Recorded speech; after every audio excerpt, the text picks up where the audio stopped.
Just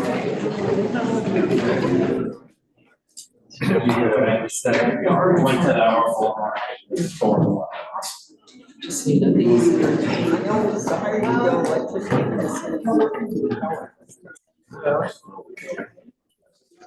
This is true. Everyone, it's 6:30 and I'd like to bring this meeting to order. And let's begin with the pledge, please. I pledge allegiance to the flag of the United States of America and to the republic for which it stands, one nation, under God, indivisible, with liberty and justice for all. Thank you. We have roll call, please. Mayor Smith? Here. Mayor Pro Tem Valentine? Present. Trustee Stelter? Here. Trustee Schwartz? Here. Trustee Bruner? Here. Trustee Check? Here. Trustee Hunter? Here. We have a quorum. Thank you. Could I get an approval of the agenda? Motion? Madam Mayor, Discuss that. Yes. Go ahead, Trustee Bruner. I would like to make a suggestion on the agenda. I would like to ask the board to consider postponing the hearing this evening in lieu of an attempt at some kind of mediation. I think this is a divisive issue that has spun out of control, and I'd like us to step back. Is that a motion? That is a motion. Is there a second? I would second that. Discussion?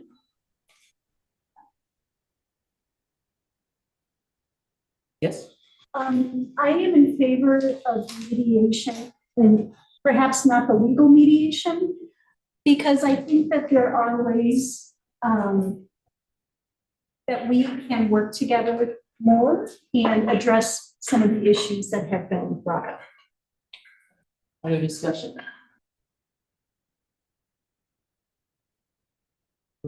Can I call for a vote? All in favor? Aye. All opposed? Nay. May I get a roll call, please? Yes. Okay, Mayor Pro Tem Valentine? Nay. Trustee Stelter? Nay. Trustee Schwartz? Yes. Trustee Bruner? Nay, wait a minute. I vote for the motion. Yes, aye, excuse me. Trustee Check? Nay. Trustee Hunter? Nay. Motion passed. Can I ask again for the approval of the agenda? Are there any other comments for changes? Yes. Trustee Hunter? I would like to consider postponing everything other than the hearing, if possible. However, I realize that there's some very time-sensitive issues and that may require a special meeting. It's a point of discussion with the rest of the board if everybody would be available for potentially Thursday evening. Discussion on that? In terms of availability? Sure. There's a return. I'm available. I have to check my calendar. Okay. Trustee Bruner? Whatever you guys decide. I'm available. All right, would you like to put that in the form of a motion? Yes, I would move that we postpone all the items on the agenda other than those directly pertaining to the hearing to a special meeting to be held Thursday. That's in 2 days at 6:30. Question? We wonder if you guys could still build the consent agenda. Oh, It yes. also has disbursements on it. Were you I'd like to intending? modify my motion to not include the consent agenda? Thank you. And what about staff reports? Would you like to postpone those as well? I would. Okay. So do we need an amended motion to make this clear? No, I think that's seconded. Who seconded? Nobody's. Oh, no. I'll second that. Okay, all in favor? Aye. Opposed? Okay, that motion passes. So with that in mind, are there some announcements from the trustees?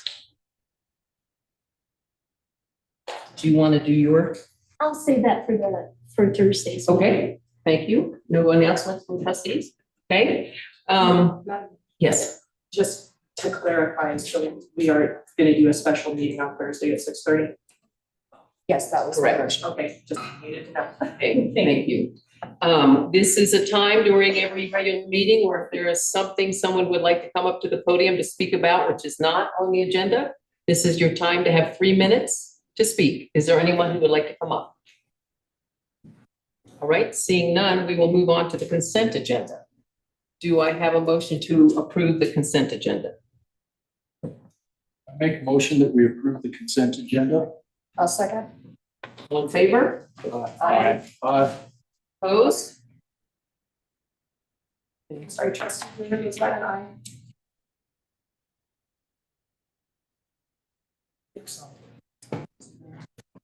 Send this down for you. Please pay. While we are getting signatures at the bottom of the report for disbursements, we are going to postpone staff reports and mayor and trustees reports, and we're going to go right into actions and presentations. At this point, we are going to continue with the hearing, and I am the charging officer, therefore I cannot run the meeting, this hearing.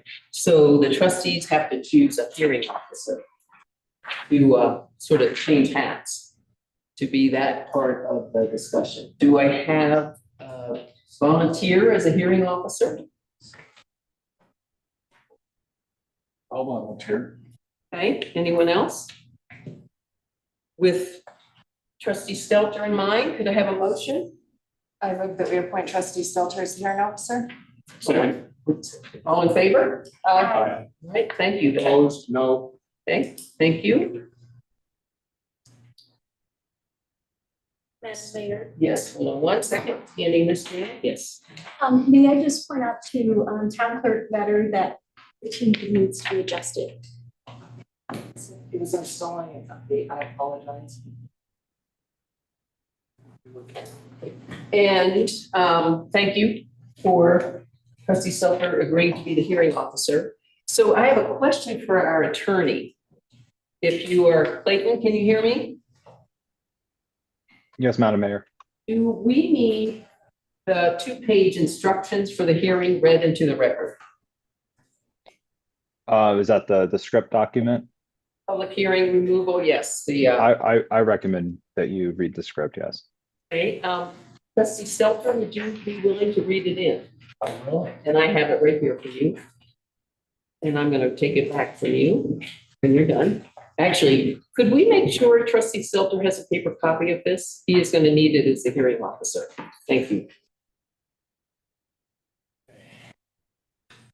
Public hearing, removal of a trustee.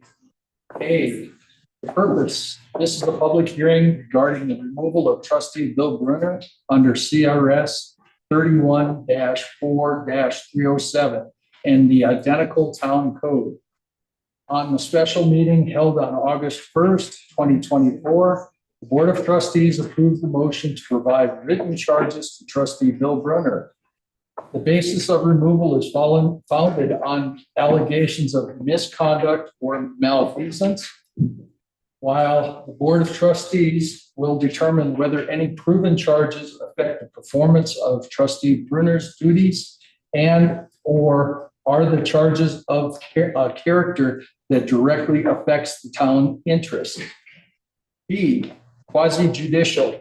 This hearing is a quasi-judicial matter, and the Board of Trustees not acting as a legislative body, but as a judiciary in this matter. The Board of Trustees' decision must be based on the evidence presented in this hearing as it applies to the removal of the trustee, and such decision will not be persuaded by personal or popular opinion. As such, the Board of Trustees will only consider the testimonial and written evidence in the record of hearing, including public comments by interested parties. C, evidence. In a quasi-judicial hearing, the technical rules of evidence do not apply. Relevant documents may be received into evidence without formal proof of authenticity. Relevant evidence is such evidence that possesses probative value commonly accepted by the reasonable and prudent persons in the conduct of their affairs. The Board of Trustees may determine the weight, if any, be afforded documents that are received into evidence. B, standard of proof. The standard of proof as to the charges is a preponderance of evidence standard, which means to prove the charges are more probably true than not. Any decision that was arbitrary or capricious, which means an abuse of discretion or exercise of discretion that is unreasonable or without consideration or in disregard of the facts or law. E, charging officer. The charging officer will present the charges and supporting documents and evidence. The mayor, Paige Smith, will be acting as the charging officer in this hearing, and as such, recuses herself from voting in the removal of the trustee in question. The charging officer is entitled to cross-examine witnesses presented in rebuttal by the respondent. F, respondent. The trustee subject to removal is the respondent in this hearing. The respondent will have an opportunity to rebut the charges and such testimony and evidence presented in support of the charges and make defense against the same. The respondent is entitled to cross-examine witnesses presented by the charging officer. G, hearing officer and decorum. The hearing officer shall conduct the hearing in an orderly manner, maintain proper decorum by all persons present at the hearing, and swear in all witnesses. The intent of the hearing is to provide the trustee subject to removal a full and fair public hearing regarding the charges as required by CRS 31-4-307.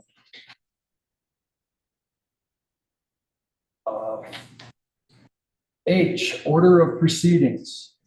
The hearing will be conducted according to the procedural rules established below and as amended by the Board of Trustees at the outset of the public hearing.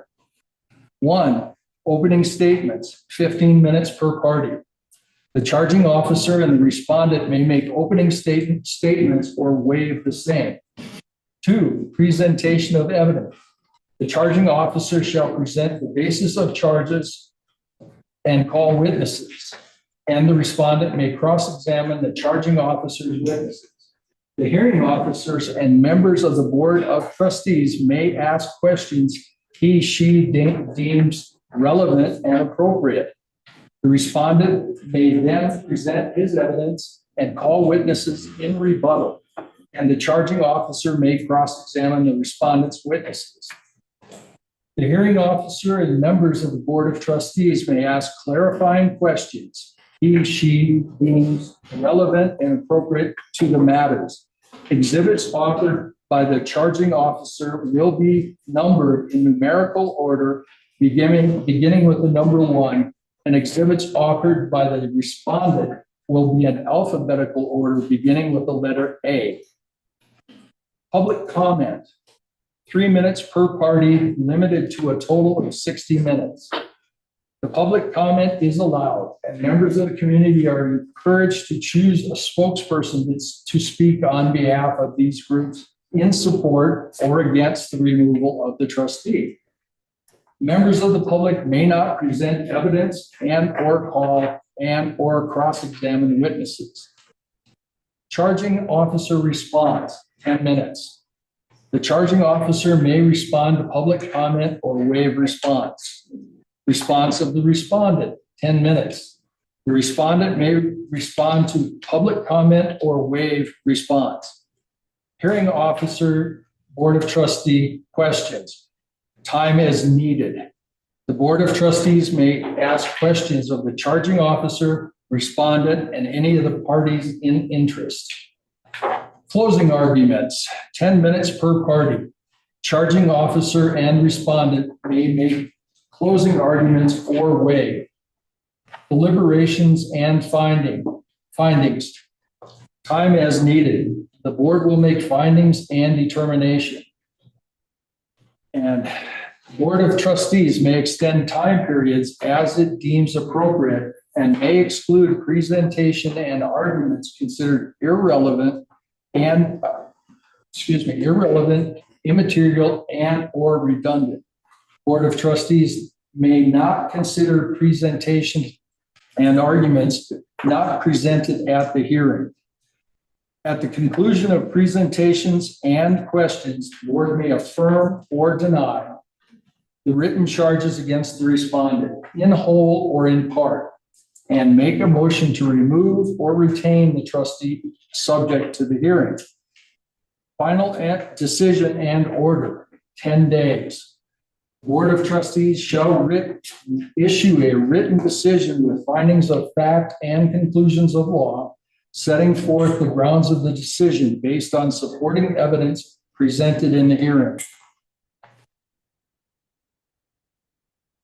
Sure. It's to me, if you can hang on to that, I ended up getting a separate copy. Thank you. I have 15 minutes. I'm going to set my phone.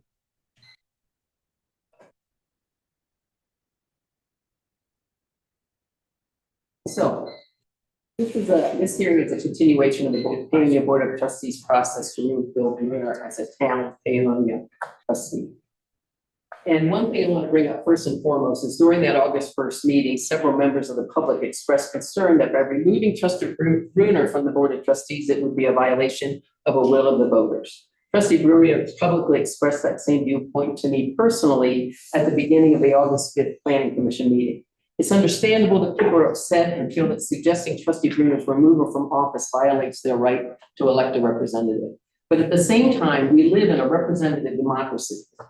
And when the citizens vote and elect trustees, they also give these elected trustees the right to remove a fellow trustee. Same statutes that give trustees the power to govern also give them the power to remove. Colorado and Town of Paonia through state statute and Town of Paonia code respectively have adopted a process for removal. Therefore, the Paonia Board of Trustees is legally provided with a mechanism to remove the mayor or a trustee. And in this instance, I think removal from office is necessary. The one thing I want to say from my heart, I sat outside at my table eating dinner. We lived in the most beautiful, wonderful, cohesive community that people would love to live in. And the point of my saying this is I don't understand why we're even here. Why, when we have trustees who are working together, we have an administrator who has made this town what it is now. The progress we have made is astounding. We have a staff that is cohesive and professional. They all get along. They're devoted to this town. So the fact that we're even here is a travesty to me. And the reason we're here is because a single person, and that's Mr. Bill Bruner. He has not left his position as a vocal negative citizen. And he has not left that behind as a trustee. And when you're a trustee, you have a whole new level of responsibility that your words and actions have power and meaning and can destroy the goodwill of the town. So I'm about to enter into that and why that is so extremely important and dangerous to the future of this town that all of us here love. We're here because we love this place. I moved here. I love this place. I'm the freaking mayor, for God's sake. Who would want to do this? I chose to do it because it's worth it to me. It is a privilege to be an elected official in this community. I love it. And I am so wholly disheartened by it being taken down piece by piece by Trustee Bruner. So let me have a drink here because you gotta admit I am nervous.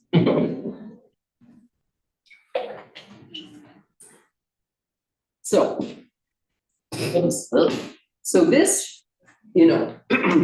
this is such a case at this time when the behavior of an individual elected official is undermining the well-being of the town through the content of his publicly available written and verbally made statements, which have called into question the integrity, competence, and honesty of his fellow elected officials and the staff either hired or contracted to provide the public services expected by citizens. Ultimately, the behavior we are addressing tonight all boils down to water. We need to fix our water system. Everyone knows it. That has been the number one thing all citizens talk about. We have spent the last 3 months dealing with Bill Bruner's false accusations, his pressure to get things done when he could be patient. And so this is why I'm so upset that Trustee Bruner has put us all in this position. And I don't need to tell you all how fragile our water system is. We provide water to 3,000 people, half in town, half out of town. Our aging infrastructure needs to be fixed. We have a representative from the Department of Local Affairs with us. When he heard about our process to remove Mr. Bruner, he called and said, what is going on? And I explained some of what was going on. And he said, do you know how much I brag about the town of Paonia and how well they've done in the last 2 years? If the town of Paonia does not continue its forward progress, we will not get money for loans and grants because they have plenty of places to put that public money. If we appear to be incompetent and cannot deal with these projects, again, I'm done, they will not give us the money. We are perfectly competent. Trustee Bruner has been casting aspersions on trustees and staff since he came into office. That is translating into people thinking that the staff are corrupt, they're not working, they're not doing what they should do. It has translated into people thinking I'm corrupt, the trustees are corrupt. I had a friend just tell me she's with a group of people and they were talking about how the town is corrupt. And I'm like, you have got to be kidding me. This town is doing better than it's been in years. And what's so unnerving is that Bill and I wanted to see this progress. You and I have worked on this together.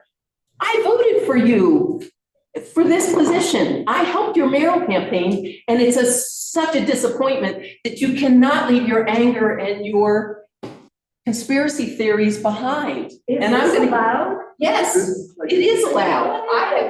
Order. Yes, because I have documents to prove this. So, however, In the audience, if you cannot remain silent, you will be removed.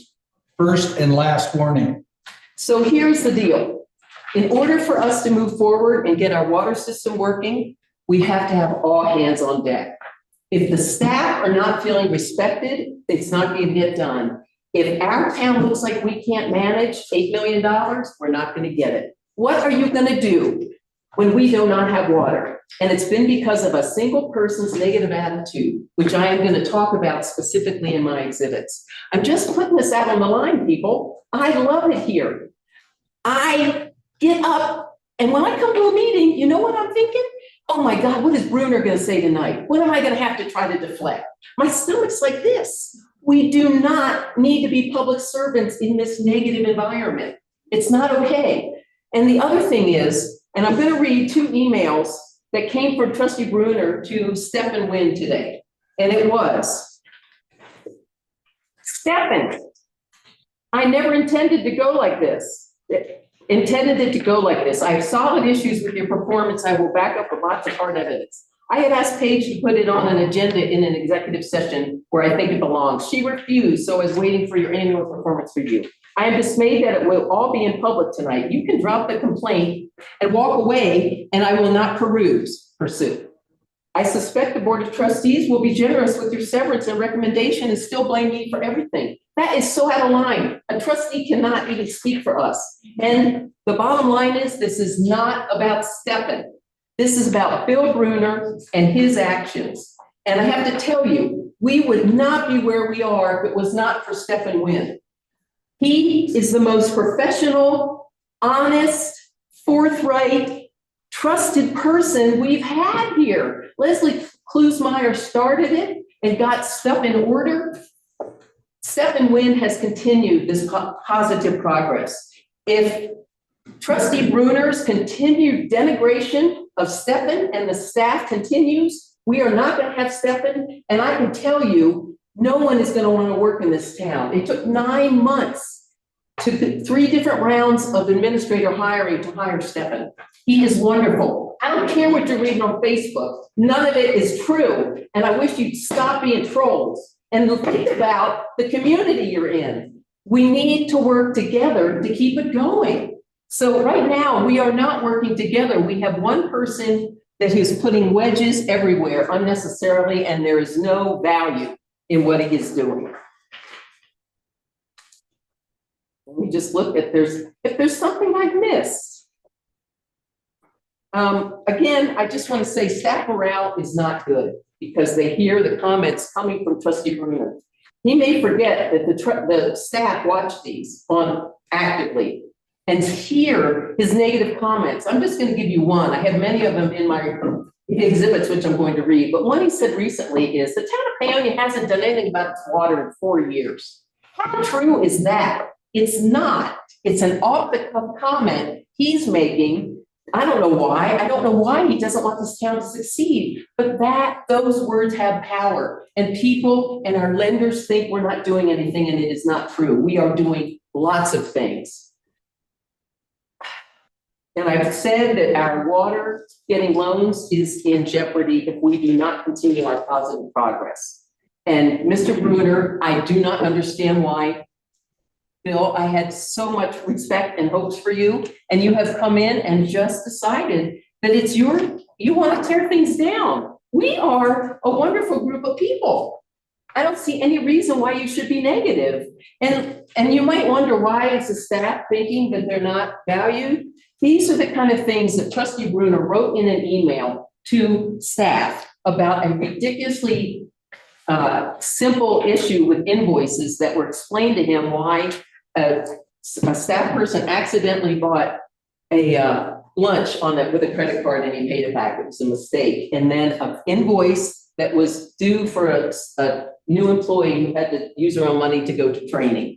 These are the things he has said.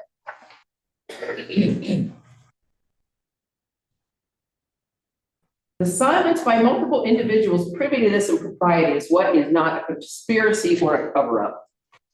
This is a serious matter. Again, it's 2 minor invoices that were explained and he agreed to the explanation. What does it suggest about staff's sense of immunity, entitlement, privilege, and lack of oversight? The town staff is instilling the seeds of corruption in the very foundation of that career. What does this episode say about your commitment to transparency, honesty, and best practices? This is a trustee who is supposed to be representing the best interests of the town and worried about. Time's up. No, it's not. And worried, see the disrespect.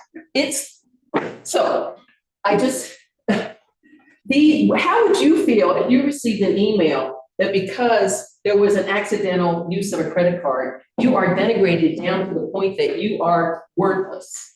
That is what's happening. And this is just one example.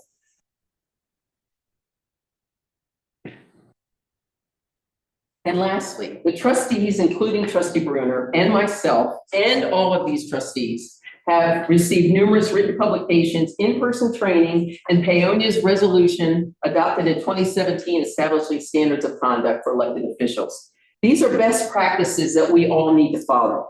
The training and the associated expectations, which have been repeatedly ignored by Trustee Bruner, I will be identifying, are the impetus for the first charge of harassment and abuse of position.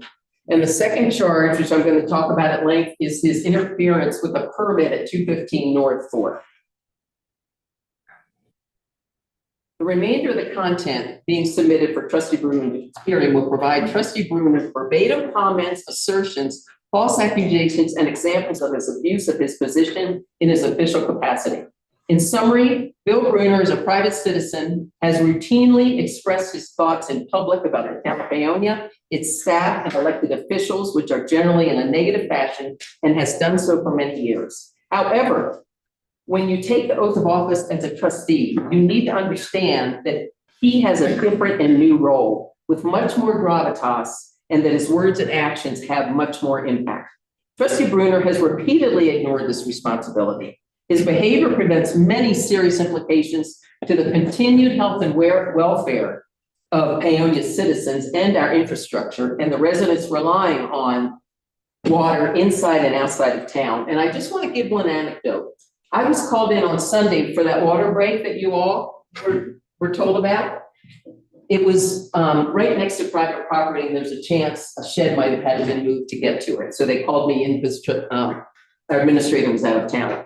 I have to tell you, these people work hard. It was a hot Sunday afternoon. They got out there with the equipment, they found the leak, they got it fixed, and when you got that text, you could turn your water back on, how long was it? A couple hours? We will not exist if we have staff who think they are disrespected, who think, they feel like people think they are frauds. People think I'm corrupt. Anybody that knows me, I am the opposite of corrupt. I'm about as anal about details and things being done right as you ask my husband. So I have 52 seconds left, and I have 3 exhibits, which I have spent 2 days in this beautiful, beautiful town at my computer putting this together because of a single trustee and his actions and his words. This is nuts. None of us would do this. Why do we need to do this for one person who is throwing a poison pill into the town of Paonia? We don't deserve it. We are doing wonderfully. We have a wonderful administrator and staff. And again, before Mr. Bruner starts his talking, his emails have indicated that somehow this is all about Stefan. No, Bill, it's about you and how you treated me, the trustees, the staff, and Stefan in particular. Thank you. 4 seconds to spare. Trustee Stelter? Can we just, there's chairs back here and there's people standing in the hallway. Can we just take a moment to allow people to come in and take chairs? Come in and take some seats, please.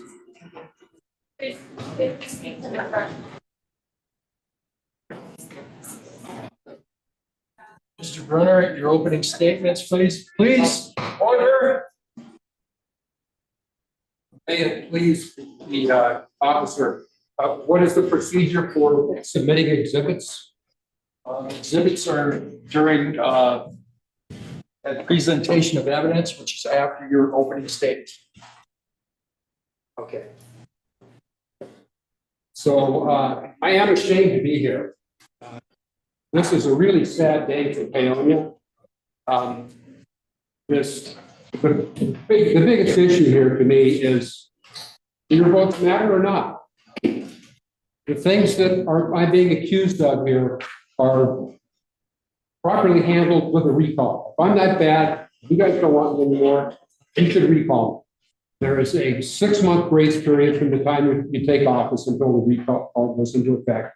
If I survive here tonight, I expect it will be a recall election. I don't know if we'll win or not, but for the board to take the attitude that they can, because they don't like me, cancel your votes or the votes of the people who voted for me is reprehensible. And I'll throw in the exhibits here.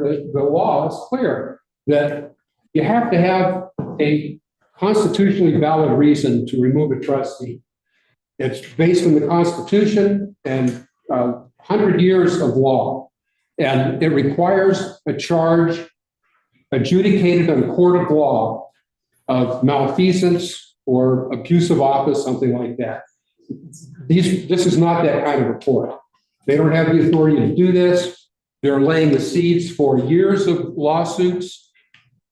All of my judges, before they are my accusers. My judges are my accusers. Before they voted to accuse me, they went down the row, one after the other, some more than the others, and condemned me and told all of us that the choice here is me or Stefan Wynn.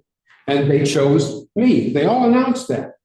And here they sit with the hubris to pretend to be neutral judges. This is a quasi-judicial hearing. If they have ex parte contact, they're to recuse themselves. They are soaked in it. I'll bet I could come up with 2 hours of video of these people running me down in town meetings for my opinions. I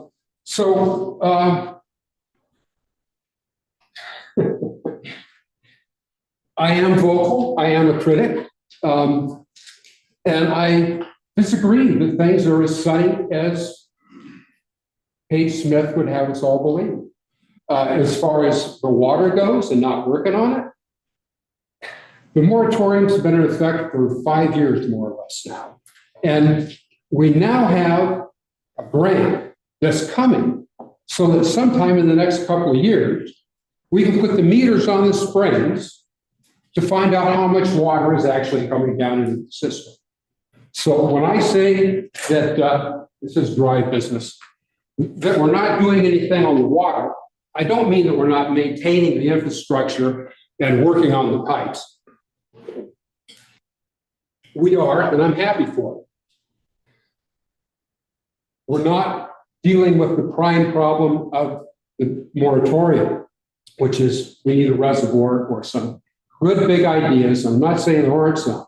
We're not actively pursuing it. We're waiting more years until some engineer tells us what his assessment of the system is. And then, it's going to be enough water. It's going to be not enough water. It's going to be a lot of water.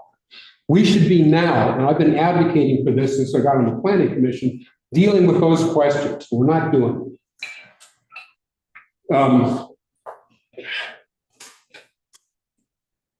I didn't have a lot of time to prepare for this either. These guys have had 15 days, and I got the package of evidence and stuff like that Friday after business. And that's another problem here. It's a real lack of due process. I do hope to see the list of specific things that I'm accused of, because so far it's extremely general. And actually, Mr. Nguyen began developing his record of my misdeeds before I took office. Before I took office, he started writing secret letters to the board that include me in his negative comments. And since I've taken office, I've had many exchanges with Mr. Nguyen. One of them, Paige read the stuff about the deal with the invoice, and we'll get to that. I wrote those to Mr. Nguyen. Mr. Nguyen is the one who shares them with the staff. We have a rule here that the trustees don't deal with the staff. I respect that. I've been an employer my whole life. I was in business for myself at the age of 22. I don't go to the staff. I go to the boss. And I talk to Mr. Nguyen, and he deflects my questions. In this particular instance, there was an improper expense slid through in the disbursements, and I noticed it. So I asked about it. As soon as I said something about it, oh, that's been paid back. Okay, great. The next meeting, the disbursements come around, and I'm supposed to sign them. Well, that's an impropriety. Mr. Nguyen is the treasurer. The treasurer is by law responsible for the money, and it's his work that goes into those disbursements. And he's even bonded. For him to ask me to take the responsibility for his work is an impropriety. Plain and simple. That these guys sign that is just mind-boggling to me. They don't know what they're doing. So anyway, on that issue, I wrote him an email and I asked him for documentation that how this is best practices. And he deflected. He had a staff member write back to me with some stuff that didn't really address the issue at all. So I responded back to him and I told him I'm serious. I want to know, why did they have that credit card? What training did they get? Who else was involved? Why did they think they could spend that? These are serious issues to me. I'm not here to hand out gold stars. I'm here to watch the money. I'm a fiduciary, for crying out loud. And this is the kind of stuff that concerns me. If Mr. Nguyen is going to let something go through the disbursements that's not supposed to be there and not bring it up, that's a big red flag to me. I'm sorry, it is. And I didn't make this public. Mr. Nguyen is making this public. This is another of those issues where he takes my email, I ask him a question, he deflects. I ask it again, he runs to the board with a big secret letter that no one gets to hear about. Lucy Hunter, bless her heart, said so during the charging hearing. She said, we're basing this on private information that you guys don't know about. Well, I'll tell you what, there's a law against the board considering the actions of an elected official in secret. It's called the Open Meetings Law. Excuse me, I'm getting carried away here. I need to dial it back. So it's Mr. Nguyen that's making these things public and displaying these things to the staff. And through all of this, our leader, Mr. Nguyen considers himself our leader, has never once tried to sit down and work it out, suggested mediation, called for an investigation, demanded an investigation by the board. I have written a letter to Paige Smith, and I've asked to deal with Mr. Wynn's conduct in an executive session where it belongs. And that's the biggest shame here tonight, is that this stuff belongs in an executive session to the extent that it concerns Mr. Wynn.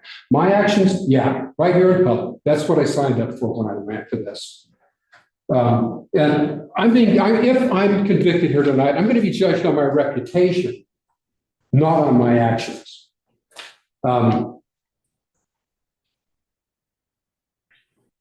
I need to think for a minute. How much time have I got? 6 minutes. 6 minutes. Well, I bet I could hang myself.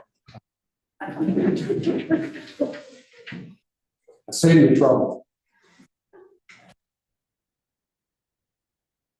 I guess. So can we see if my slides are going to work, Ruben?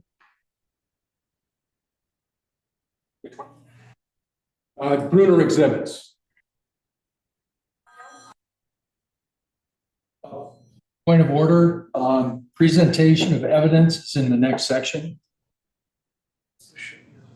How do you know I'm going to present it? You have exhibits and And I decide when I present them and when I don't. Anyway, okay, all right. So I guess to continue on this theme a little bit.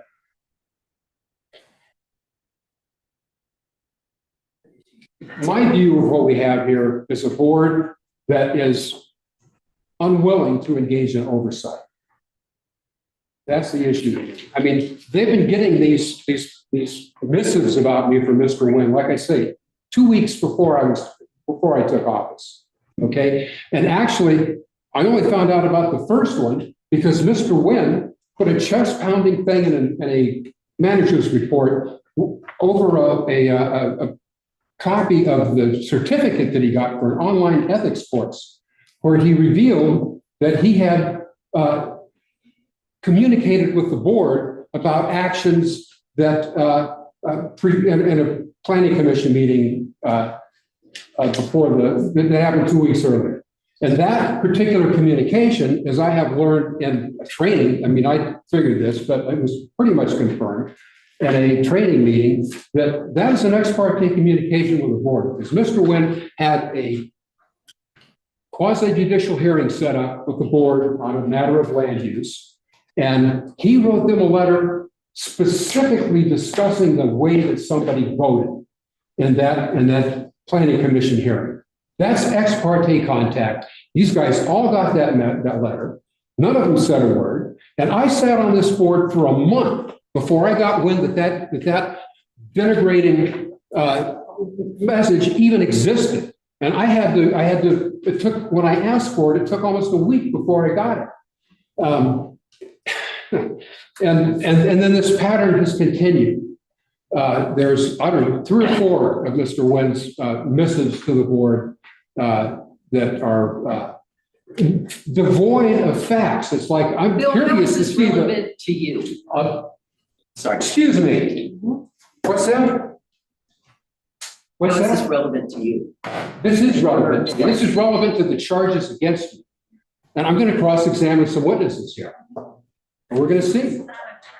So that was an interruption. That was a lack of decorum, which is, that's what you get when you speak up and you try to stand your ground and do what you think is right. I mean, I was elected to come down here and look under the hood and tell people what I think I see. And I think I see a board that is lacking in oversight. I see a town that a few years ago had a $4 million budget, and today our budget is over $16 million. We have a horrible history of managing our money. Kristen Chesnick, I mean, I'm looking at this in context of Kristen Chesnick and Cindy Jones. Kristen Chesnick walked out of here, $650,000 disappeared. Our last bookkeeper, Cindy Jones, was keeping 2 sets of books because she couldn't run the right ones. This costs the town, I don't know how much. I'll bet you it's over $100,000 in extra bookkeeping fees. She had been doing this since she took the job. She'd been doing this to receive the payment for that job that she wasn't qualified to do. And there were trustees that suspected as much and were trying to get a look at the books to see what's going on, and they were prevented. What happens is when a staff member is criticized, the board circles the right wagons around them, and no one gets to take a look. And that happened with Kristen Chesney, it happened with Cindy Jones, and I hope it doesn't happen with Mr. Nguyen. I'm not making any allegation of theft or anything like that with Mr. Nguyen. I have a problem with his management style. Okay, and it's evidenced by the way he can go to this board over and over and over again, condemning me in the strongest terms without a speck of evidence, and never once try to work it out. What kind of a leader is that? Would you hire a guy like that? And then he takes himself hostage and demands my head as his ransom. I mean, you know, this is a management style, but we're paying him more than $100,000 a year for it. And with this budget of $16 million compared to $4 million a few years ago, that's an attractive nuisance. We need to be on it here. The reason that I am not signing, I mean, I'm not even voting to approve the disbursements, let alone sign them. And I'm not approving them because we don't have an independent treasurer. The treasurer by law is the guy responsible for the money. He's the last look. If something goes wrong, he takes the ball. And right now we've got the guy who sets the budget, he spends the money, he takes the money in, he reconciles the books, and then he okays his own work as the treasurer. Okay? $16 million, like I say, to me, it's an attractive nuisance. We need it. I hope we spend it right. I'm glad we got it. Don't get me wrong in that point. But you get that much money in a town that's this sloppy about their money and their oversight, and there's going to be people, dedicated people that are going to come here to get some of that money. And if we don't sharpen up our game, we're going to have another debacle.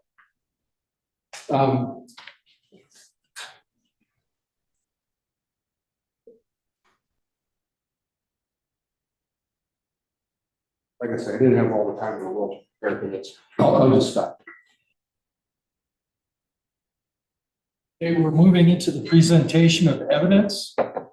And there is no time limit on this. We'll give equal time to each person.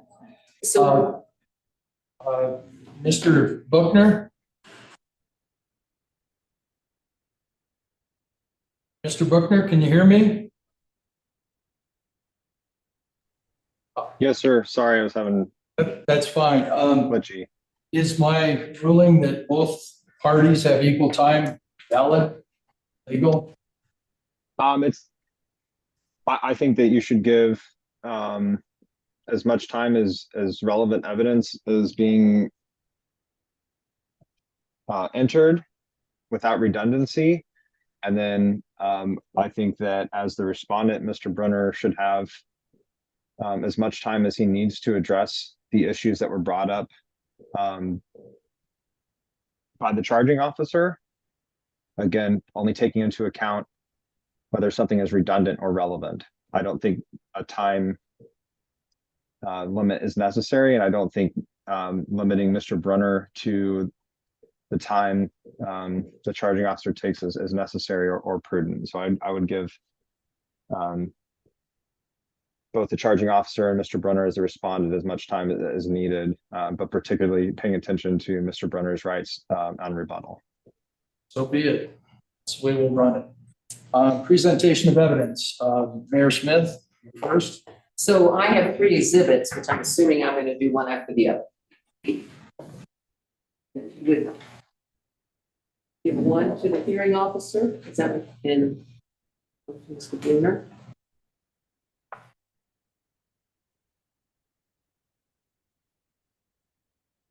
So my first exhibit 1 is continued grievances regarding the town finances and audit. Oh, you only got 2? Yeah. Oh. How many folders? I have Should we have a 1, 2, and a 3 folder? exhibit 1 or 2 copies. Let's see. Yeah, no, I'm supposed to be. I'm sorry. Too many of these. Okay. So in 2023, Mr. Bruner repeatedly insisted, and remember, this is 2023, he's a citizen. Mr. Bruner repeatedly insisted that there had been money stolen from the town by previous staff and a forensic audit was required and that he intended to start a citizens initiative to require that one. That one be done. At our regular April 11th, 2023 town meeting, the public and trustees were presented with a thorough and fully transparent staff report from the interim administrator Klusmeyer on the exact status of our accounting system, fixes needed, etc. She never said funds were missing. In spite of this report, Mr. Bruner repeatedly insisted that there had been money stolen from the town by previous staff and that a forensic audit was required, and that he intended to start a citizens initiative to require this one be done. He insisted with me personally that that was the case and would not listen when I told him that money is not missing. He even sent an email to all the trustees on May 13th, I was trustee at the time, 2023, that stated there will be a forensic audit. He was told by interim administrator Leslie Klusmeyer that a forensic audit for the town of Paonia was actually an administrative issue and cannot be compelled by a citizens initiative. She also repeatedly explained that we had no reason to conduct such an audit as no funds are missing.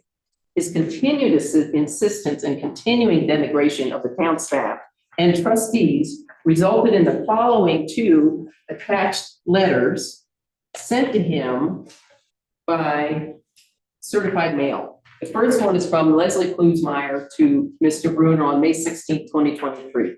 Dear Mr. Bruner, I am responding to your emails issuing edicts to the town and town staff, directing staff as to what they are to do and accusing staff of crimes. I have directed the staff to send any correspondence from you to me from now on. At the special meeting on May 15th, both the town attorney and I made comments responding to your emails sent over the last few days. You are entitled to express your opinion within the process of public comment established by the town. However, the town also has a right to respond to your communications, ask you to conduct yourself with civility, and stop making up stories. Your communication conveys an intentional air of entitlement, including a right to special treatment. You cross over to harassment, intimidation, and bullying. You may not mistreat the staff of the town of Paonia. Spreading fabricated and malicious lies and accusations are irresponsible, and you deceive the public every time you choose to do this. If you continue to conduct yourself and treat the staff this way, I will publicly respond to you with the truth. You have access to facts and have intentionally ignored them. You seem to think you know more about interpreting codes and laws than trained professionals, including attorneys. I strongly suggest that you read the meeting packets and listen to what knowledgeable professionals say at the town meetings. The staff is not lying. Can I object? You are working hard to address a myriad of problems, including the deferred maintenance of facilities and infrastructure. You'll have the time for rebuttal and exhibit. No, I'm talking about an objection. This is stuff that happened before I took office. This is what I'm talking about. This is my I'm being point. tried on my record. No. It's order, not orders. Before this. You have Order. rightly pointed out things the town needs to improve in the past. The town is working on improvements and fixing what is truly broken. Yet you still make accusations that staff members are up to sinister conspiracies and are incompetent. Lastly, I have heard you repeat what appears to be still another criticism of the town. The budget has significantly increased over the years. I would agree that the breakdown in some functions of the town was because the town was not spending money on training its existing staff, not hiring professionally trained staff, not offering salaries to attract qualified people, and not staffing the town adequately. The principal increases have been to hire and train expert staff to repair, replace, and maintain town's infrastructure properly. This is a result of the water system breakdown in 2019 and was in response to an outside professional assessment of the town's failure to maintain its system properly. The town also expected untrained staff to complete tasks that require significant education and experience. That resulted in innocently making bad decisions. Have there been personnel issues in the town? Yes, of course, at about the same rate as the national average, 10%. The town is addressing them by following the law, including labor laws and its own laws and personnel policies. Now that the town is making tremendous strides toward addressing past mistakes, including those you have pointed out with enough experts to do the work properly, you seem to be set on making the same old damaging accusations. I wonder what your motivation is, because your statements contradict your own criticism. I take your comments seriously and will protect the staff from bullying and harassment. This is one of two letters explaining Bill Bruner's constant destructive, negative behavior about the town as a citizen, and he has not stopped that. And I have one more I want to read, and it's from our town attorney. And one thing you need to know, in order for the attorney and the administrator to write these letters, this is staff time, your taxpayers' money being spent to rein in a vocal citizen who does misinformation. So I want to read the one from the attorney. Mr. Bill Bruner. Dear Mr. Bruner, when requested by a citizen, the town. Madam Mayor? Yes. I'm so sorry to interrupt you. I just want to be clear. This is not something that I've written. Is that correct? No, this is from 2023. Okay, I'm sorry. I didn't mean to interrupt. I have not written a letter, and so I was confused. Thank you. Yes, sorry. No, this is our other attorney. Let's see, who now is one of the main attorneys for the state's insurance firm, CIRSA. When requested by a citizen, the town includes citizen correspondence in board meeting packets. The town is not legally obligated to do so, nor is the town staff required to fulfill specific citizen requests for the dissemination of information. You have the same rights as other members of the public. You are not entitled to and will not receive any special treatment, no matter how loud your voice. Like any other member of the public, you may submit comments for inclusion in meeting packets and make comments in public meetings at the appropriate time. However, your orders and demands directed to the town staff and your bullying tactics will not be tolerated and will be ignored. You are entitled to your opinion regarding the town's financial system. However, your statements on the topic have served only to interfere with the efforts of the town has taken to address the issues. Each moment the town takes to respond to your statements and behavior is a moment lost in addressing the issues with the town's financial accounting system. The town is not simply relying on statements of the interim administrator that there is no indication of fraud and therefore nothing to see here, as you state. Rather, the town is relying on careful evaluation of the town's financial accounting system by the interim town administrator and two separate independent contractors, each of whom have specialized training, experience, and intimate knowledge of the government fiscal affairs, and who are much better situated than you are to make a rational choice on whether to commit the town's limited resources for a forensic audit of the town's financial system. As stated several times in response to your various statements on the topic, the town will conduct a forensic audit of the town's financial system if and only if the town uncovers evidence that there has been a crime amounting to probable cause. As further detailed in the town's letter rejecting your recent citizen initiative petition, the town administrator is best suited to determine the proper course of action, if any, as a citizen. As a citizen, you do not have the requisite expertise to even recommend such a course, much less the right to compel the town to do so. Your statements regarding the propriety of the executive session, you similarly misguided. Indeed, the settlement amount, if approved by the board, will be a public record, and this was Cindy Jones' settlement agreement. However, that does not give you as citizen the right to participate in the contract negotiations. The town board has the authority to enter in an executive session for the purpose of determining negotiation strategy and instructing negotiators. Considering a draft of the employee separation agreement in open session would expose that strategies, compromise the town's negotiating leverage, and thus could lead to a higher dollar amount settlement figure to be borne, ultimately by the taxpayers. It would thus be irresponsible not to convene an executive session. The town is not, as you say, strategizing containment of a scandal. Sound familiar? If it's your statements, which are based not in the facts, but on the basis conspiracy theories that are irresponsible. As a particularly vocal citizen, you should consider your own responsibility to speak truths and refrain from spreading baseless conspiracy theories that promote mistrust in the town government.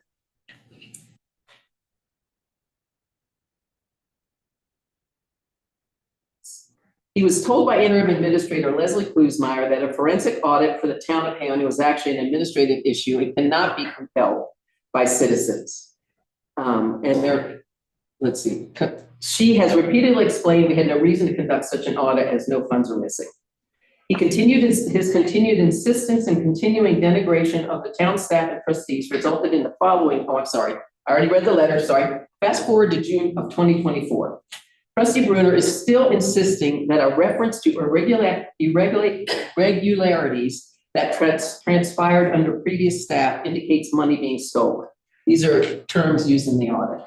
Administrator Wynn explains that the irregularity refers to strange financial management practices, which we learned was the creation of unneeded fund accounts and not following government accounting practices, and don't necessarily mean that malfeasance, misfeasance or fraud has occurred. However, this information and past information provided to trustee Bruner isn't good enough. In his June 28th, 2024, 7:45 a.m. email to Administrator Nguyen, he continues to refer to Ms. Klusmeyer's April 11th report I discussed in the beginning of this, and asks that the auditor be asked to reconcile each aspect and every statement made by Ms. Klusmeyer in the report back in April of 2023. He conveniently chooses statements out of the report that appear very damning when not included with text appearing before and after his extracted comments. At 7:52 a.m. on June 28, trustee Bruner follows up with an email to Administrator Nguyen that is clearly accusing Administrator Nguyen of committing a Class 6 felony and second-degree misconduct because trustee Bruner still will not accept that money is not missing. This type of accusation is slanderous, plain and simple, and if this doesn't allow distrust in staff and show distrust in staff and undermine a person's ability to do their job, what does?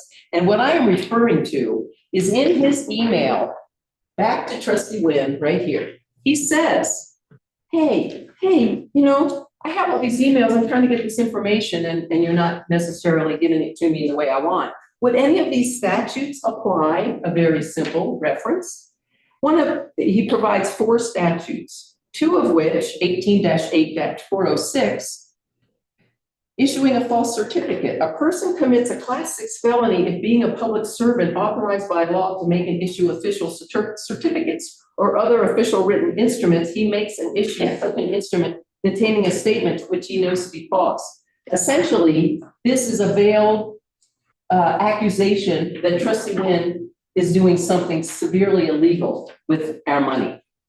And his second, the other one he references, 18-8-405, second-degree official misconduct.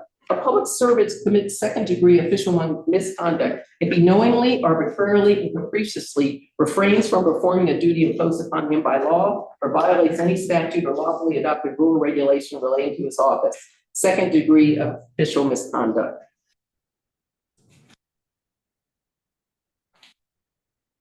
It wasn't until Mr. Bruner handed out his document at the August 1st hearing, special meeting, that any staff was aware that he had contacted the auditor. This is the email where he has cherry-picked Ms. Klusmeyer's content in her what's the date of, what did I say? Sorry. Back in 2023, and I have the report here, it's a 5-page report, and in it she is discussing what is happening with her finances. It's a really thorough report, and ultimately she says, money is not missing. The problem was our finance officer was not following government accounting processes. She had made special funds that she shouldn't have. She did not put all the funds that run this building, parks, streets, under a general fund, and then our enterprise funds in another way. She just was kind of doing things her own way. She wasn't stealing. There's no money missing. As a matter of fact, we've actually got more money than we thought we had once all of those accounts were reconciled. So this is trustee Bruner cherry picking particular phrases out of Ms. Klusmeyer's report that go to his insistence that money is missing. So this is one of the emails that Administrator Nguyen had to deal with. This takes staff time. This is malarkey.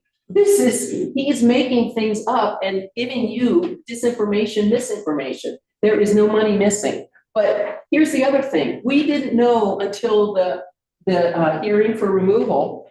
And he very proudly says, here is an email expressing concern that Mr. Nguyen refused to forward to the auditor. I contacted the auditor myself. We're like, what do you mean you contacted the auditor yourself? A trustee has no business acting individually and contacting contractors. A trustee can only do that if given direction from the board. Trustee Bruner, you can't do this. We didn't know it was done. This is just one indication when he has decided he is not part of a team. When you're an elected official, you are part of the team. You are not the watchdog to decide that everything you think is true from the past is still going on. So one more on this exhibit. trustee taking it upon themselves to contact a consultant without board direction violates the code of conduct that no board member shall represent themselves as speaking on behalf of the board if that explicit direction has not been provided by the Board of Trustees. Trustee Bruner's obsession with the conspiracy theory has created is clouding his judgment, and his insistent behavior has needlessly taken up an inordinate amount of Administrator Wynn's time. Time that we know should be spent on addressing the myriad of pressing issues in the town.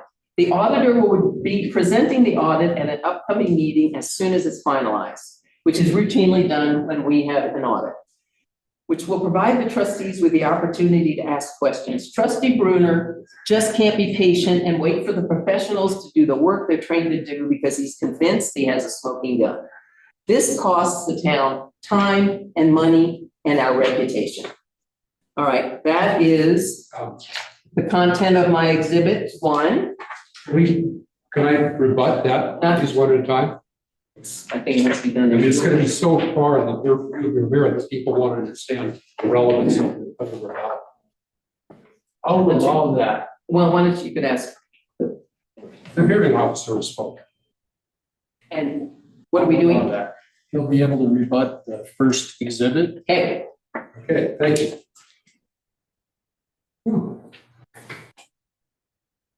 So like I said, I'm being judged on things that I did before I took office, way before.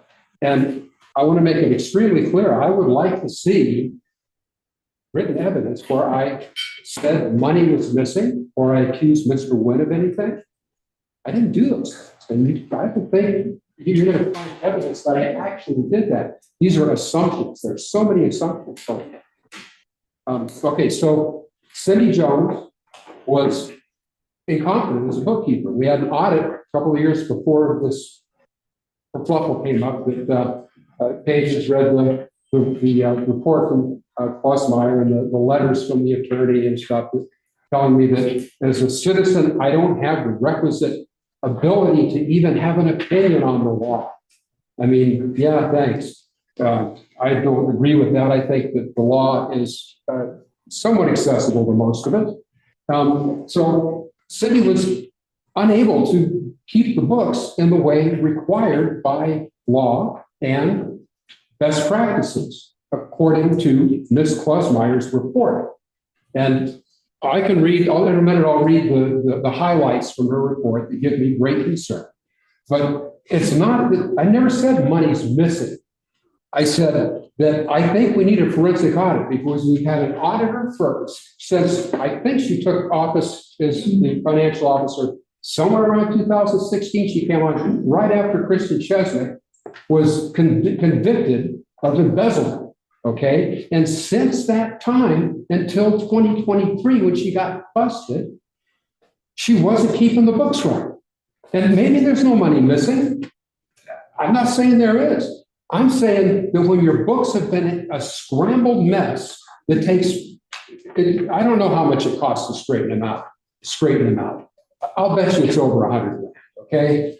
That's money that the town has paid out. And another thing that cost the town probably as much is over the years, every year the auditor gets an extra payment of about one year was $17,500 of money over and above the price they charge to do the audit. And the reason is the books were so messed up, they had to do all that extra work to straighten them out to where they could give an auditor's opinion. And the auditor's opinion is not that everything is hunky-dory and payonia. The auditor's opinion is exactly based on the evidence, the records given to me, I find them to be self-consistent. That's what the auditor says. He is not saying that everything's cool here. He's saying based on the stuff you handed me, it's self-consistent.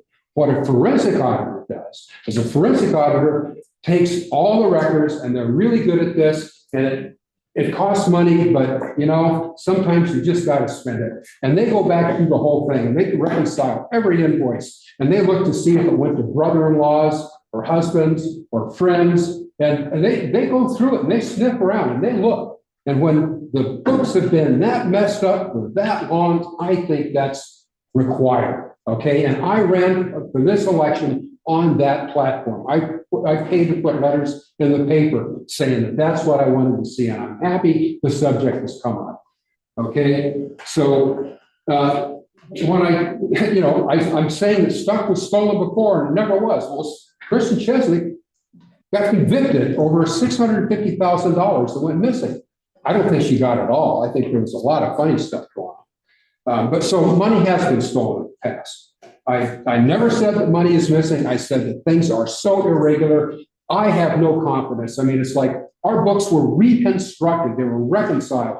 It took over a year for expert accountants to go through this wreckage and figure out what goes where. And here, I'll read the stuff out of her.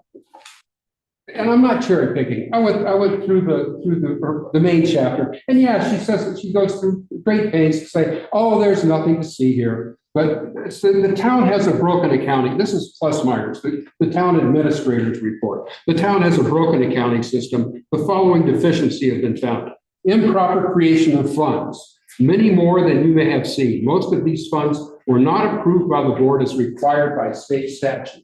Now, if there's some trick of semantics that doesn't mean laws were broken, I'm guilty.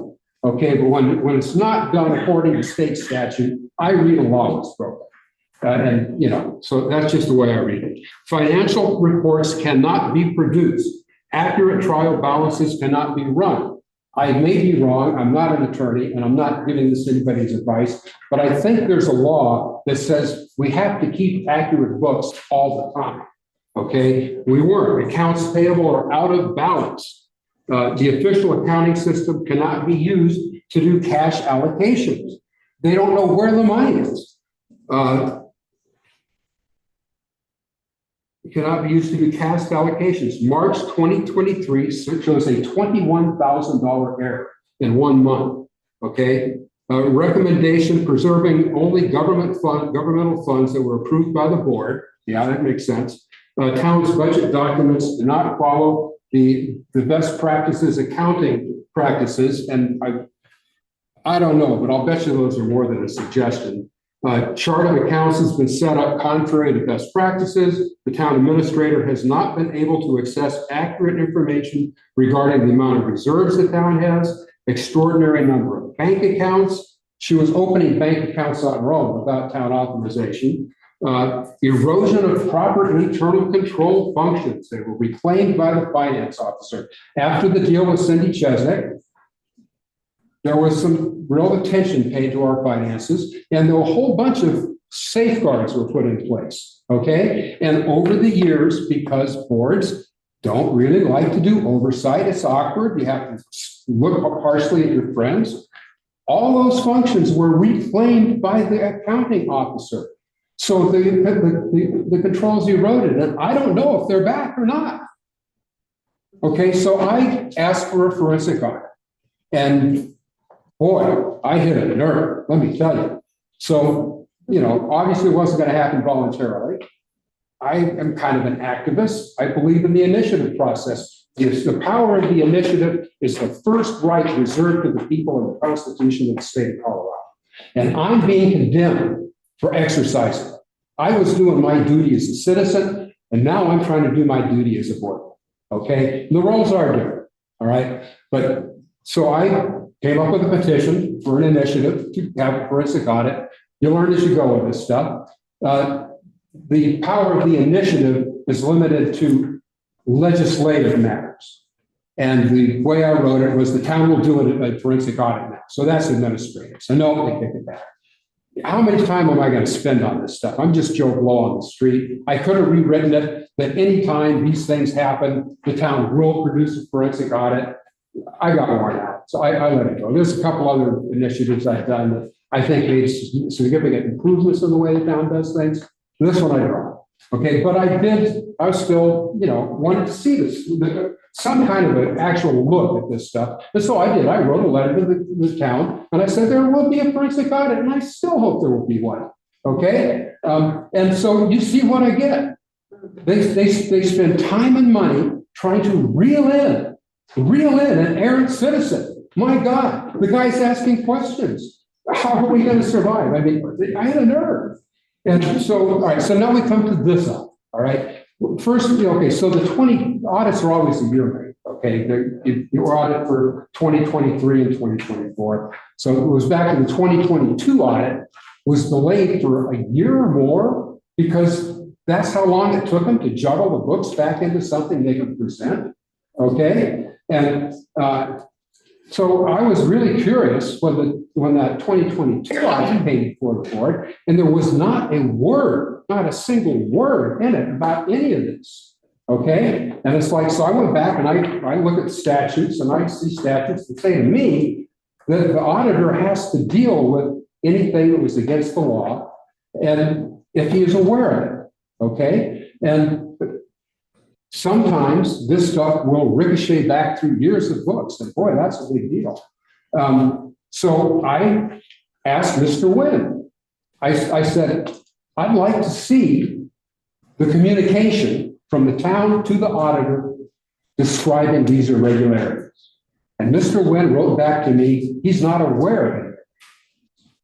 Okay, so I produced this letter with this list of irregularities, and I sent it back to him.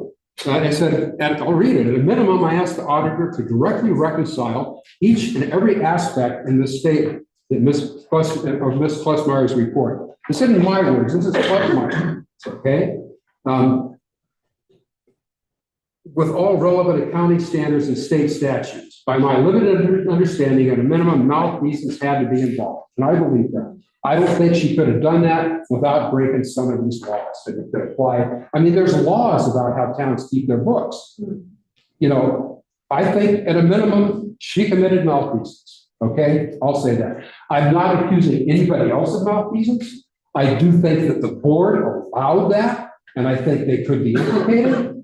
Okay, but that's an oversight issue. But as far as the audit goes, I also said that the town has a water treatment plant, the Clock plant, that is, I believe, and I asked for the depreciation schedule for this Clock plant, and Mr. Wynn did not send it to me or comment on that at all. Okay, so I said, I'd like to see the depreciation schedule on that. And where I'm coming from on this is the town, after after Kristen Chesnick lost that money, the town's auditor went on for about 4 years, and the Clock plant was never turned back on, even though the administrator at the time, I'm having a senior. Corinne repeatedly represented to the board in public that plant was up and running, okay? And it was not. And I presented evidence to the board. I presented evidence to the board in the form of power bills that I quoted for that water treatment plant, and compared to the one that does work, there's a lot of electricity to run a water treatment plant like ours. They were barely hitting the minimum charge on the lower plant. And there's a thing called the monthly operating reports that every day, 3 or 4 times a day, they have to take samples of water and keep them all on the table and send them into the health department. And I haven't looked, to be honest, in about a year, but before that time, since it was shut down in 2015 for repairs, it hasn't made a drop of useful water. Okay, and so, and the town always claims this at full value on the balance sheet, and the books have to balance assets and your liabilities balance. Okay, so the auditor is saying everything's hunky dory, and so I actually cornered the auditor one time after this, the last time we did our books, actually. And I said, wait a minute, that Clock plant's not functioning. Wouldn't that affect the bottom line of the books? And he said, yeah, it probably would, but hey, this is on the basis of what they gave me, and I'm out of here. And he never came back. Okay, so cut to this on it. I'm also saying that I think that the Clock plant, the way it's valued in the books, should be looked at. I said its actual value could reduce the position of the town by a significant amount. This is unfortunate, but without evidence that has been more useful to the town than an old brick with no appropriation or plan to make something useful out of it, isn't that just the way it goes? All right, so, yeah, maybe that's a little bit glib. Is there a law against that? I'm not aware of it, okay? I went on to say that accounting wizardry may prove me wrong, but please ask the auditor to address this directly. Please copy me on your communication with the auditor on these questions and send me the contact information, and I'll be happy to contact them myself. All right. And so my past experience has been, I've been on this board before, and in the old days, each trustee got a letter from the auditor every year that said, if you have concerns, please tell me. All right. And on that basis, I contacted the auditor, and I did not represent myself as representing a position of the board. I am not guilty of violating the code of conduct. I did not represent my position as the position of the board. I represented it as Bill Brunner. I'm not sure if I said trustee or not, but I did not represent it as a position of the board. It obviously isn't a position of the board. Okay? And I did. I sent a letter, not this letter. I sent another letter. I didn't point anything out to the auditor. I told him where he could get the report. Okay? And I suggested that he look into the clock plant, and I suggested where he could find evidence of its functionality or not. And that's those monthly operating reports and the power codes. Okay? So that's that on that audit thing.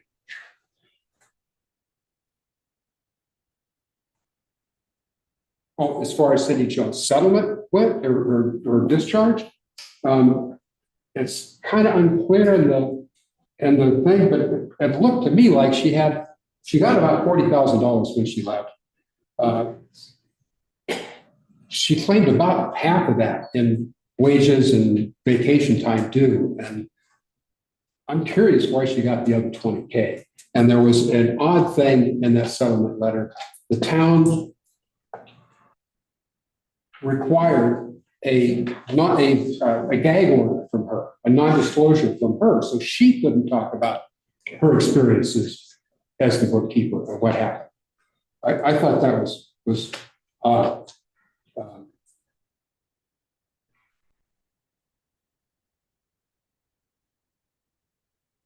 No, I've never claimed that money is stolen. I'm claiming that it should be examined closely what's been going on.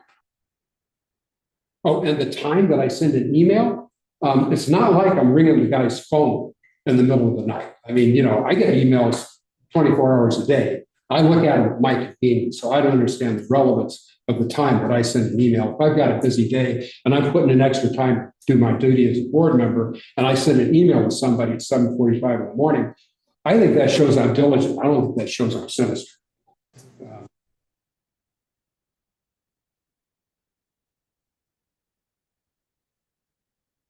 I think it's a miracle if money's not missing. I'm happy, okay, but I think it's a miracle. And this is what I'm talking about. This was when the budget was small. The budget's now big. And people they're telling you here, we're not going to look. The team player thing. Okay, so again, I'm being judged on a reputation. Show me the statute about team here. This is an elected board, it's a legislative body. The team stuff comes from the insurance company. They have a presentation they give. Some people, it's kind of getting the Kool-Aid. The presentation says, you are now, this is the board, you are now the ultimate insider. That's their words. Be a board that gets something done. Be a team. And then there's this whole other section about the outlier and how outliers are. Oh, they're weird people. They're disruptive. And it's like, there's not a word about the value of the dissenting opinion or the loyal opposition. It's go along to get along, it's the advice. And so this is what happens. The board demands a team and a team player. And because I'm not a team player, they want to get rid of me. No statute says this is a team. And I'm not speaking on behalf of the county. I'm speaking on behalf of myself as a citizen and an individual board leader who's trying to be responsible with your money. All right. Continue. Yep, I have another exhibit and I will try to rebut at the end some of the things that Trustee Brunner just said. My exhibit 2 is, and I'm sorry, but this whoever's chatting, please stop. It's really distracting and, you know, this is not an easy thing for me. Thank you. My exhibit number 2, which you both have, correct? Trustee Brunner, you have it? Yes. Okay, Might actually have an extra copy. okay. Do you have it, Rick? I have. Okay. Disbursements and accusations of trustee and staff corruption being made by trustee Brunner. There is a history associated with trustee Brunner's past and continuing false accusations that the town has had money stolen. And he just, highlighted what his real concern is that malfeasance has happened. And I just want to add that a forensic audit is extremely expensive. Unless there is just cause to do one, which has never been identified by all the professionals we have now putting together a really good budget. And Trustee Bill has just expressed how much better our system is, and it had to be. We had huge problems. Truly, Leslie Bluesmeyer said so in her report. But we've come so much further. But here's the thing with a forensic audit. Unless you can show unequivocally that you have a serious missing money, our insurance company will not pay for it. And I'm talking $30,000 plus to do one. So there's no way that we, as a board, are going to do a forensic audit when we have no reason to think so. Because we have hired, right now we have professionals doing this. And anybody who's looked at our budget, it is the best budget. You can understand it. It's amazing. And despite Mr. Brunner's accusations that we don't care, we do. We look at things. We're responsible. We have the fiduciary duty, all of us, as a team. I wasn't just elected to be mayor and I'm going to go off on that. Nope. We are a team and it's required by our code of conduct. And our insurance company says, these are the things you need to do. So you do not make the town pay on the liable for a lawsuit, which is taxpayers' money going for somebody doing something they shouldn't have. So thank you. And on that note, because what I'm about to talk about has a lot to do with the money and how we approve it, et cetera. All right, there's a history associated with Trustee Brunner's past and continuing false accusations that the town has had money stolen, when in the fact that it's not the case. And he has just clarified that he really thinks there's some malfeasance. This has already been described in my exhibit 1. His belief that this is the case interferes with his ability to objectively accept the town's financial system. The following are transcribed comments made by Trustee Brunner and other trustees and the mayor at the first meeting on April 23rd, after the newly seated elected officials were sworn in. At our 4th agenda item, we had to do a housekeeping statutory requirement of approving a resolution of appointment of officers. Trustee Brunner, I've always found it interesting that this is the first thing that hits a new board, and it's actually an important decision. I'm going to ask that you delay this motion for the moment. We're not bound to do it tonight. And even if we go beyond the 30 days that the law suggests, there's no penalties that the current owners of the offices continue in that office until the replacements are appointed, I believe. Mayor Smith, Melinda, who was our attorney at the time, could you verify that? Town attorney, all right, it is true that the statute does not require that those people be appointed within 30 days, but there is no specific penalty for failing to do so. If the majority of the board wishes to delay the decision until your next meeting, you certainly could do so, or you can make a motion on the resolution as presented. Trustee Brunner. So just getting to the point, why asking for a delay? I'm going to ask for an executive session to discuss employees. Staff, I guess, is the word in particular. I believe that there are more details with recent staff events that are not proper to be discussed in public. And I feel as a trustee that I should know what's going on here, because there's a possibility it could affect my decision on these appointments. So I just want, as a footnote, a trustee is prohibited from engaging in any personnel issues. This request to go into executive session regarding an employee is against the best practices of members avoiding any interference with personnel issues. To continue to suggest that what would be learned could possibly affect Trustee Brunner's decisions on these appointments is procedurally peculiar. And this is trustee Bruner, this is his continued discussion. And I also have a couple of questions and would like some clarification. I was under the impression that an RFP for attorney had gone out, but we have an attorney that's temporary. And that was true. We lost our town attorney who was Nick. Melinda worked in the same firm. She had extended their contract for 60 days. And we were in the process, we had RFPs out, we were in the process of hiring a new attorney who is Clayton Buckner. So yes, the question was answered. Various discussions ensued regarding the status of our current attorney and that her contract would end, but we were very close to hiring a new attorney. And we were able to do that. Trustee Bruner, I'd be willing to vote aye on a motion to reappoint the judge on this. Let me back up. We have to appoint the judge, treasurer, clerk, and what's the fourth? Municipal judge, attorney. Judge. Let me say that. Judge. Let me say it again. Judge, attorney, treasurer, clerk. Okay. All right. So I'd be willing to vote aye on a motion to reappoint the judge on as far as the treasurer goes. I don't understand having our administrator be the treasurer. I think it puts too much on him, and especially given the performance of the last staff person who also doubled as treasurer. I personally view this as a colossal failure and a very loud warning that you shouldn't be setting town policy on your perception of a current employee's performance. Previous interim administrator Klusmeyer was also our treasurer. And she explained that an administrator or the clerk often serve as the treasurer. This is a best practice, and to suggest that our perceived perception of Mr. Nguyen's performance is somehow not an accurate perception is a personal attack which was inappropriate and is indicative of bias on Mr. Bruner's part at the outset of his term. I think it's a bad thing to do. It's short-sighted. I think we should do an RFP for a treasurer. I think we should be sure. Two, I think that an accounting firm or someone who does audits might serve well as a treasurer. I think that the treasurer should be another set of responsible eyes on the money going in and out. We've had problems with that. And I don't think the person who sets the budget, collects the money, spends the money, is the liaison to the bookkeeper, and the board should also be the treasurer certifying his own work. It's just as I wouldn't do with my money, so I wouldn't want to do it with the town's. Trustee Schwartz, I feel completely comfortable with this motion, with the exception of the attorney, because we know that that's going to change. I have total trust in the staff, and I feel like we should continue to enforce this. This seems like something that let's just get it taken care of.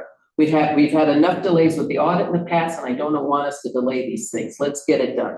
30 days is recommended. Let's do 30 days. Trustee Check, I have confidence in this staff and what I know of them. I agree with Councilperson Schwartz. Trustee Stelter, I'd like to appoint the attorney as well, because if we fail to appoint the attorney, we may have a gap here until we get the RFPs. And as far as this is good housekeeping, until we get the RFPs out, and as far as this is a good housekeeping item, we do have staff and trustees that look over the finances as well. And I suggest that perhaps you're referring to Trustee Bruner, should be on the finance committee, and that would give you confidence that the money is being spent the way it's supposed to be spent.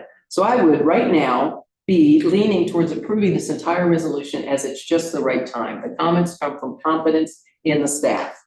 Mayor Smith. Trustee Bruner, any follow-up comments you'd like to make? Trustee Bruner. Well, just one observation that we've had people on finance committee all along, and they had no idea what was going on with finances. When someone hands you a sheet of receipts and check stubs, and you think you understand what's going on with the books, you may be wrong. These are comments directed at myself and past trustee McGinnis and Weber to suggest that each of us is incompetent, is yet another unjustified personal attack that trivializes the internal controls we did accurately confirm and begins casting doubt on the actions of the trustees. That's a public perception that we don't know what we're doing. This constitutes the beginning of Mr. Bruner's continuing public remarks, creating the perception that trustees can't be trusted. Such disparaging comments are outside of the best practices expected of an elected official and are damaging to public confidence. Okay, the motion was made to approve the resolution to appoint all of the officers, including Administrator Nguyen as treasurer. Trustee Bruner was a single nay vote. So that was in May 23rd. So I'm now going on to a meeting that we held on June 25th. Continuing to June 25th regular meeting, Trustee Bruner had questions about two entries in the disbursements. Trustee Bruner, who is KA? He was asked to explain the context by myself. There's two charges in the meeting account for KJ Bowman and a lunch receipt. Ruben replied that he had taken Kaja and sorry for the mispronunciation of a name, had taken Kaja and Morgan out for a welcome lunch and he accidentally used the town credit card and has since reimbursed the town. Administrator Wynn explained the travel expenses were for Kaja paying for work travel to Provo, Utah, and she went to Cassell training, which I'm telling you is making a world of difference in our financial system. And she used her personal credit card and is being appropriately reimbursed. Bill asked more about the reimbursement and that the mayor had previously identified these kinds of expenditures as malfeasance, and this is me he's referring to, and that is indeed what has happened.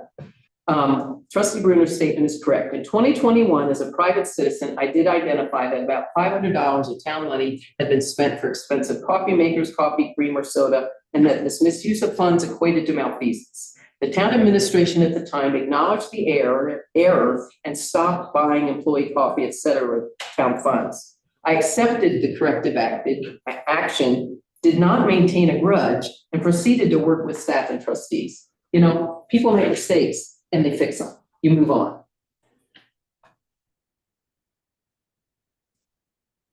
Kathy Schwartz, when Sam and I did disbursements last week, we noticed it and had brought it up to the staff. That was one time I was not there.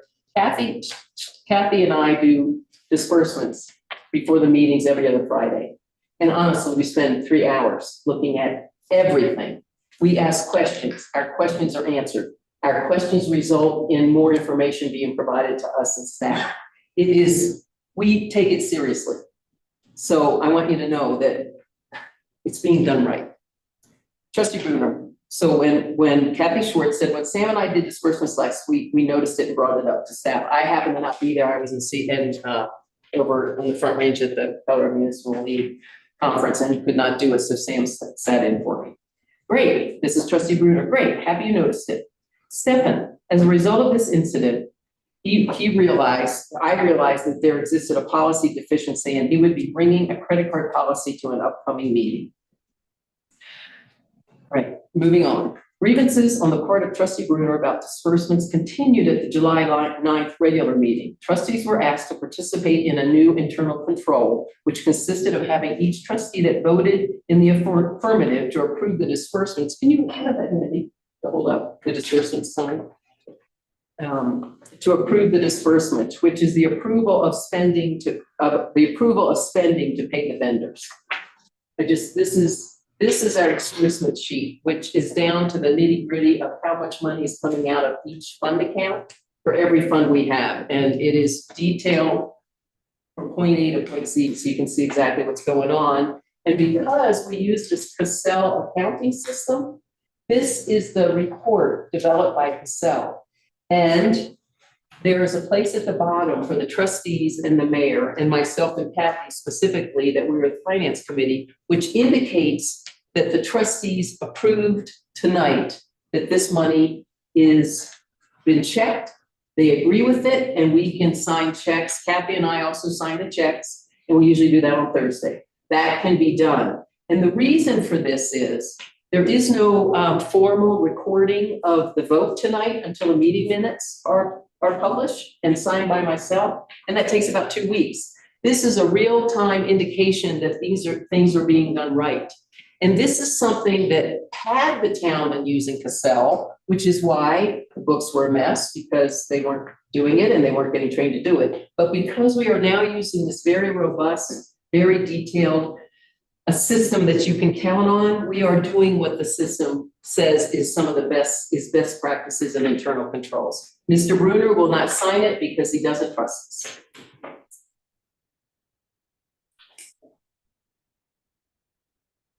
This is a best practice that is part of the self-keeping system, which the town of Payoneer had not been using previously. It's a transparent and efficient way to affirm approval in real time and create a permanent physical record of such approval for historical purposes that will be filed in addition to affirming votes being indicated in the affirmative in meeting minutes. And this is Trustee Bruner at the July 9th meeting when this system of signing was brought up as a good practice internal control. Trustee Bruner, I don't understand this. If I vote to approve the disbursements, that's my goal. I've been here to vote on things. I don't know anything about this. I'm not about to sign it until I understand it. Thank you very much. In response to trustee Bruner's questions at the meeting that he wouldn't sign unless he understood the reason, Kaja Bowman, she volunteered to send an email to trustee Bruner, dated July 10th, to explain this new internal control process. I will not read the email, but I want you to know several emails followed. And I have to tell you, it was a very polite and professional email from Kaja. She's new, and she decided that, this is something she could probably help explain, so she took her time to send the email. In the follow-up July 16th email to Administrator Nguyen, trustee Bruner included the following series of seriously defamatory comments made by trustee Bruner to Administrator Nguyen regarding what had occurred with the accidental use of a credit card, which was reimbursed, and that was explained in public, and the proper reimbursement to Kaja for work-related travel, all of which were explained at the July 9th meeting. And honestly, it was, when you hear what he has responded, it's as though trustee Bruner wasn't at that meeting on July 9th when he heard it all and said, okay, great, that's good. This is what he wrote. The silence by multiple individuals privy to this impropriety is what, if not a conspiracy or a cover-up? Now you reveal additional personal expenses by the same individual were bundled and thus hidden in the same slate of expenditures. Why was this not revealed at the time of the public discussion? The implications are shocking. It was revealed at the time of the discussion. This is a serious matter. What does it suggest about staff's sense of immunity, entitlement, privilege, and lack of oversight? Personal use of town resources is malfeasance. What example did this episode set? Here is a person embarking on a charter, I'll say a public service. I think what he meant was charter of public service, and town staff is instilling the seeds of corruption in the very foundation of that career. Why did Mr. Santiago have a town credit card? What training did he receive prior to being entrusted with the credit card? Why did he think he had authorization to use it in this way? Who else participated in the meal? Was he disciplined in any way? Is there a record of this in the personnel file? The file of each staff member privy to the presentation of the expense as approved? Please provide the approved policy specifying circumstances under which staff meals may be reimbursed. What does this episode say about your commitment to transparency, honesty, and best practices? I mean, seriously, 2 invoices that were explained, this is his response? And I want to say, every email a trustee sends is public information, and every trustee should see those emails. That is open records. No trustee should know more than another. So for trustee Bruner to say his emails to Stephen Nguyen being shared with the trustees is somehow breaking the open meetings law is laughable. That's exactly what you have to do. We have to know what other trustees are saying, because you know what? We're a team, and the things we do together have impact on the town and the policies. Trustee Bruner's accusations towards staff that a conspiracy, if not a cover-up, sense of immunity, entitlement, privilege, a lack of oversight, malfeasance, and instilling the seeds of corruption are slanderous and are not shared by any of the other trustees. This unhinged email is a continuation of trustee Bruner's comments provided above during the April 23rd meeting, denigrating trustees and the administrator, and has created a damaging sense among employees that they are perceived as not being trustworthy and are corrupt. As would be expected, his words have had a terrible effect on morale. And I have to tell you, simply because a few staff get an email, you don't think all the staff talk about what they are experiencing and what they are being accused of by a trustee who is supposed to be representing all of us in the best interests of the town. Staff morale is the only thing keeping this town going. People love working for us. They cannot be denigrated and be told these things. These critical and accusatory viewpoints and behavior reflect negatively on the town government in general, and staff and trustees specifically, and trustees specifically continues at the next regular meeting held on July 23rd. Below is the transcript from the July 23rd meeting at the point in the agenda where trustee Bruner asked to have disbursements removed from the consent agenda because he will be voting no on the disbursements and doesn't want to be voting no on the entire content of the consent agenda like we did tonight. He did that, vote yes. Trustees vote to remove the disbursements from the consent agenda. Before the separate vote on disbursements, trustee Chet asked, why did we want disbursements to be taken out of the consent agenda? Trustee Bruner replied, ultimately, approving the disbursements is an act of faith. I am not capable of verifying everything. We recently had a situation where an inappropriate invoice was put in the disbursements without comment. If I hadn't asked the question, it would have gone through. To me, it's not so much, and although I feel it was a serious incident to have happened in the first place, having it put in front of me with no explanation on top of everything else has broken my faith, and I will be voting no on the disbursements until we have an independent treasurer. Mayor Smith, thank you. I'm glad you put this in the public realm. I find that rather disheartening, and it's a personal remark, and it will stop right now. Thank you. Trustee Schwartz, my comment is, I'm on the finance committee. Every disbursement round, Mayor Smith and I are each on that committee. We spend 2 to 3 hours each reviewing every single disbursement. And we go through it with a fine-tooth comb. We look at every single receipt that we have questions on. We are making sure that everything is in order because this is taxpayer money and it is my job while up here. And the expense in question, we too had found. We had put it forth. We got the explanation. Again, I was not there for that disbursement, so I wasn't aware of it. It was being reimbursed. The one thing we did not do is write an explanation on that form that I just held up. We will write in notes on that form and they go into the agenda packet for all the public to see. There are checks and balances, and this is what this process is for. And as a person, again, who spent time on this one, I spent 3 hours looking at everything. Our staff is 100% doing everything what they need to be doing and have great checks and balances. So Bill was the single nay vote on the disbursements at that meeting, which was July 23rd. The issues Trustee Brunner has brought up were politely and thoroughly explained in previous meetings and subsequently followed up with politely, professionally explained emails dated July 11th and 15th by Kaja Bowman and Administrator Wynn, respectively. In addition, Administrator Wynn recognized deficiency in policy and that a credit card policy would need to be created and brought it to the trustees at the July 23rd regular meeting. That was not good enough for Trustee Brunner, as evidenced by the transcript from the July 23rd meeting that I just read. His follow-up insistence at the July 23rd meeting that ultimately approving disbursements is an act of faith. I am not capable of verifying everything myself, and I will be voting no on the disbursements until we have an independent treasurer is in direct violation of the best practice that. And we have our own resolutions for code of conduct for trustees, and our insurer has code of conducts we need to follow to keep the town from being sued. And this is one of those instances. And in order to maintain order and make sure that the policies voted on by the trustees are followed through on, and that we don't have anybody undermining us. So Trustee Brunner, I am not capable of verifying everything myself, and I will be voting no on the disbursements until we have an independent treasurer. This is in direct violation of the best practice that no member may continue questioning the majority vote of the board, even though that member did not agree with the outcome and issued a nay vote. You have to accept the board has spoken, though one may have preferred a different outcome as a trustee. As stated in the beginning of this exhibit, Trustee Brunner was the lone nay vote on the resolution to appoint the town treasurer, clerk, judge, and attorney. And his rejection of the will of the majority of the trustees is a dereliction of his fiduciary duty to be acting in the best interest of the town of Paonia. His continued overreaction about the receipts and meritless insistence that the town administrator, other town staff, and past and present members of the finance committee are not to be trusted constitutes harassment and another example of a dereliction of duty of an elected official.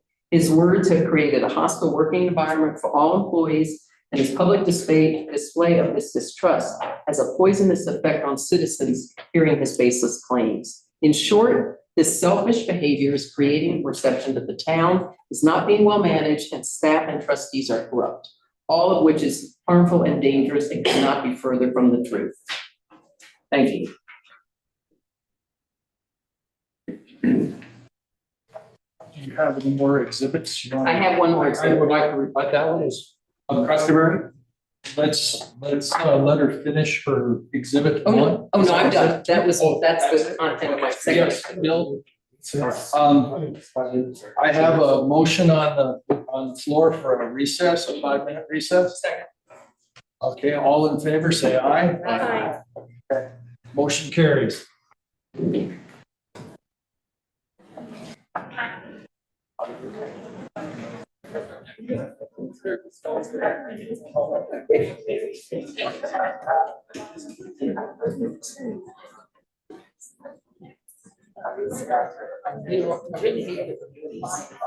Exactly.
Yeah, thank you.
You might as well put it on the back of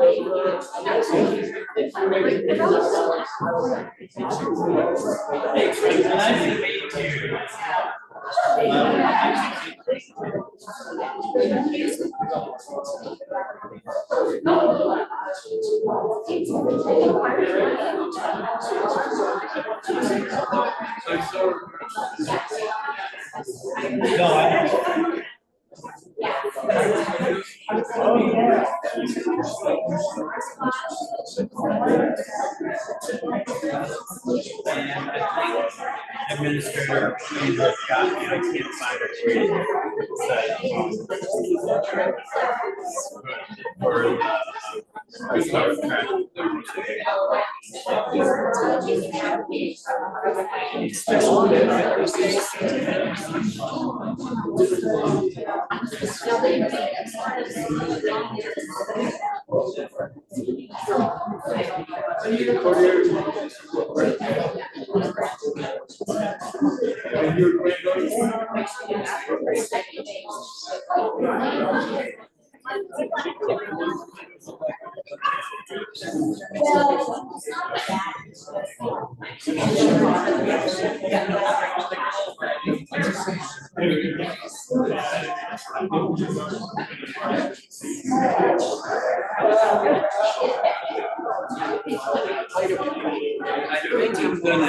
I think I'm gonna need to get a copy.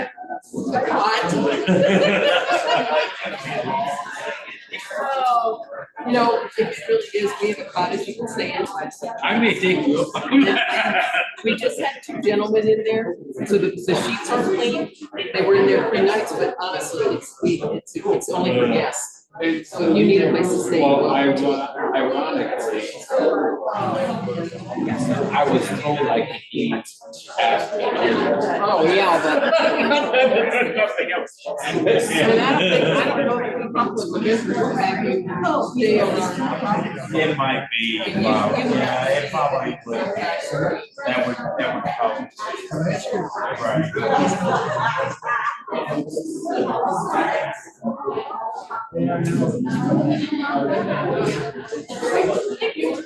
you don't want to, Where did you get the cookie? oh, I have it.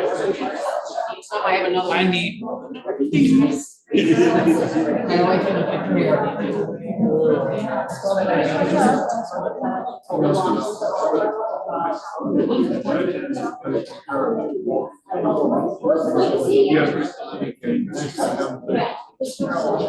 I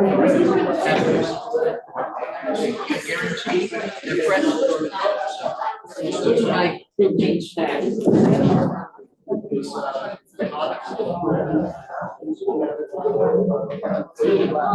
And take them from your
I think it actually goes through. Yeah.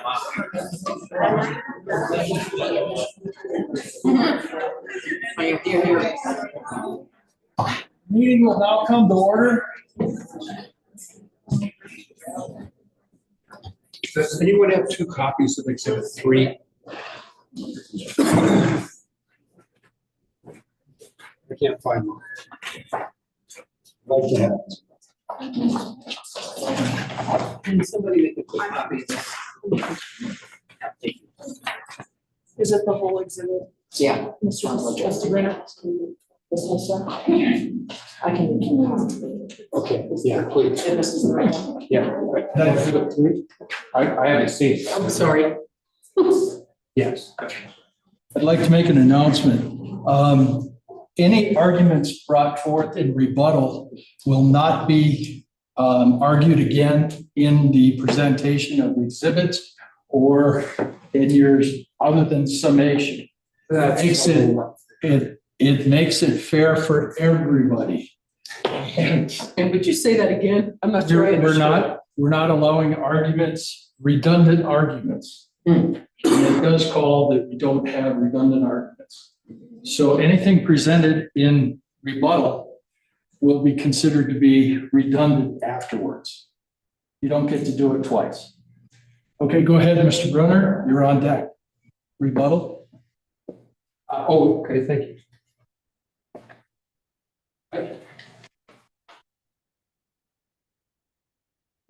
For the attorney. So I'll just take it from the top here. False accusation that money is stolen. I didn't say that.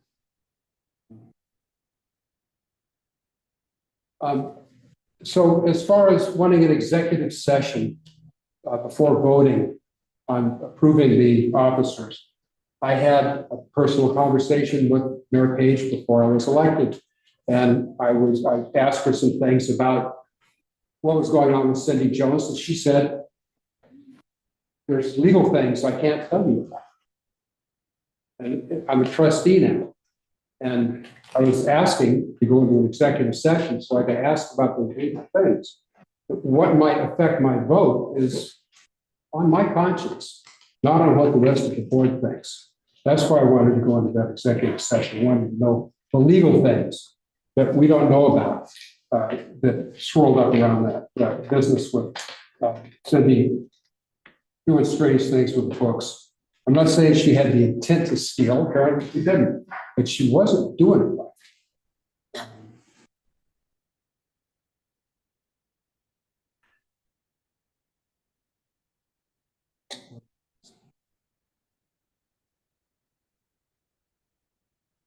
Okay, so I said, especially given the performance of the last staff person who doubled as treasurer. I misspoke. I did not mean Leslie Klutzmeyer. I meant Cindy Jones. Cindy Jones was the treasurer. The town had the board had put their total faith in the bookkeeper who wasn't doing it right. And to me, I mean, that's a huge red flag. Bill, that is not pertinent to the argument of your time in service. That's in the past. No. Order. I'm responding to this right here, this treasurer business. So thank you, Mr. Stone. You may not continue on that argument. In the past, this is approved right now. Past like 1923 of the exhibit previous. Thank you. So here I being damned for my vote. I explained why I was voting no, that we wouldn't always have someone as trustworthy as Mr. Wen, or we might not, we don't know. It's my opinion that we should be building institutional integrity and not relying on the personality of the people that are in the positions we have. We should have an independent treasurer. I believe it. And I'm getting a lot of flack for it. They're taking this into a reason to drop me off the board. So what would be redundant for me to go over the incident with the credit card again? I believe it was redundant for Paige to go over it in this presentation. No, you can address that. No, it was redundant. I already addressed it.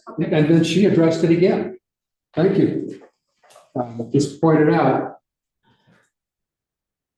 I think that the trustee who noticed the discrepancy in the disbursement should have brought it up to the rest of the board. To me, that's the principle is that as a trustee, I can't speak for the board. So if I'm aware of something that's amiss, I have an obligation to bring it up to the board. And I don't, as a fiduciary, I don't think a trustee individually or as a board has the authority to look the other way or decide, this is fiduciary we're talking about. So we're dueling theories on what the role of a fiduciary is. I don't think fiduciary can look the other way. That's not being a fiduciary. And thank Mr. Wen for coming up with the credit card policy right after this happened. We didn't have one. And so, you know, to me, that someone accidentally uses a town credit card makes me want to ask more questions. And so that's what I did. And my questions were deflected. I didn't get any straight answers. I asked them again. And now I'm in the dock and I still haven't gotten any answers. The other issue there was another bunch of expenditures on the same person. I'm not saying they were improper, but to me it's odd that they were bundled with a note approved by Stephen Wen. They were of the same nature as the expenditure that everybody else caught. That shouldn't have been bundled. That those disbursements can include charges down to a few pennies for an individual screw from the lumberyard or from the hardware store. And then we've got $500 that's a bundle, that's odd, it's different in the disbursements.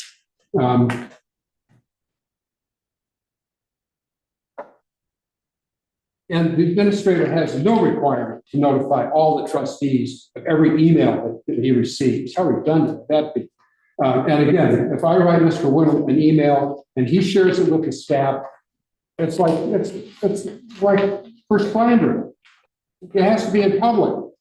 If I say something to Mr. Wynn in private and he makes it public, he's the one who's making it public, not me. I'm not slandering him. He's slandering himself.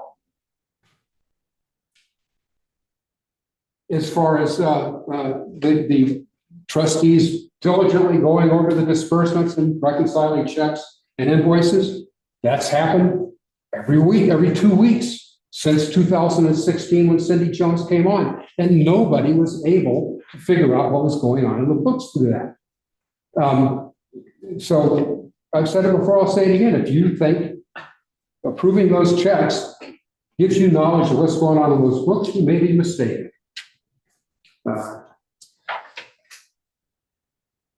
Never have gotten the documentation on best practices for signing the disbursement. Again, I think it's an impropriety to ask. I'm not the treasurer. I vote. I'm required by statute to vote. I'm not required to sign the disbursements. The idea that it's a direct violation of the code of conduct to vote no, because everybody else has voted yes. Excuse me? I think this is upside down. It's not like I'm going around and, writing letters to the editor that they did the wrong thing by approving those disbursements last week. That might violate, but when I have a principle that I want an independent treasurer, so I'm going to vote no. I'm not accusing anybody of anything. I'm saying it shouldn't be this way. I want institutional integrity. That's why I'm here. It's getting me in a lot of trouble.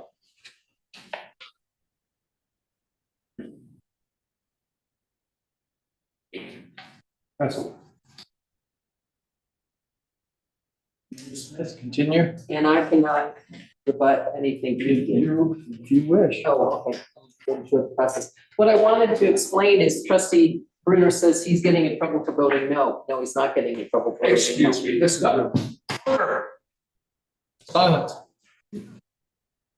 Go ahead. So we both have the opportunity for rebuttal. So I just want to make it clear, he can vote no. What he can't do is come to a meeting and start insisting that the resolution that he voted no against has to be enforced.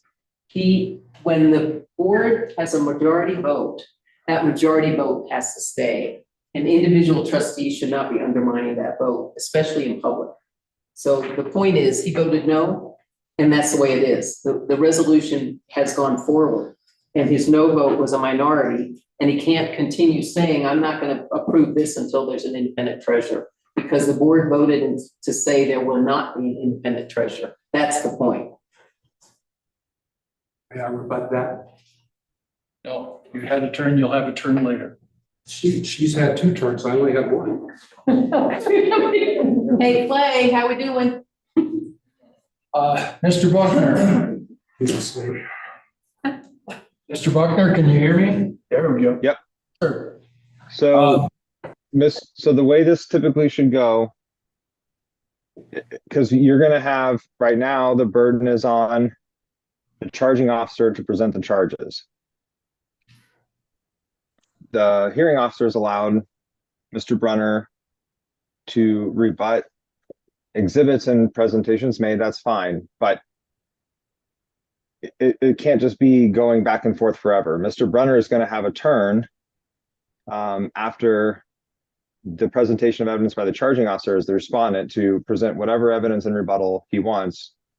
And the board, fine through the hearing officer or point of order of another trustee, can determine whether or not information is accepted as redundant or relevant. And that's really the only criteria, for consideration. So my suggestion is if you're going to allow, you allow the charging officer to continue or finish her presentation according to the script, and then allow Mr. Brunner to rebut and present his evidence in line with the script. Otherwise, we're going to just go back and forth, rebuttal, rebuttal, rebuttal. What's happening right now is really more along the line of a closing and or making an argument. And that's why it'll never end, because it'll just go back and forth, point by point by point, to no end. So I would just suggest sticking to the procedure as it's outlined in the script.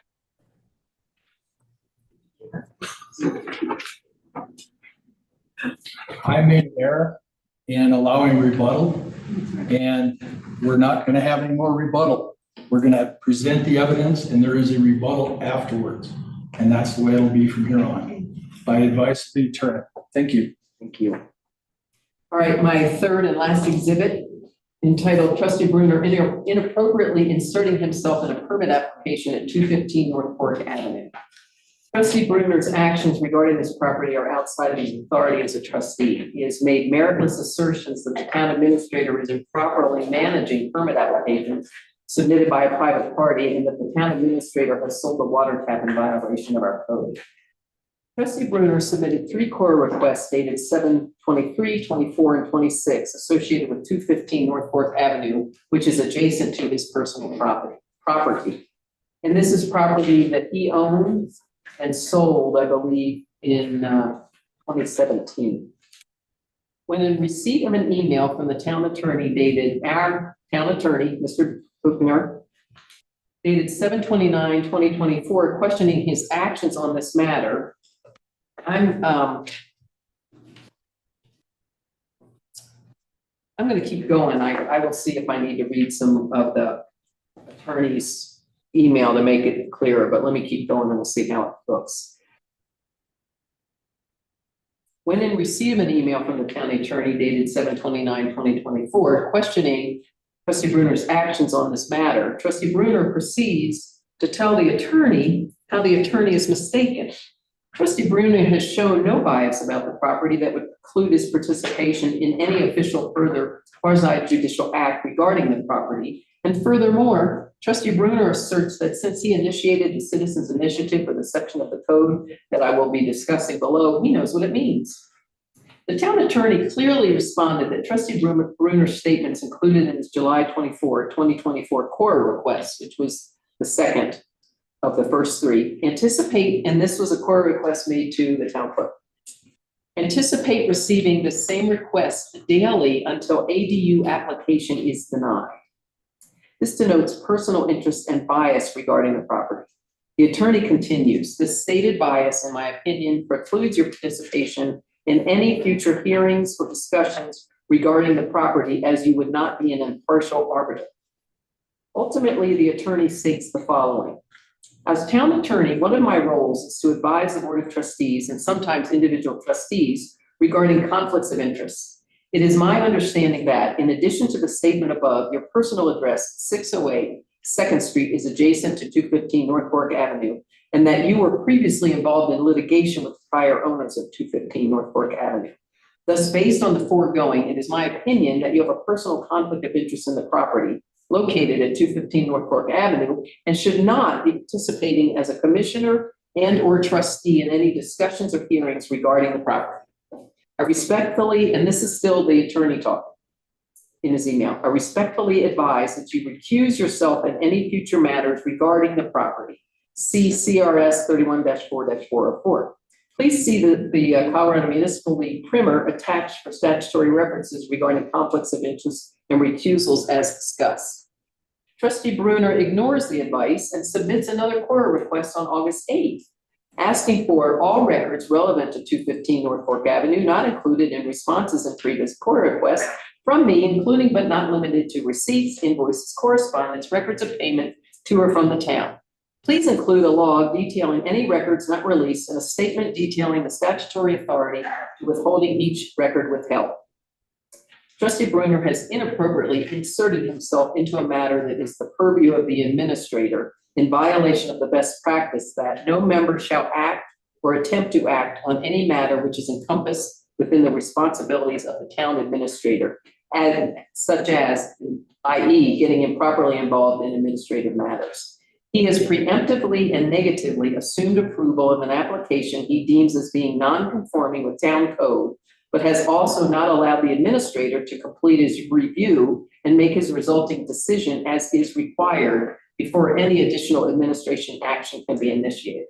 This is exemplified by his threatened statement in his July 24th, 2024 FOIA request, which was his second of 4 now. Anticipate receiving the same request daily until ADU application is denied. This is yet another example of his getting improperly involved in administrative matters. Coincidentally, while he asserts he has not improperly overstepped his role as a trustee in his August 1st email, he states, after considerable effort, this is his August 1st email to the attorney. After considerable effort to study and understand the municipal code, I can say an ADU is impermissible on numerous counts. It is my fear that some vested right to an ADU may be established in violation of Paonius code, either by an administrative error or intentional evasion of a responsibility to enforce the code. It makes no difference to me if the location of the requested ADU is in my backyard or at the furthermost part of the Paonia water system. As a trustee, I have a fiduciary duty to protect the code and shield the town from liability arising from misapplication of it. This is the sum total of my interest in this matter.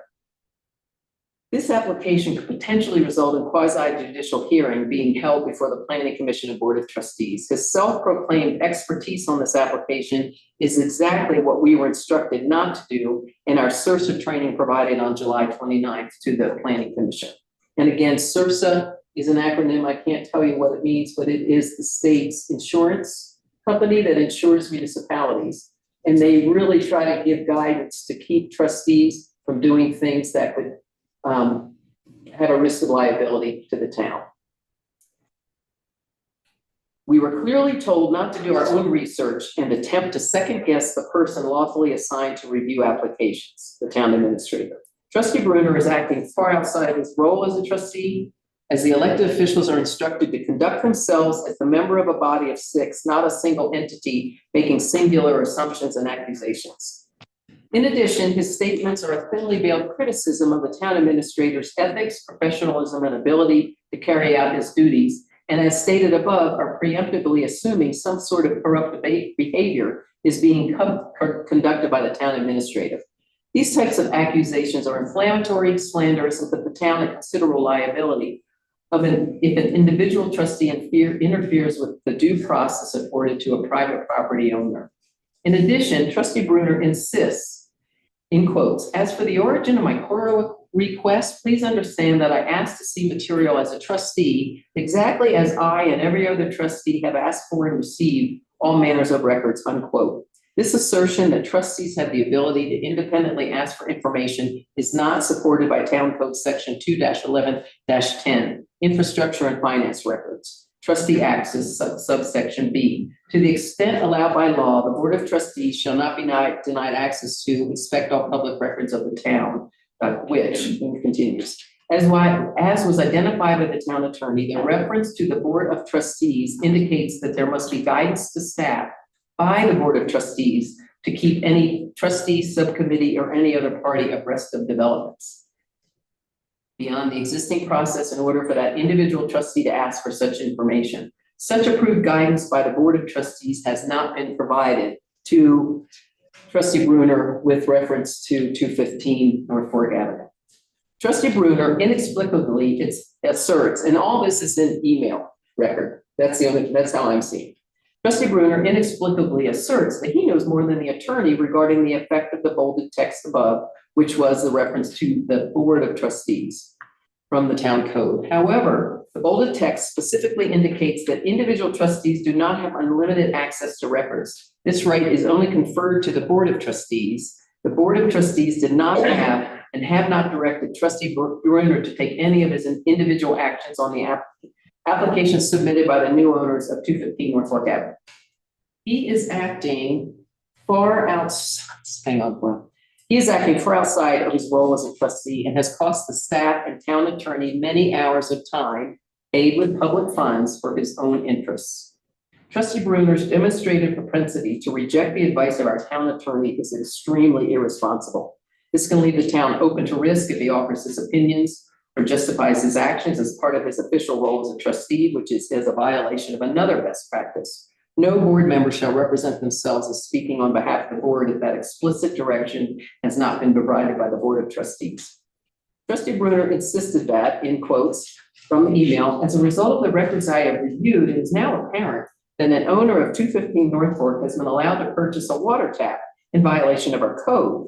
The decisions made by the administrator to facilitate this purchase are, in my opinion, beyond the scope of his office. This knowledge doubles my concern that an improper vested interest is imminent in regard to the ADU in question. In my view, the application and fee should never have been accepted. It is a fact that numerous ADUs and other living units continue to be established in violation of our laws. My concerns are well-founded. These are serious, and this is me talking now. These are serious accusations to make regarding decisions purportedly being made by our town administrator. Trustee Bruner provides no proof as to how his concerns for these accusations are well-founded.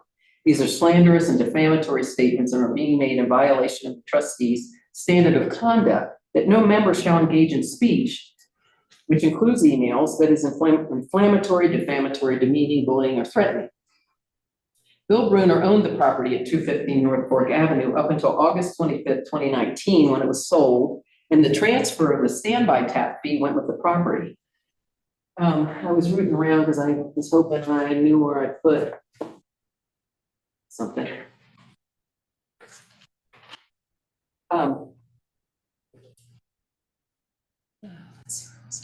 Coincidentally, a list was provided to the public by town staff at a December 7th, 2022 Planning Commission meeting that provided the addresses of every property with an in-town standby tap.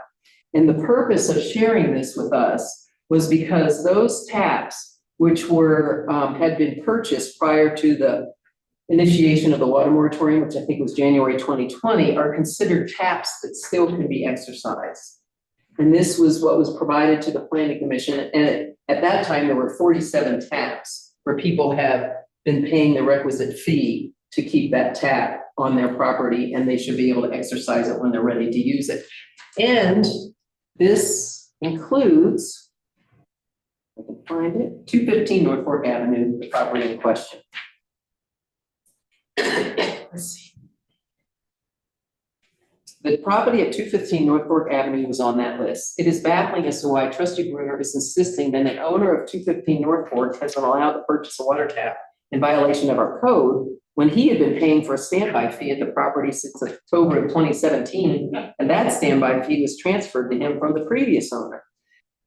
Again, I'm no expert, but this is looking, anyway. Trustee Bruner's actions on this property make it obvious that he has no intention of putting the interests of the citizens of Paonia and his oath of office ahead of his continuing obsession to be a self-appointed watchdog, routing out his perceived wrongdoings. These are my words. This is not a role of an elected official, and it undermines the integrity of the town and the Board of Trustees, and his rejection of attorney advice puts the town at risk. Done. That's all your exhibits? That is it. Okay. Mr. Bruner, your exhibits? Thank you for that statement. We're not having rebuttals? I'm sorry, we've just had 2 rebuttals. Yes, sir, and I made a mistake in allowing that in the first place. Our attorney ruled on that. Well, it's unfair. Okay, I passed. We'll do it during the exhibits. Thanks. Shortens the whole thing.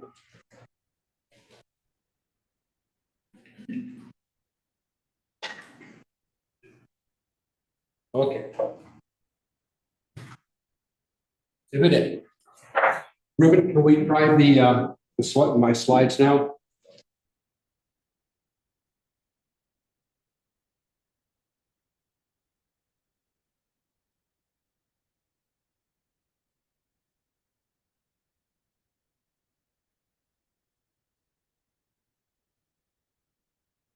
Exhibit A. It's an email dated 8/9, a couple of days ago. It says, "Dear Trustee Brunner, I am requesting your indulgence in the following. I am requesting your indulgence in the following. Exhibit A. It's an email dated 8/9, a couple of days ago. It says, "Dear Trustee Brunner, I am requesting your indulgence in the following. Thank you, Samara. There are no staff complaints against me. Okay? There are no staff complaints against me. No one on the staff has filed a complaint against me.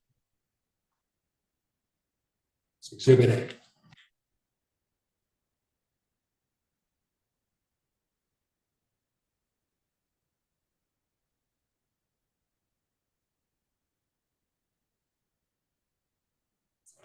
B.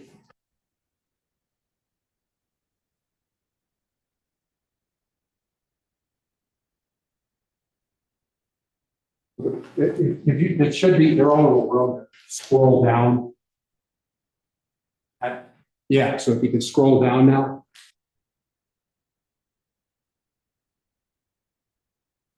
Perfect. There you go. That's it. Scroll down, scroll down, scroll down, scroll down. Go up a little higher, please. Keep going. All right, grounds for removal not subject to impeachment. Okay, so officers like town council may only be removed for misconduct or malfeasance in office in such a manner as may be provided by law. Okay. And if you will keep scrolling down. So right here, so the things that you get removed for is official misconduct. It's a misdemeanor, has to be adjudicated in a court of law. Town councils don't have the authority to adjudicate misdemeanors. Second degree official misconduct, the petty offense, again, it goes through a court of law. This is failing to do your job. First degree is if you do it for personal gain. Second degree is you just do it wrong. If it's bad enough, you can be found guilty of this petty offense and you lose your rights. Can you keep scrolling?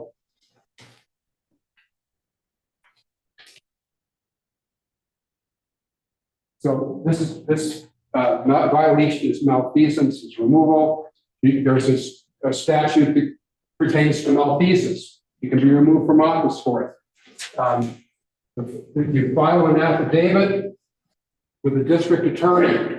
The district attorney decides if it's worthy of going to court. You get convicted in court, you can get it. You lose your office. Okay. Public trust, breach of fiduciary duty. Again, goes to the district attorney.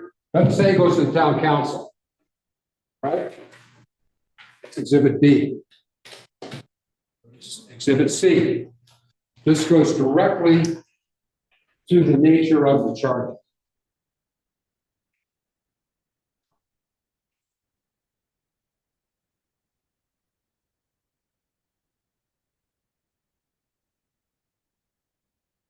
The first charge is harassment. Okay, you can't throw a guy out of office by just making stuff up and charging him with it and say, yeah, you're guilty of that. It's got to be a definition. Harassment, this is from the Paonia Municipal Code. Harassment is a misdemeanor. It has to go through the court.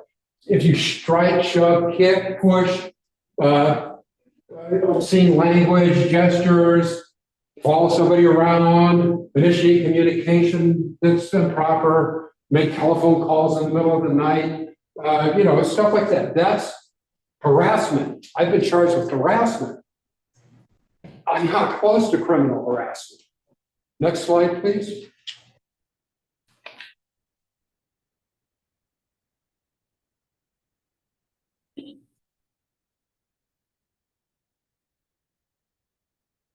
Abuse of, wait, read it to me, what is it? It's abusive position, right? Is that the second charge? So I tried to find abusive position, and I only was able to come up with one slide for it. The first reference I found to abusive position is from the Grand Junction Police Department. They have a code of conduct for policemen.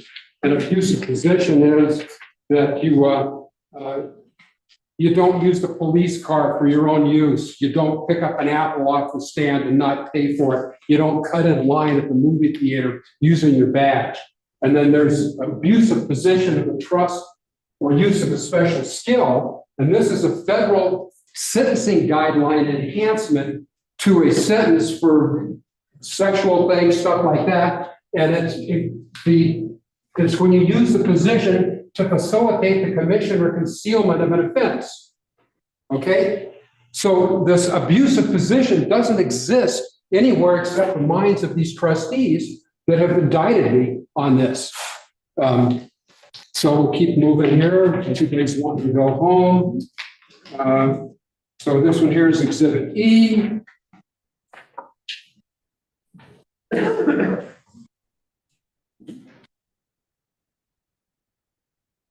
we go. All right, Exhibit E. It's titled not to be appointed to office, but it's actually the statute on conflict of interest. So if you have an interest, and the only legal reference to interest is an ownership or a pecuniary or monetary interest in something. And it says, if you have that, you declare it, shall not vote thereupon, shall refrain from attempting to influence the decisions of the other members of the governing body and voting on the matter. Okay?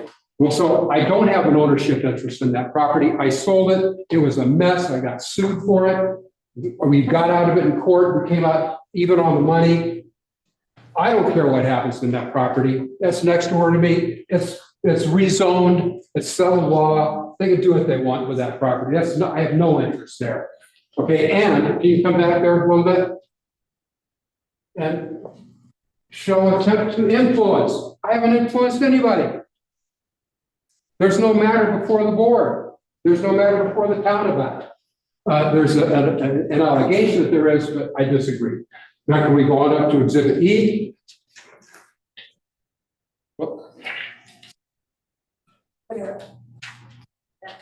Oh gosh, I hope I have all three of these. Oh, you gave us these. I gave you, oh, Yeah, so we it's have- half, it's half, it's half. I have three of them.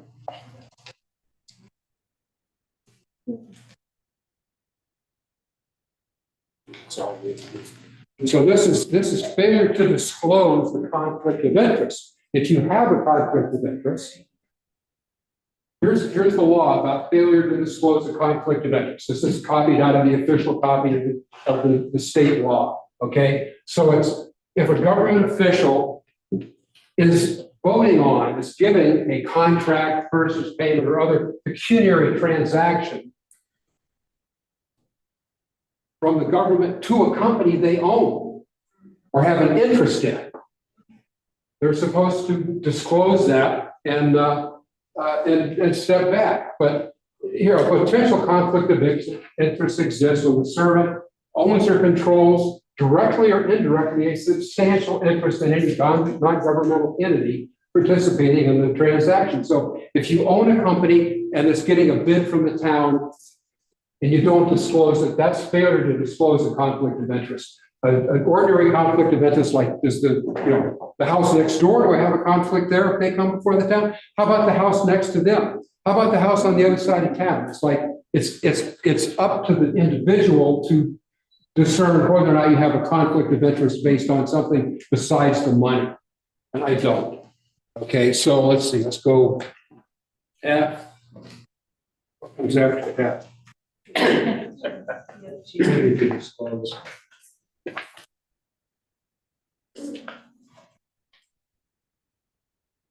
All right, so we're going to go straight to Exhibit I. If I find something else, I'll answer later.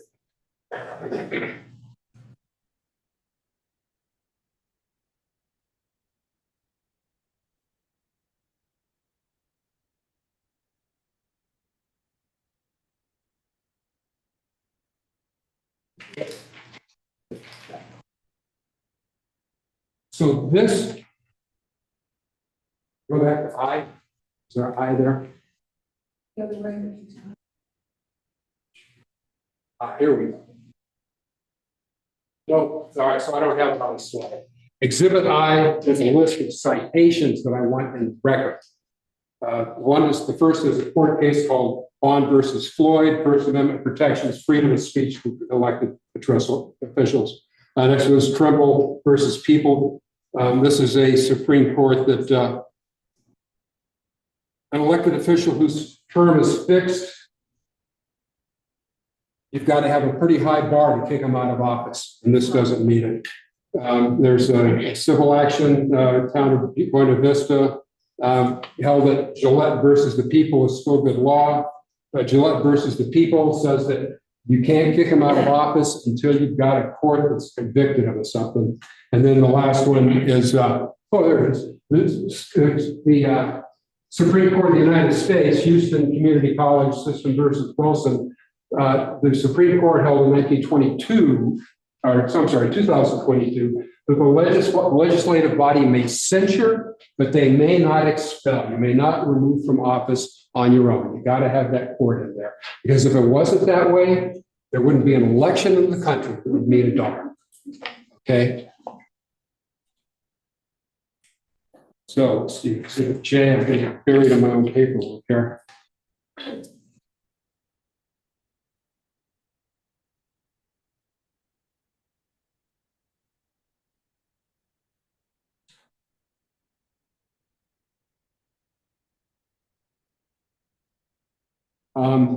I'm going to leave this one until a little bit later.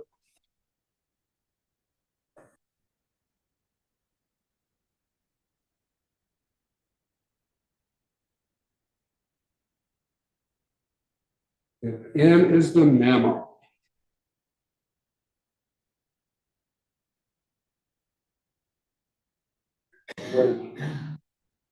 This is too soon.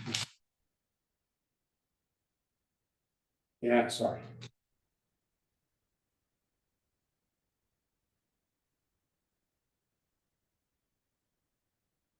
Okay, let's do this.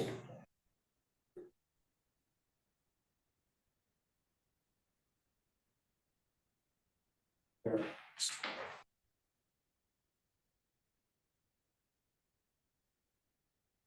that the last one? No, here it is, right? Nope, J, right? Let's, is there an N in there? The one you gave us is Exhibit N. When we have a J. We have a J. Oh, That's J. That may be the end of my slides. I didn't have time to do them all. Oh, it's mislabeled, I think. Because what I'm looking at on paper looks like what's on the screen. All right, so that's, let's do that. It's the emails, okay? So in Mr. Wynn's letter of resignation, he has a whole paragraph about how I'm using my own email and I will not knuckle under and do what the town's saying to use the town provided email address. And that there's no way I'll ever knuckle under to that. Let's see, I should actually submit his I'll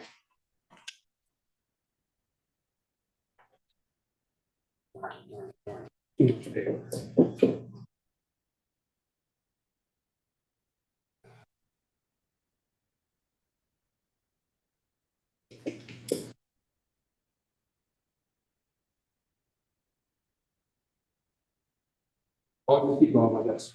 So I beg to differ. I didn't want to use the town provided email address because you have to get a Microsoft app on your phone for two-factor authentication.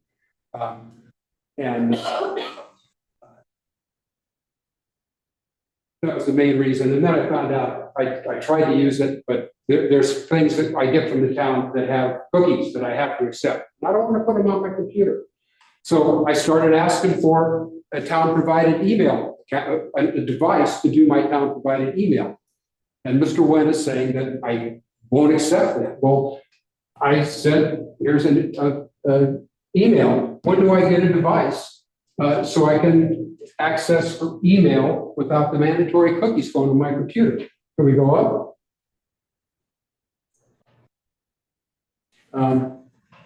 Here's another one. As indicated, I think it would be good to have a town issued device for email. What is the process to get one? Can we continue? Tamara writes back, you and Stephen discussed this the other day. And that is the process we would use. So let's go on to the next one. Oh. So yes, the devices need blanking. There's a pile of, there's several of these in the office there. And so I'm asking about the schedule. Other trustees have town-issued devices. I want equal access. Why is there a question here?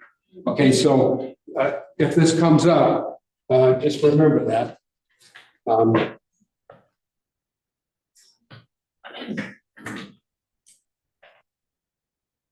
Let's go to this one. ADU, and this goes back to the portal.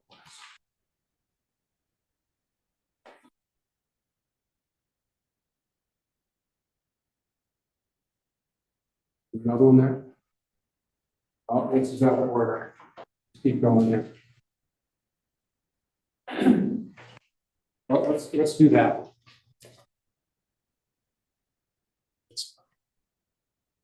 Okay. Tab.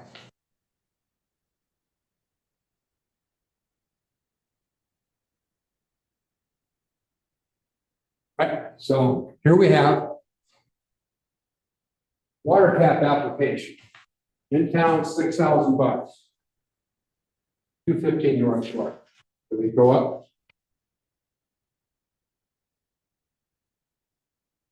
Actually, let's go down. Let's see, check up there, keep going. Okay. Check. 429.24. Town of Paonia, $6,000 for a water tap. Now we go up. Here's the application for it. Keep going up. Keep going. Here. All right, so here's the entry. I guess this is Casella. $6,000 for a water tap. As far as I know, there's a moratorium that says we're not selling water taps. There's the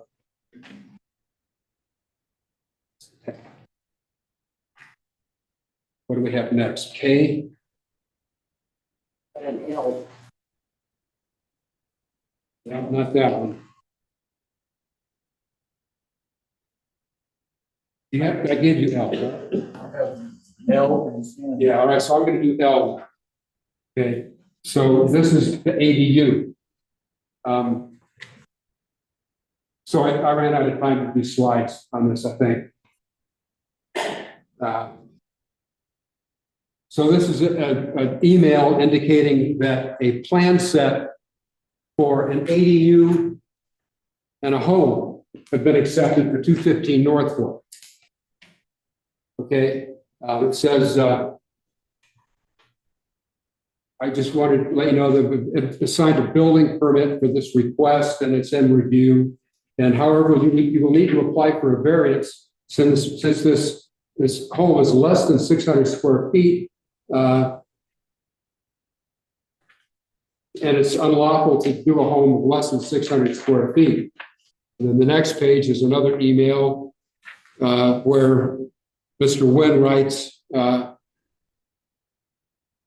so if the permit should be for one structure less than 600 square feet, for all intents and purposes, it's considered a manufactured home. The other structure should not be considered on this permit because they're not ready to construct it yet. And as it was presented to us as the second phase, and would currently violate our code for an accessory dwelling unit. Okay, and attached in that exhibit is the site plan for the house and the ADU. And we are not allowing ADUs on several grounds, one of which is the water moratorium, and the other is the water ordinance, which is in suspension. The sale of taps is not allowed. The moratorium is very clear that we're not selling any more taps. And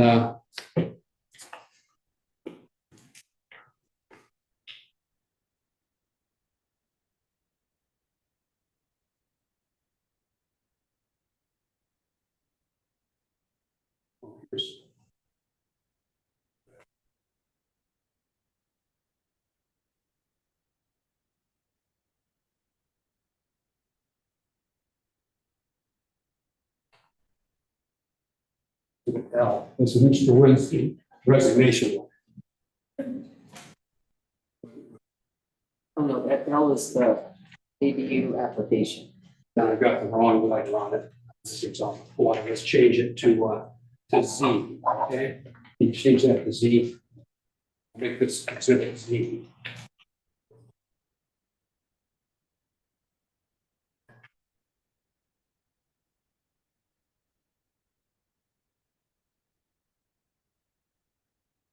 So this is Mr. Wynn's letter of resignation.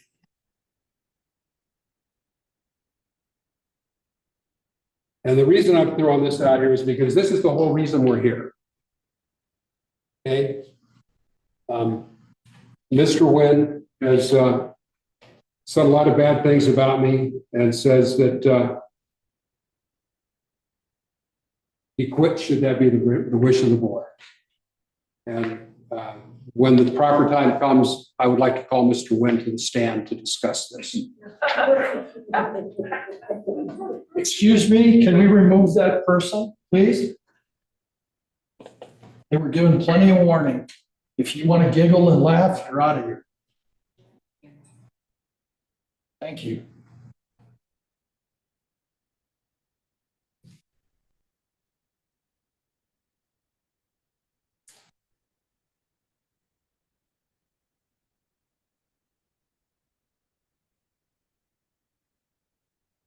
Bill, are you going to discuss Exhibit N? I don't know. Can you describe to me what it looks like? It says it's a series of emails from Yeah, Samira. went over that. Okay, That's, oh, wait, no, you're right, thank you. you're welcome. You have in? I have it, Right, I yes. just, okay. So I think, can we go back up? Is there an in there? No. Probably not. Okay, so this is the variance that's been, this is why I can't say anything or ask any questions about 215 North Fork, because there's a variance process going for it. Well, number one, nobody told me there was a variance, but as a result, the check for the water tap, the application for the ADU, I got those through court. And town code includes, we'll get there. There's no limit on Cora. Cora is any citizen can Cora anything at any time. It's like asking for a book in the library. There's some books you're not going to be able to see, but most of them you can. The law is very clear. The assumption is anything that deals with money, you can see. And there's no prohibition on how many times, how often you Cora. And it's like, I've been asking for documents as a trustee and not all along. And all of a sudden I have to Cora to get them. And okay, if that's what you want me to do, it makes it a more cumbersome process. It adds extra work to the town board. But despite what you've heard, I'll bet you there's very few trustees who ever had to send in a formal Cora request to get a document. It's a new thing. But so what this is some emails, and they're hard to read. You have to start in the back and go forward.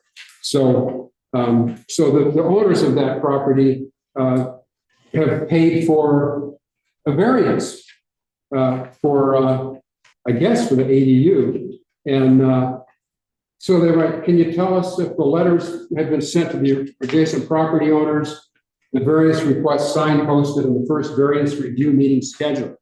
And the answer they get is, we've taken your money, but I guess they didn't understand that the variance process cannot begin until you have been denied. So your application hasn't been acted on. So I don't think that there's, and then they respond that they think it's a bit opaque, they don't quite get it. But yes, after a denial, then you can begin the variance process. So this application for this ADU that's against our code, we only allow one dwelling unit on the tap. Okay, and they've declared their intention. They want to have two dwelling units on one tap.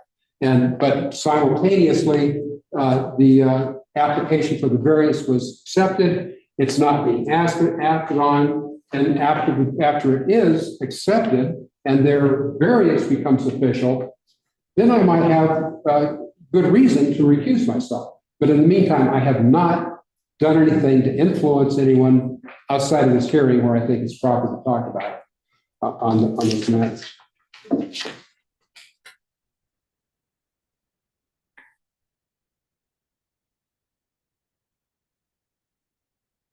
Are you completed?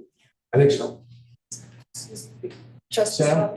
Go ahead. Oh, I was just gonna say, you're getting, I was gonna make a motion. I move to extend the meeting by an hour.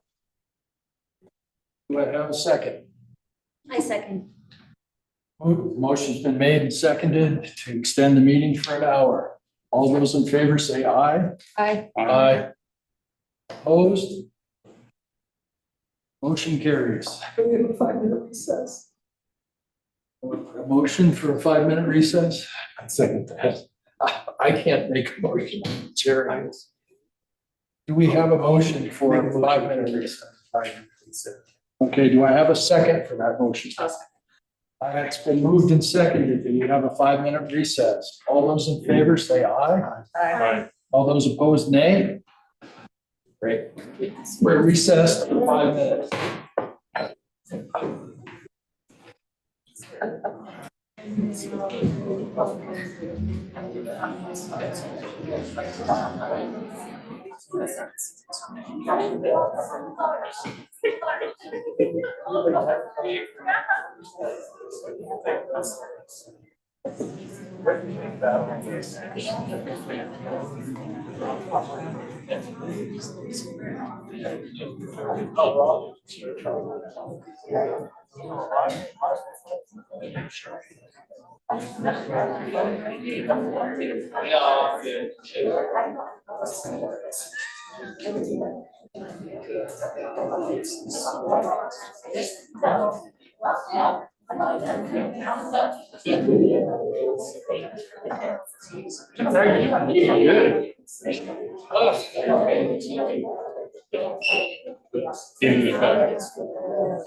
That's about 195.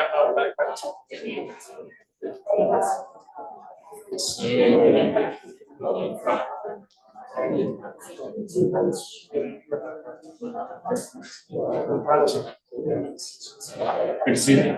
You too.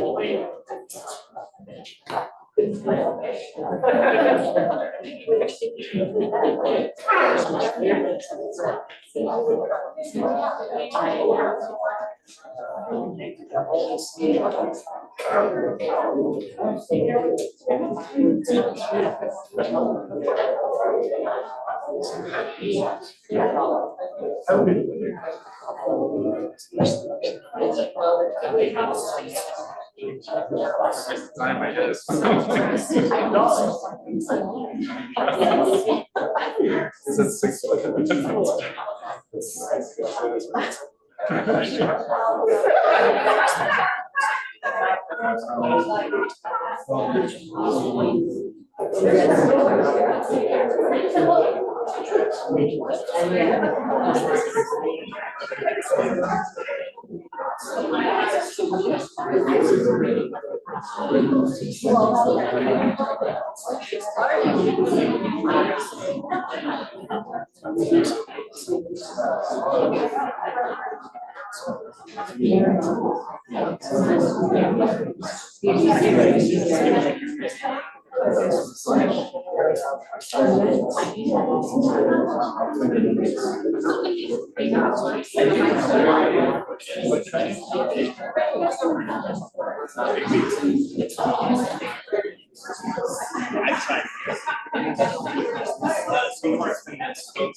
Sorry.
So why they cars when it's without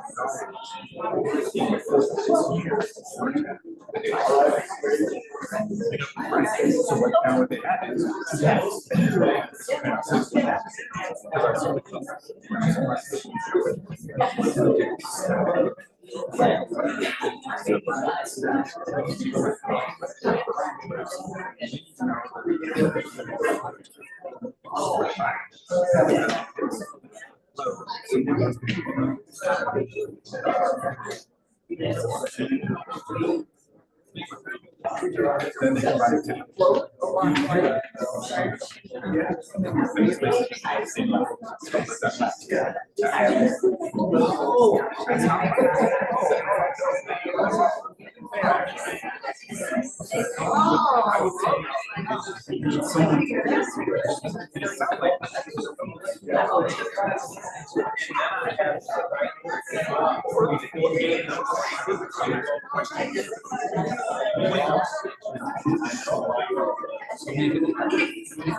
they combine it to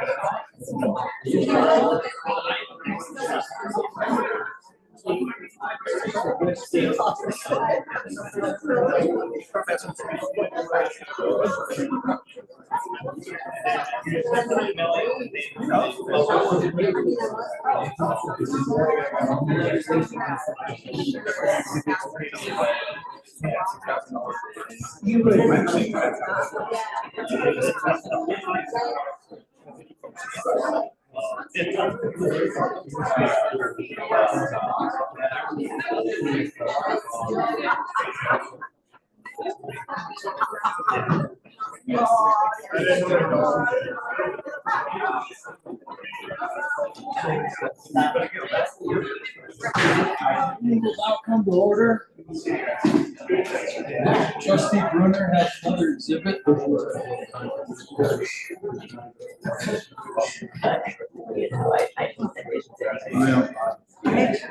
that's tricky though. Yeah. Trustee Brunner, you have another exhibit? Yes, thank you very much. Exhibit M.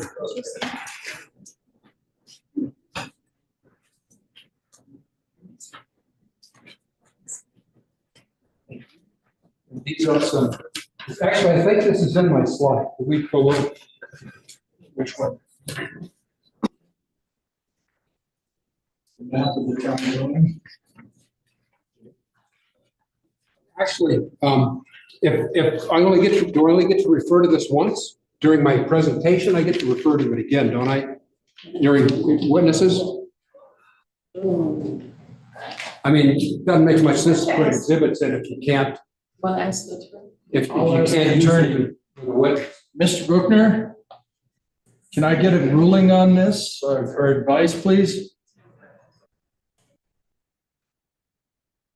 Yes, go ahead, sir. Trustee Brunner is asking about this exhibit, which is labeled Exhibit M, and it's the Town of Paonia zoning maps. And he wants to bring this up now, and he's also going to refer to it during witnesses. Is that going to be allowable, sir? The rules is relevant. So if you decide that this is relevant evidence, then that will be the determination on whether or not you should allow it to be entered. Just as a kind of as a, I guess, foundation to make that determination, relevance typically is any evidence used that's necessary to ascertain facts affecting a substantial right of the party. And if the evidence possesses any probative value commonly accepted by reasonable and prudent persons in the conduct or the facts at issue. So you're looking for if it has probative value that a reasonable and prudent person would accept as probative, and and or whether it's necessary to ascertain some facts regarding substantial rights of the party. So relevance is very broad. Even if something is relevant, there's different weights that can be assigned to it. And so as a hearing officer, it's your determination, sir, whether or not you believe the zoning map is relevant to the charges and the hearing that we're at today. All right, thank you very much. Bill, can you give us the probative matter for this? Well, I think it's my exhibit. I think what I heard him saying is that during witnesses, if it is relevant, I can refer to it. I think Actually, it's all evidence is it has to be relevant to the case and the charges. right, yeah. And looking through this, it doesn't seem to have. Well, we haven't got. Okay, let's hold off then, and we'll Okay. have it during All right. witnesses. Okay, sure. All right. Are you finished then, sir? I think so. Okay. Now, we're going to have public comment. 3 minutes per party, and there's a limit of 60 minutes total. Members of the community are encouraged to choose a spokesperson to speak on behalf of the groups in support or against removal of the trustee. Members of the public may not present evidence and or call or cross-examine witnesses. Do we have someone that wishes to speak? Point of order. Yes. I believe that witness testimony is part of the presentation of evidence.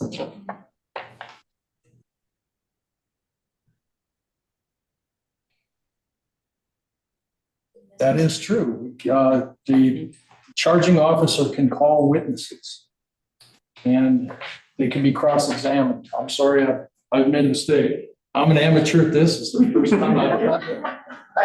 Hopefully this is the last. So do we have any witnesses? So I did not put any witnesses on the list, therefore I do not have any witnesses. Mr. Brunner, do you have witnesses? I do. Okay, How are we going to work this? bring them forth and I'll swear them in. Where are they going to stand? What are they going to do? We would prefer they stand at the podium and they have to be sworn in. Okay. I'd like to call Thomas Morton.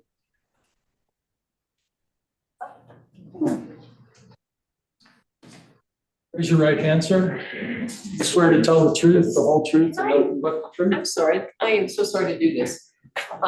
As I understood it, and I thought that there had to be a list provided of witnesses prior to this. Is that not true, Mr. Buchner? Because I would like to call witness when I didn't provide it as a written anything. So I'm sorry, just, If you missed it. well, you didn't write any witnesses. I absolutely did. I'm not I aware sent of it it. to Mr. Buckler. Oh, you did? Okay, Yes, I'm not aware of that. So you Absolutely. have that, Mr. Buchner? Yes, well, Mr. Brunner sent a list of witnesses that he wanted to put under subpoena which there, the board and Mr. Brunner don't have the authority to subpoena witnesses in this matter. But I thought I was not the only person that was on that email. I believe it was sent to staff as well. It was one of the many emails Mr. Brunner's put forth regarding questions and procedures and demanding subpoena of certain witnesses, et cetera. So I assume that's the email that he's referring to, but it wasn't a witness list or anything that was put forward. It was a demand regarding subpoenas. I responded to that, that subpoenas were not allowed, that there's no authorized subpoenas, and that you could not make someone testify against their will at a public hearing, because this is administrative in nature, regardless of the many assertions that this is somehow a criminal trial, which it is not. Mr. Brunner, you have a question? I submit that it was a declaration of my intention to call those witnesses. And, all subpoenas are not hostile witnesses. In court, you subpoena everybody so that if they don't show, you get a continuance. If you don't do that, they don't show up, you lose. You can't call them. We don't have the power to subpoena. I know, but it's the declaration of my intent to call those witnesses. It's what Mayor Smith? So what I'm not clear on, I've never seen Thomas Markle's name in anything. And I did not know, because we're not doing subpoenas, can I call a witness without having put it somewhere in the public record that I wanted to call a witness? Because I've not seen anything in the public record of Trustee Brunner calling Thomas Markle. So I'm just asking about procedure. Because I'd like to call one witness if I can call a witness, even though I didn't make it public. And I have no idea if that's improper in this process. That's entirely up to the hearing officer. However, I mean, the chart, the presentation of evidence is complete for the charging officer. And so if there's a rebuttal witness that you would call to, rebut evidence presented by the respondent, Mr. Brunner, that might be appropriate, but only insofar that there's been proper notice given. I don't know. Again, I disagree with Mr. Brunner's interpretation of the subpoenas and the declaration of intent, but for the witnesses. But I also think it's important that Mr. Brunner be given every opportunity to present evidence in his defense as part of his due process, since he is the respondent. And so I don't see a problem with allowing witnesses, again, as long as it's relevant and it's not redundant testimony and evidence. Yes, sir. Well, I will allow the calling of witnesses for Mr. Brunner. Thomas Markle. Let me ask a question. So is the Board of Trustees, are we allowed to ask questions of the witnesses? I believe that says. It says so. Yes. Okay.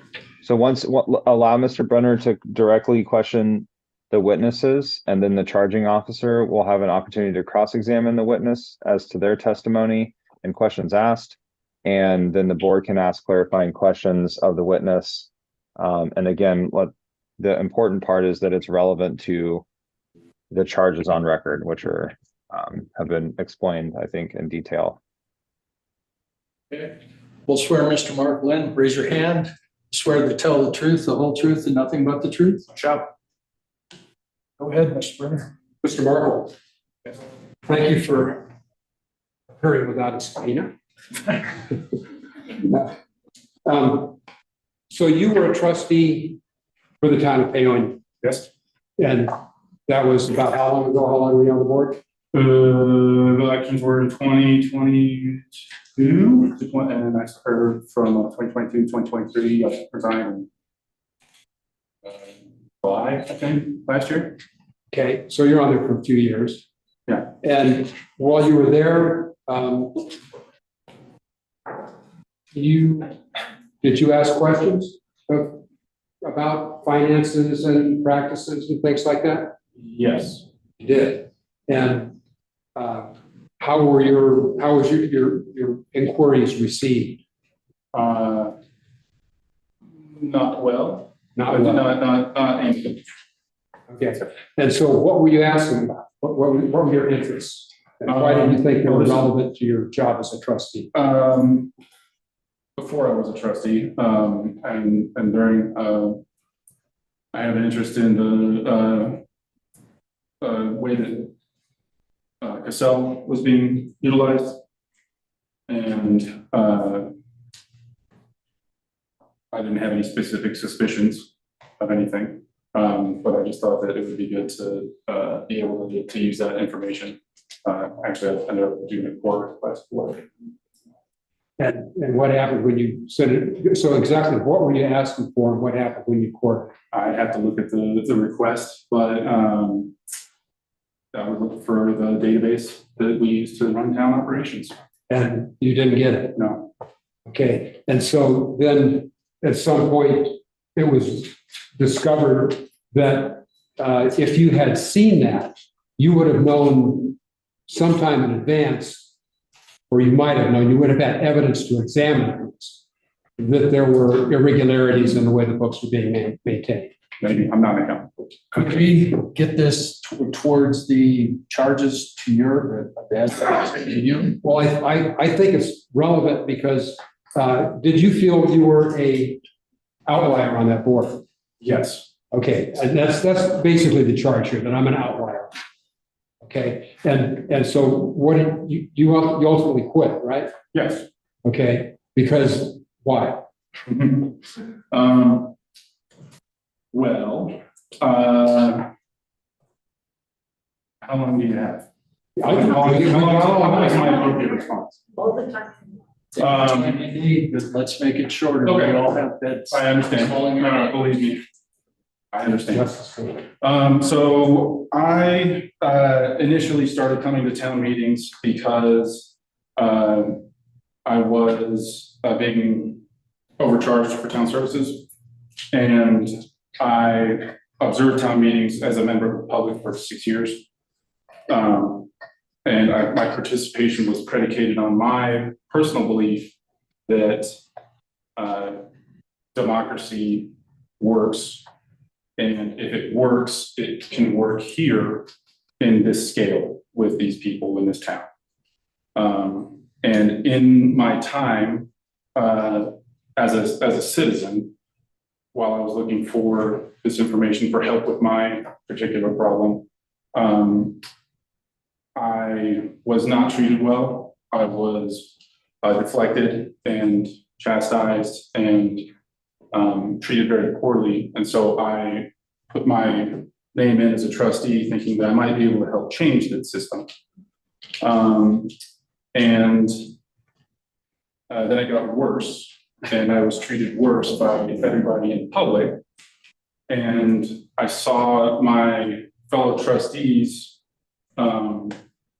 ignoring their legal obligation to follow their oaths. They were interrupting me. I was outcast and talked down to and put through all means of insult. And this is all in public, of course. And eventually we got professional management, and that kind of changed how things were working. That was really my goal. And at that point, I knew that I wouldn't be able to tolerate any more abuse. So I quit because I saw that my belief that democracy works was incorrect. It doesn't work like anybody says it does. And you know, you can fight town hall and you can win, but I quit because I'm not strong enough to convince everybody to do the right thing. In short.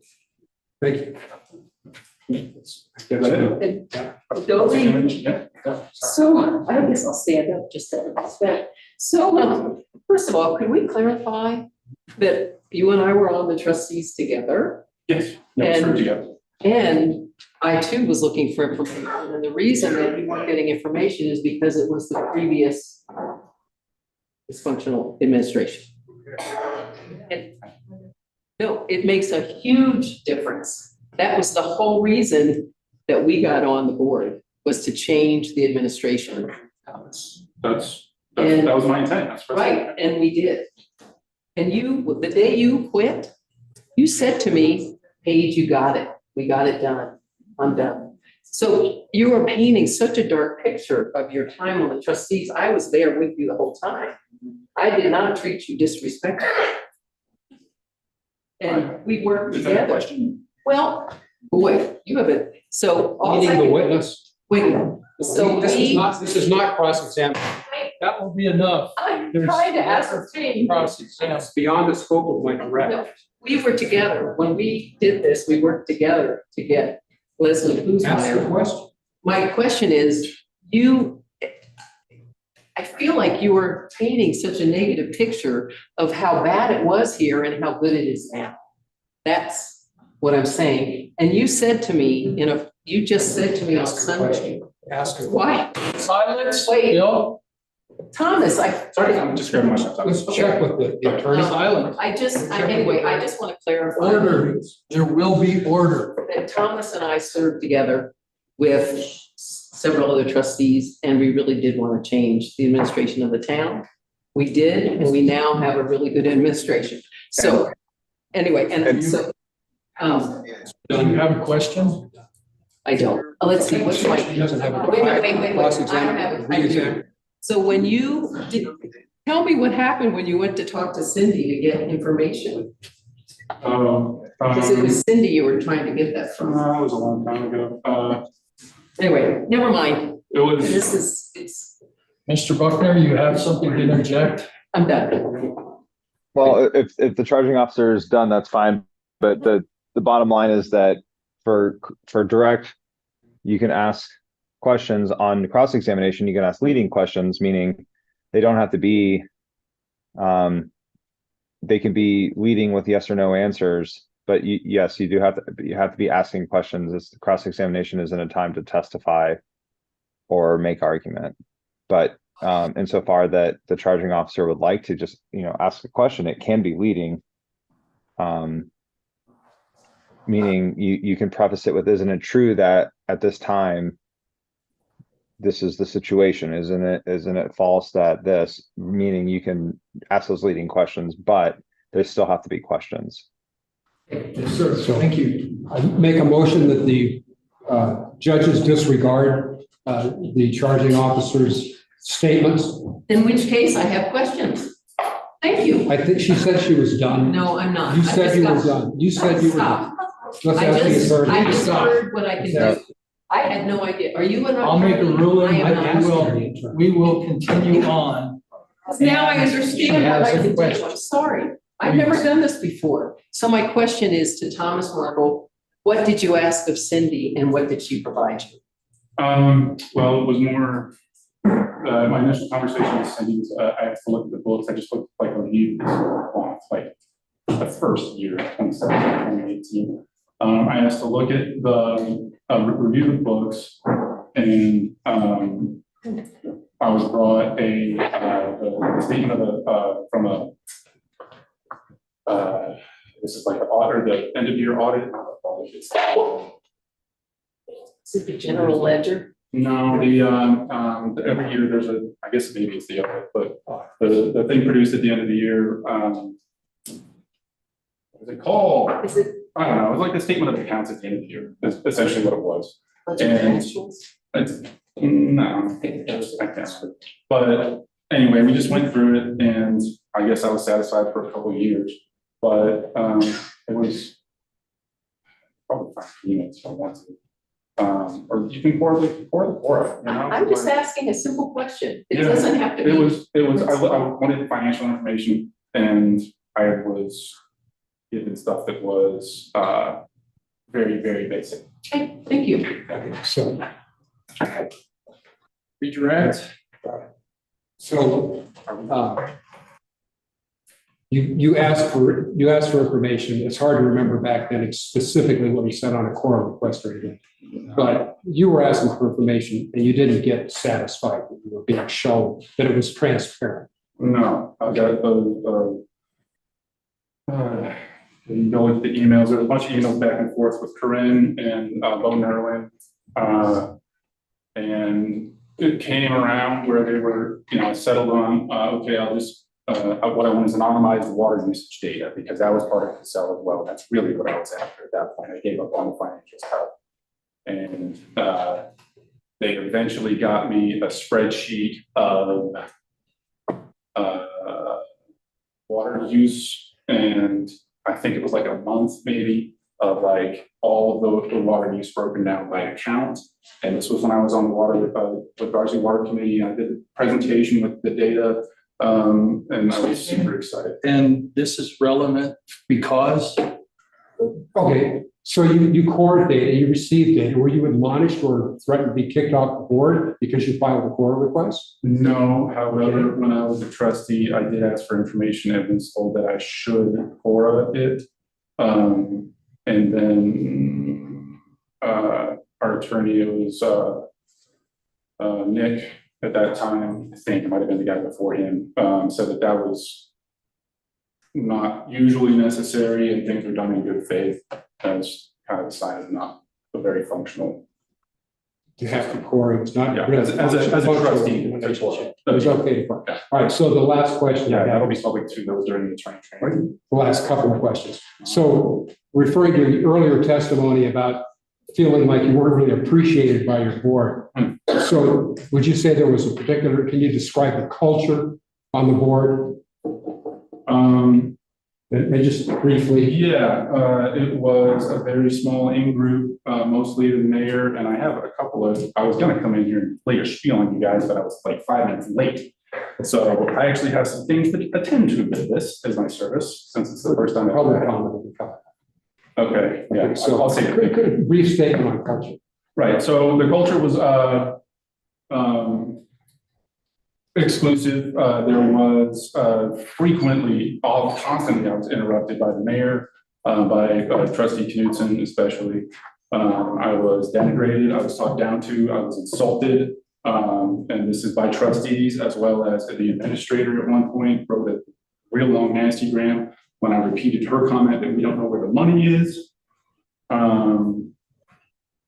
The mayor brought her social clique in one time and they all took turns calling me nasty names.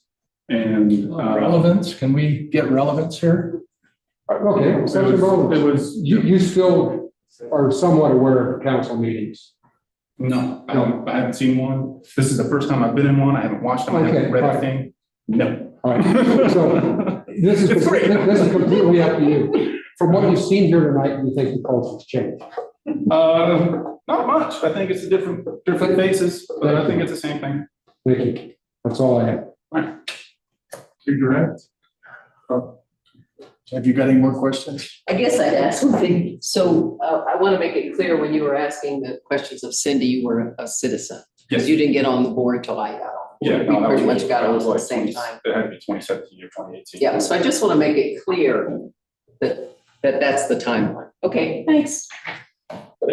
Yes, thank you. Thank you. Any more witnesses? Yes, I'd like to call Suzanne Watson. And I guess it's time to introduce Exhibit M. And maybe we could put that up on the. Do you swear to tell the truth, the whole truth, and nothing but the truth? Yes. Sworn in. Thank you for appearing without a subpoena also. So we've got Mr. Wynn's resignation letter in the it's Exhibit Z. And so Mr. Wynn's resignation letter refers to rewriting history on a matter that came before the Planning Commission. And Suzanne Watson, were you on that panel? Can we have this Exhibit M? Maps? Well, I don't know what history he's referring to, but I've been on the planning commission. Okay, so you were on the Planning Commission when the 215 property was rezoned, Yes. correct? Okay, And you were shown some maps. Does that look like, maybe you can take this, Yes. or you can look at it. Let's just look at it. So does this look like a map that was presented to you during that hearing? Yes. Okay. And so the next slide is a blow up. Okay, can we go up a little higher so everybody can see it?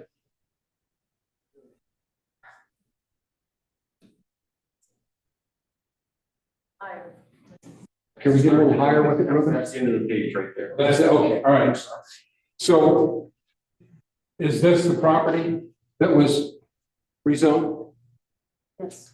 Okay, and so when you look at that, what jumps out at you? It's not colored correctly. It's not color correct. Okay, so the property is lot 32, 33, and 34, right? And next to it is a laundry. Okay, and so this is industrial zone here, and this is different. Why is that different? Well, that's C2 zoning, community commercial. And it used to be industrial, but now it's, now it's C2. Industrial, yes. And so it got rezoned? In 2016, it got rezoned, and I was on the board that rezoned that Okay, so to C2. So you understand, so when you look at this map, you see that that's zoned incorrectly. Yeah, because we only rezoned the laundromat property. Right. Okay, It was a request from the owner, Ron Rowell at the time. And that's what was in front of us, and that's what we rezoned. okay, so at that hearing, this was presented to you and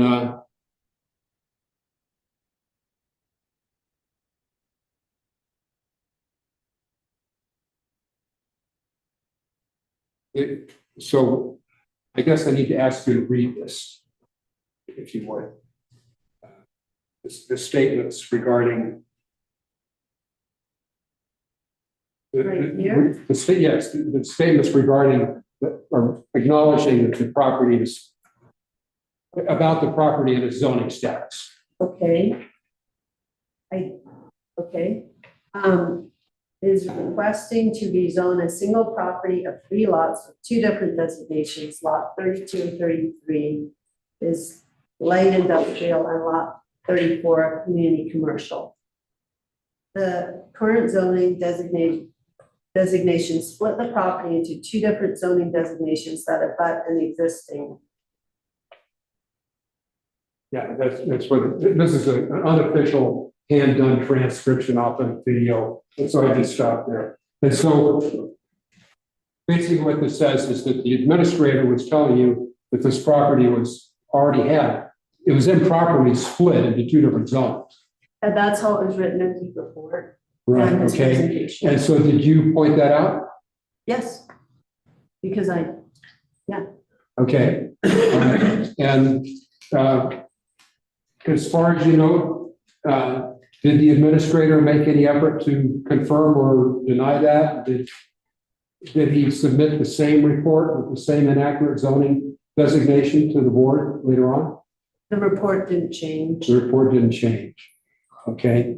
And so was there any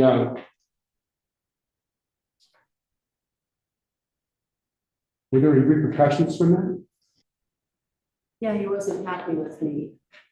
I mean, I didn't know that there were any repercussions until a month later.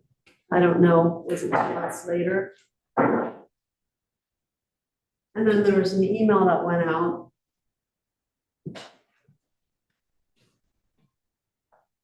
Complaining about a planning commission member who had ex parte contact about that very issue. Was there? No, Okay. That's all I have. Wait, okay, hold on, I got a question. Hi. So here's my question. So what was the information you had at the night of the planning commission about the fact that the map wasn't accurately reflecting the zoning? I have the map to look at.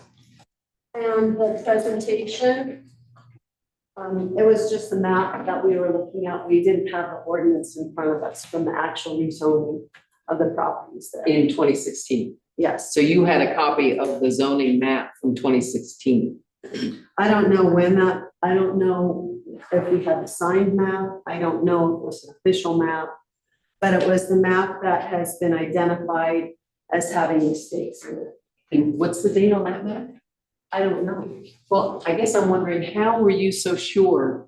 What made you so sure that the current map that we're all going by is inaccurate? What was your decision point? Because I was involved in the rezoning of those properties.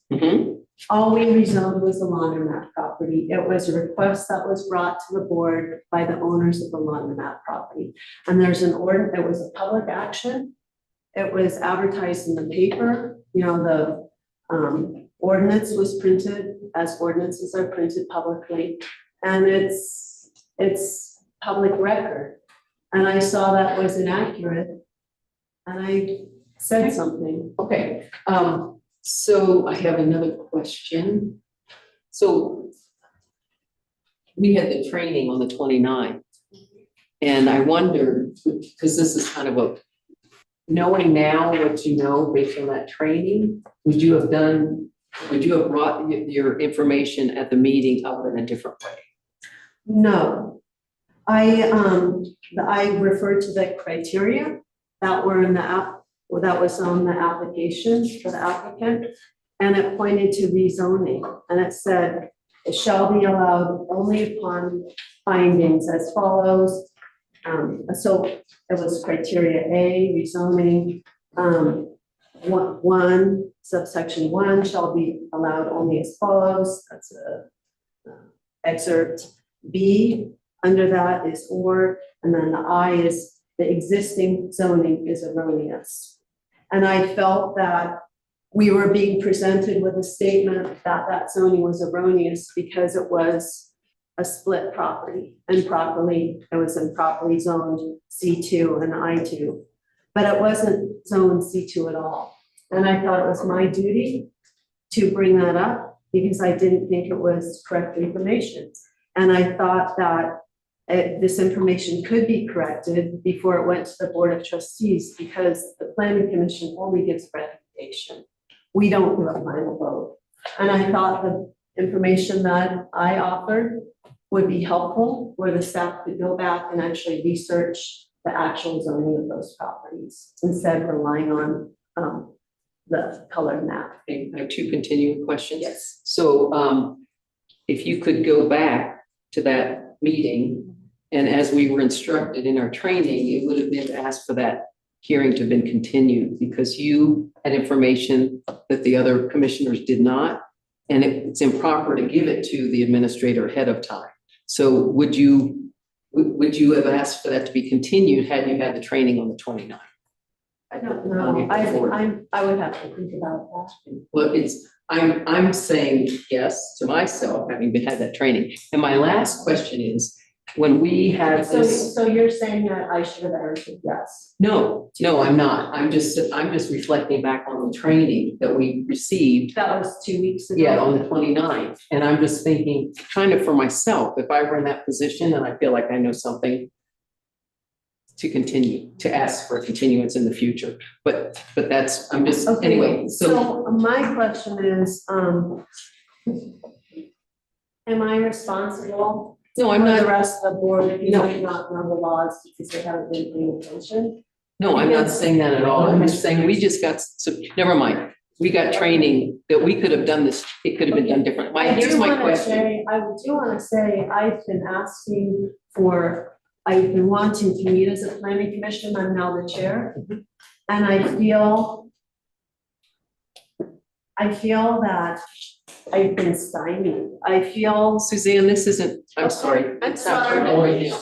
The case Because here. I have one last question for you, and that was when this came to the Board of Trustees, you stood up as a citizen and brought up an issue I had not heard at the Planning Commission, which was would you want to have a house next to a metal shop because of the dust? Oh, no, that was in the, if you read the administrator's report Mhm. too, it actually recommended buffering between industrial, light industrial and residential with C2. And I felt that's what the laundromat did. And I didn't understand why you would put residential right up next to more light industrial. I mean, why wouldn't you follow that recommendation of providing buffering? So you have a step down to the more intensive zoning uses. Which I think ultimately. Okay, thank you. And that was relevant to the administrative report. It was Thank you. actually stated So that. a little bit. Oh. Sorry. So, so you were accused of ex parte communication Yes. around this. And so, who was on the board with you when that was rezoned? Well, I think you I'm- might have been. Right. that- I might, that's yes. good. I was on the board. I think Charles Stewart was on the board. Right, but I was also on the board, so everybody else gets to just talk. So when I look at that map, boom, I see that right away. And in fact, well, maybe, I'm gonna have to call myself, I guess. Bill, I've always looked at the code for errors. It's a pet peeve of mine for quite a while, especially the land use code. So I guess the last question would be, do you have any comments about the culture that you've perceived as your time on the planning commission as chair? Am I gonna get kicked off if I answer honestly? I just have to ask, Relevance, wait, please. wait, I'm wait, sorry. that has no relevance. You don't have to. Sorry. Okay, that's it. Thank you. Thank you. That's fine. Any more witnesses? Yes, Step and Win. Mr. Nguyen?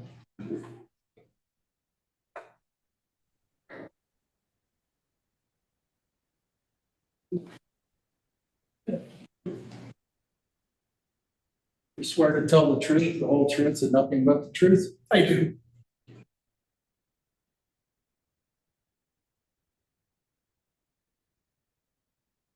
Thank you for appearing, Mr. Glenn. So, this is a copy of your resignation letter, is it? It is. Okay. In your resignation letter, you complain that I'm resistant to using town email. Could you read that part? I should point out, I did send an email to my personal email address earlier today. That's very intimidating and harassing. Please speak louder. So, and even more, since becoming a trustee, William Bruner has refused to use the town-provided email address and instead has used his own domain, bill@paoniatrustee.com. That email has difficulty receiving documents from staff, but it's become apparent that William Bruner has no intention of complying with town procedures.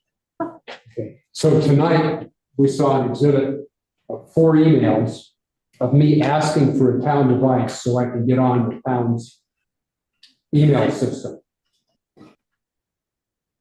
How does that square with the statement that I refuse to use a town email? I think you should ask all of these trustees here if they have a town-provided device. I know that in the past, I think that some of them probably do. I may be wrong. They don't. They don't. The previous board did, they all did. And I know there are devices in your office, and I'm asking for one so that I can do the email on the town email system. Relevance? Well, the relevance is that he says I would never do it. And I'm asking for a device so I can do it. And we Well, have discussed. and I would like to say something here. This has no, just because it has some relevant, the response is relevant to the question doesn't mean the question is relevant to the charges. And so, for the sake of the town and for the liability and other risks that come along with questioning a town employee and or of misconduct without proper notification, et cetera, I think this is an important part to keep relevant to the charges that are at issue. And Mr. Nguyen's actions that have no bearing on the charges are just not relevant. And if he is going to be what it seems like, at least is Mr. Brunner's intent, to question Mr. Nguyen regarding some sort of misconduct, then this is not the appropriate time to do so. Take that advice from our attorney. Mr. Nguyen, you're dismissed. Thank you. Wait, I'm not done. I can move on with the question. No, sir. This is. Is that what- It's ruling. Is that what you just said? That I can't ask him any more questions? No, that's not what I said. I would also say, however, that Mr. Nguyen doesn't have to answer any questions regarding his behavior, because that's not what we're here to discuss. And so that's my advice, is that Mr. Nguyen isn't here to answer for himself or his actions that don't have anything to do with your defense against the charges that we're here for. Okay. So, so this isn't a really true copy of your resignation letter. The address underneath that redaction there? It Is that is. your personal email address? It is. It's Well, somehow. it's redacted, so I can't tell. Well, you remember, I received a copy that was unredacted. That's why I got you. Would you read the last paragraph? I offer my resignation as both the town administrator and the treasurer. Section 5D of my employment agreement gives a path forward for considering such resignation after receiving a 45-day notice. 45-day written notice. I fully intend for my last day to be Thursday, September 12th, 2024, should that be the wish of the Board of Trustees. And what does that mean? Should that be the wish of the trustees? They've got to either accept it or deny it. And given the, so if they accepted it and I was still on the board, would you continue? I don't know the answer to that. You don't know the answer. Okay, all right. So you, I mean, do you think that that resignation letter is why we're here and I've got these charges? I don't know. You don't know? I wasn't here for a hearing where you were brought up on charges, so I couldn't. Okay. Did you receive an email from the mayor saying that she supported you entirely, that she thought the other 5 trustees did, and that she was going to have an emergency meeting to do something? I don't recall, unless you have something for me to review. I don't have anything in front of me. Okay, so maybe you didn't get that email.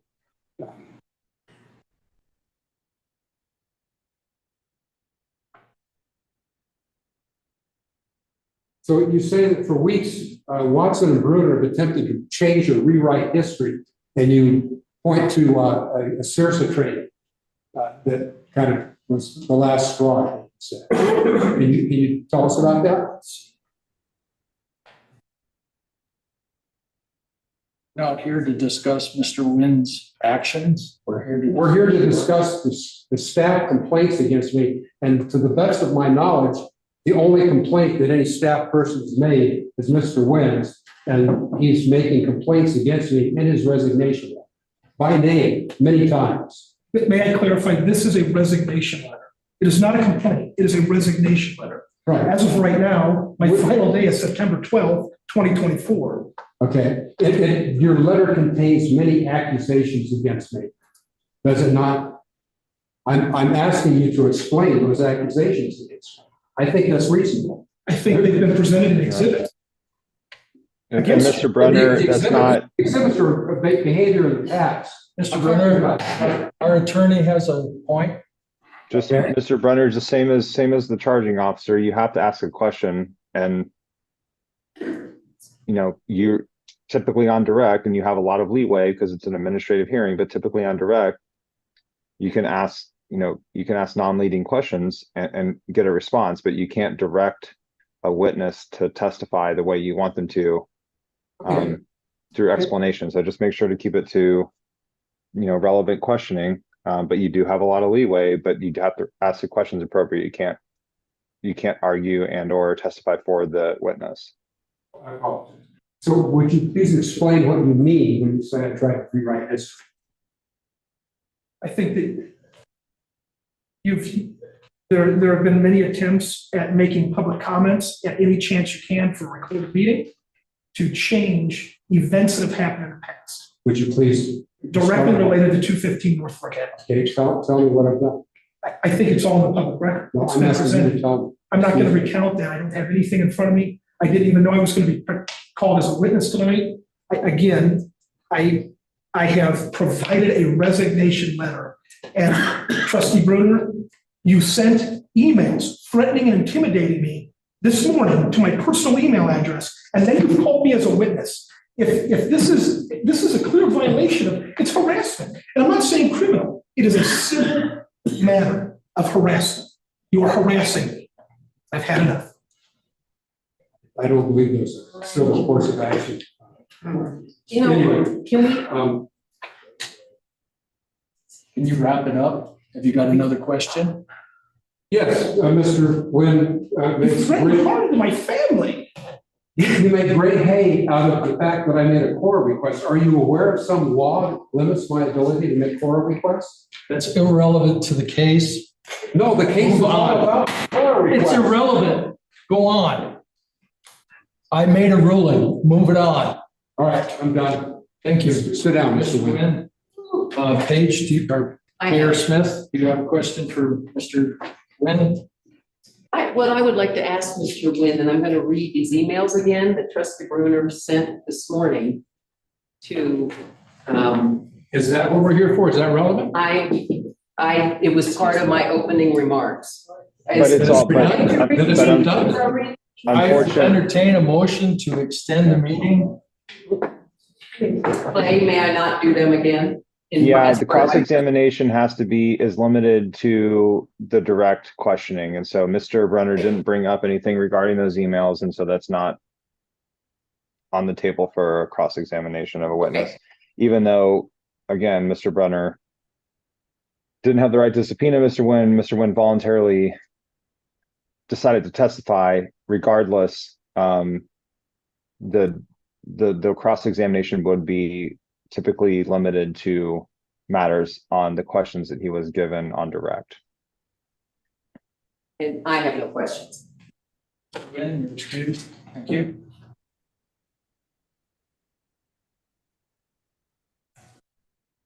Getting to the point where we're gonna have to extend the meeting again. Is this in place? Would anyone volunteer to make a motion?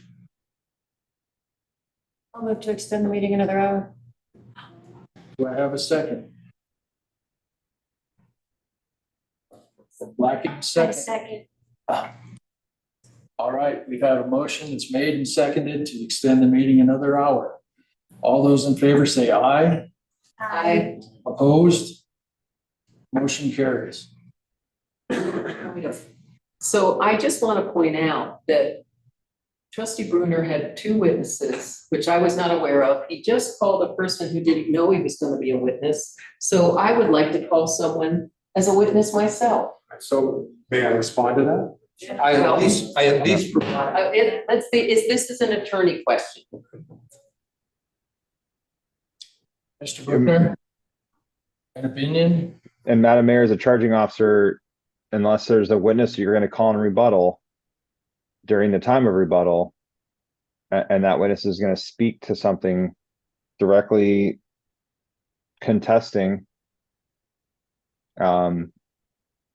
evidence or testimony that Mr. Brunner solicited, then no, at this time it's not appropriate to bring a witness because the presentation of evidence of witnesses for the charging officer is over.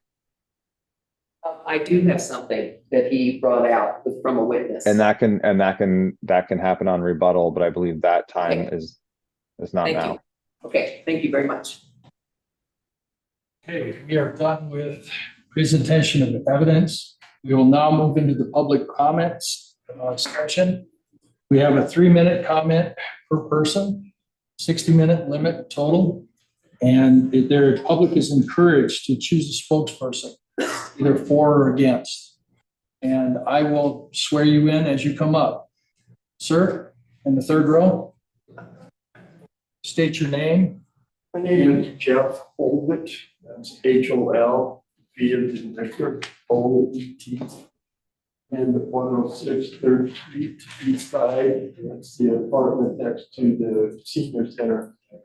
I also have, I also have a partnership with my mother, Lynn Bear, at 592 Grand Avenue. And we split that property. Sir, I need to swear you in before you testify. Do you swear to tell the truth, the whole truth, and nothing but the truth? Yes. Thank you.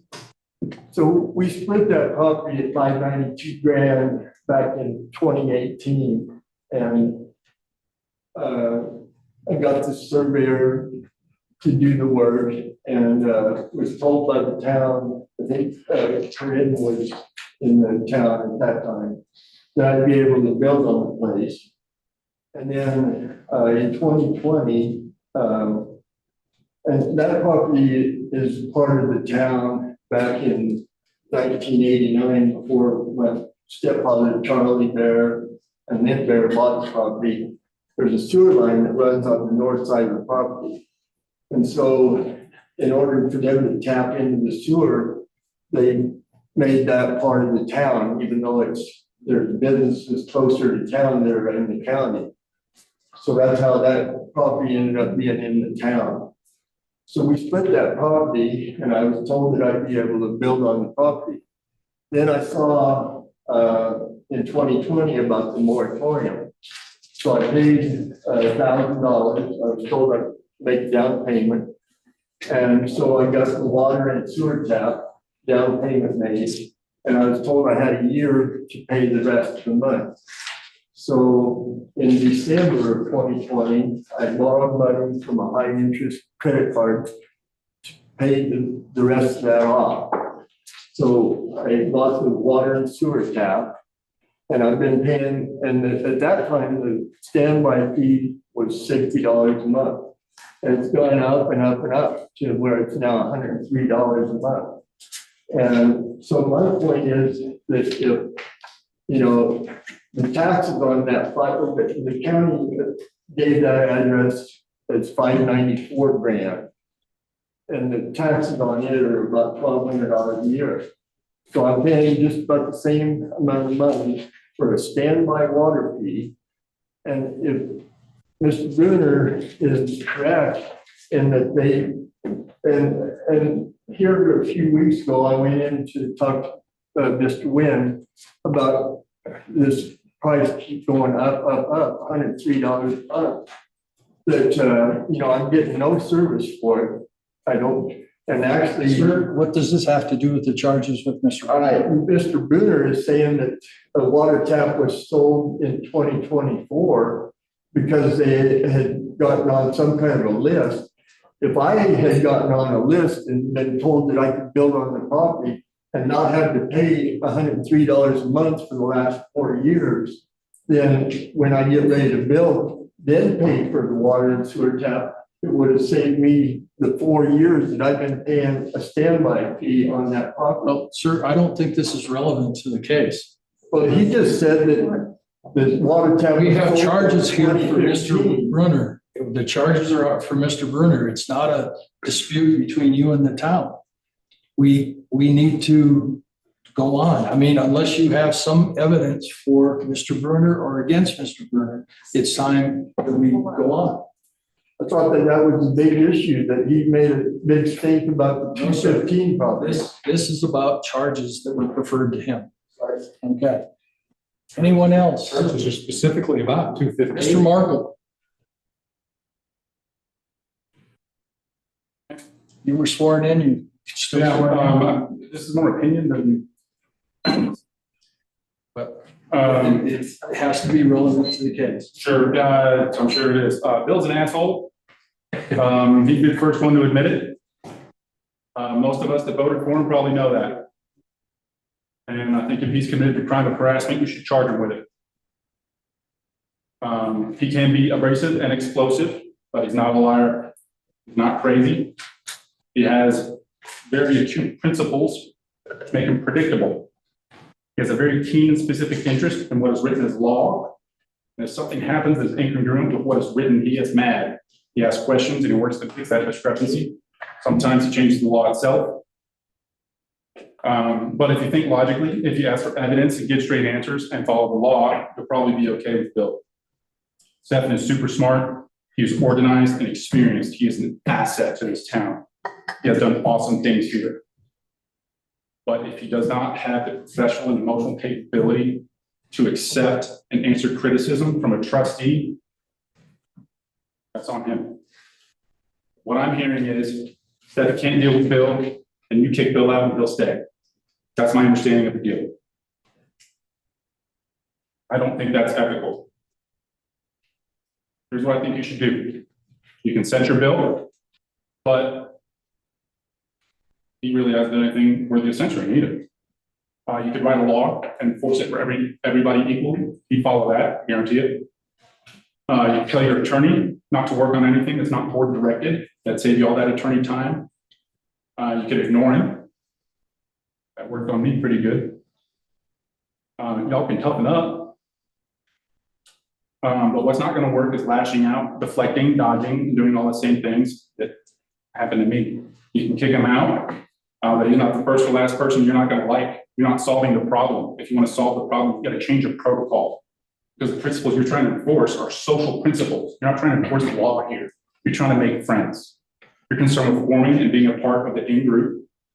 But this entire process that we do, this democratic process of elections and motions, deliberation, and parliamentary procedure is predicated on the expectation that we will have disagreements with each other. We're not on the same team. We're on separate teams. Sometimes we're on our own team. That's why we do it this way. The most basic, or if you prefer, fundamental rule in this room is that you should not be afraid to face legal repercussions when you speak your honest opinion. So far as I can tell, that's all he's done. But if you remove him, you will be invalidating my vote, just like you recognize. And you might claim the right to do that. I don't think you had it, but I think you will. So what I want you to do is kick Bill out. I'm sorry. And prove to everybody here that Time has expired. does not work. Prove me right. Mayor Bach, former Mayor Bachman.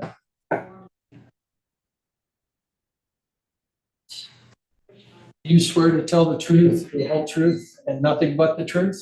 Mary Daffrey, former mayor, that's 511 Fox on there. In reviewing the evidence collected and included in the packet for this hearing, I must say I am appalled. The documented maligning and making false accusations of staff and his self-serving actions may be de rigueur for Mr. Bruner, citizen, but have no place in his role as trustee. We as citizens should demand the highest ethics and codes of behavior from our elected and appointed officials at all levels of government.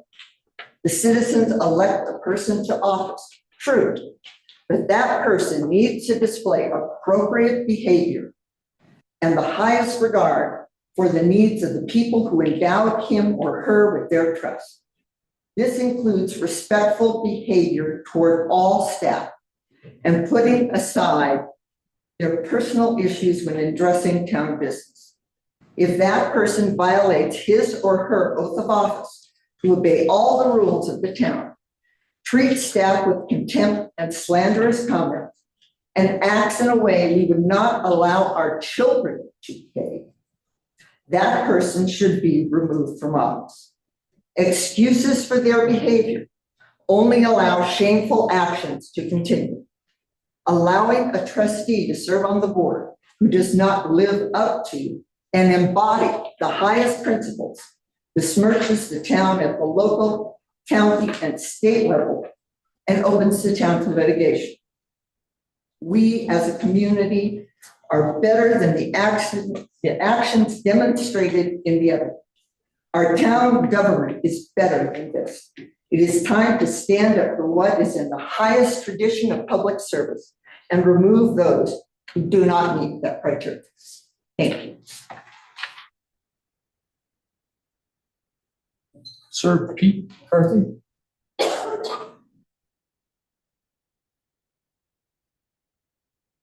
You swear to tell the truth, the whole truth, and nothing but the truth? I do. Thank you. My name's Pete McCarthy. I live on Doris Avenue. I'm also a member of the Planning Commission. I first want to just thank all of you for being here. I want to thank you for your service on the board. I know it's a really difficult position. I also want to echo some of the things that Thomas said. I do think Stefan is a very competent, I think he's done a very, very good job, he's very organized. But I'm up here to talk about, as a member of the Planning Commission, I did sit between an interaction between Bill and between Stefan. I brought it up at one of the meetings. I haven't heard it echoed at all.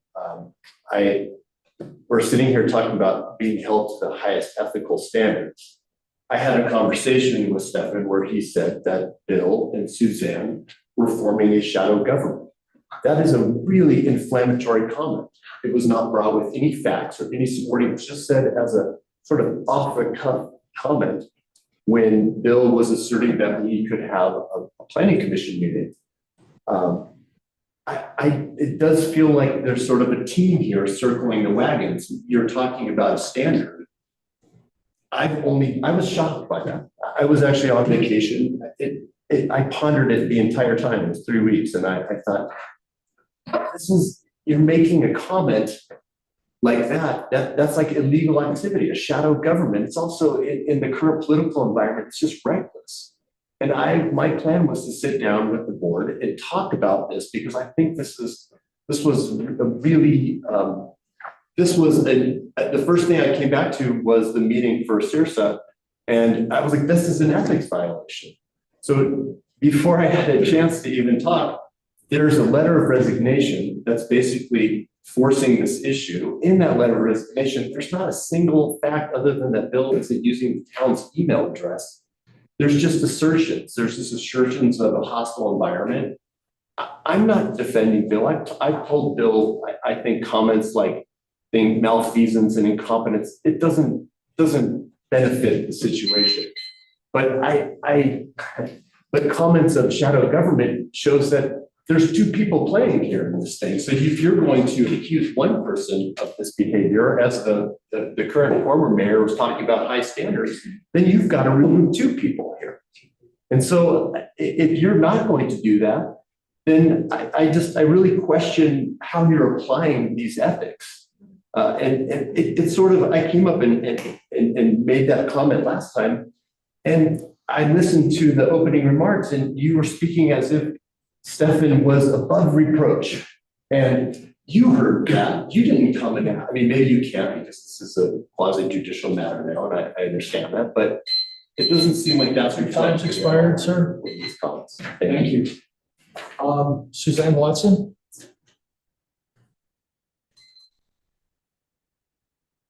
Suzanne Watson, live in town, glad to swear.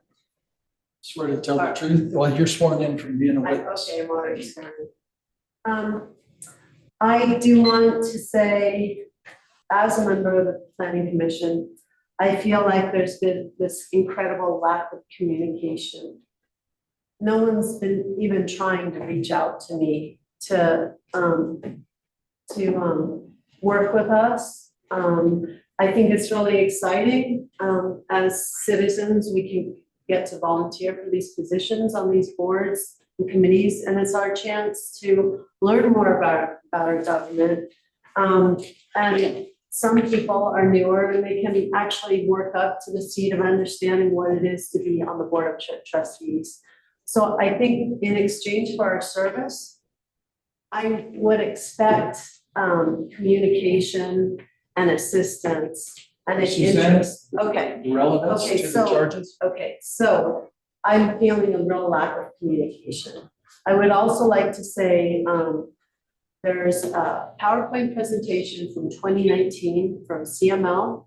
It's done by Tammy Tenoy, the CIRSA Council, and it's about getting boards to work together in situations where you have intractable problems with differences of opinion.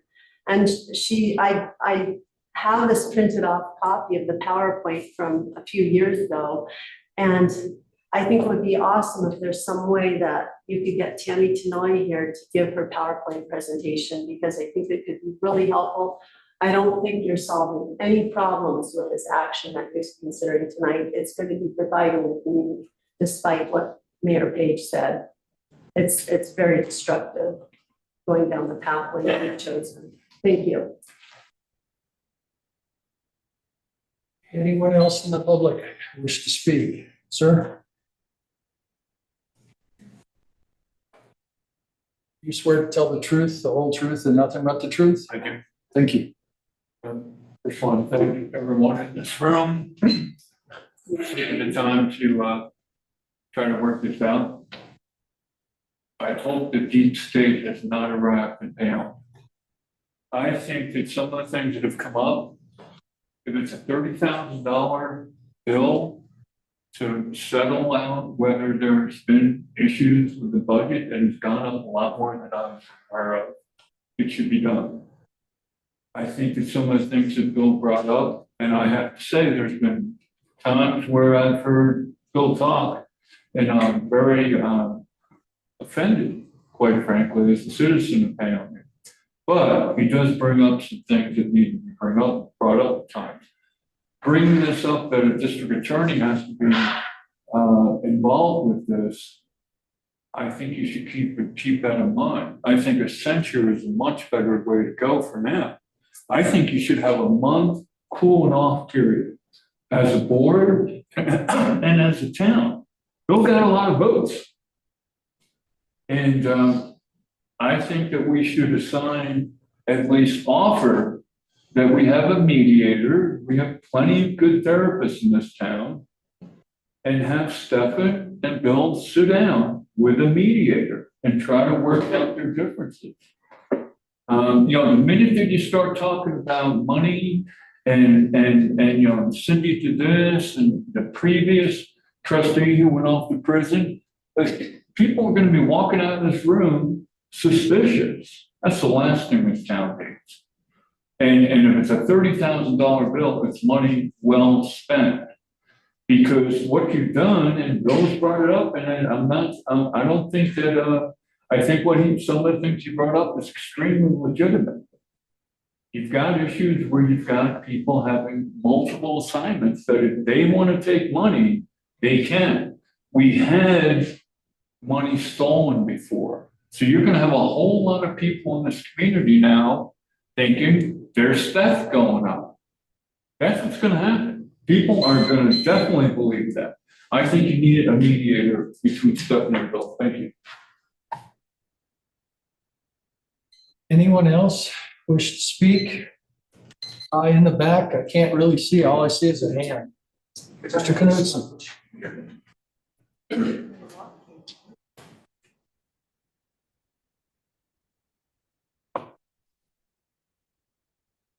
You swear to tell the truth, the whole truth, and nothing but the truth? I do. Thank you. My name is Dave Knudsen. I'm the latest drive here in town. Thomas, this reminds me of the time we got into a century. I think the thing that bothers me is what has happened to the community again, is here we are fighting with each other over things. So my comments tonight are really more about principles and the closing statement.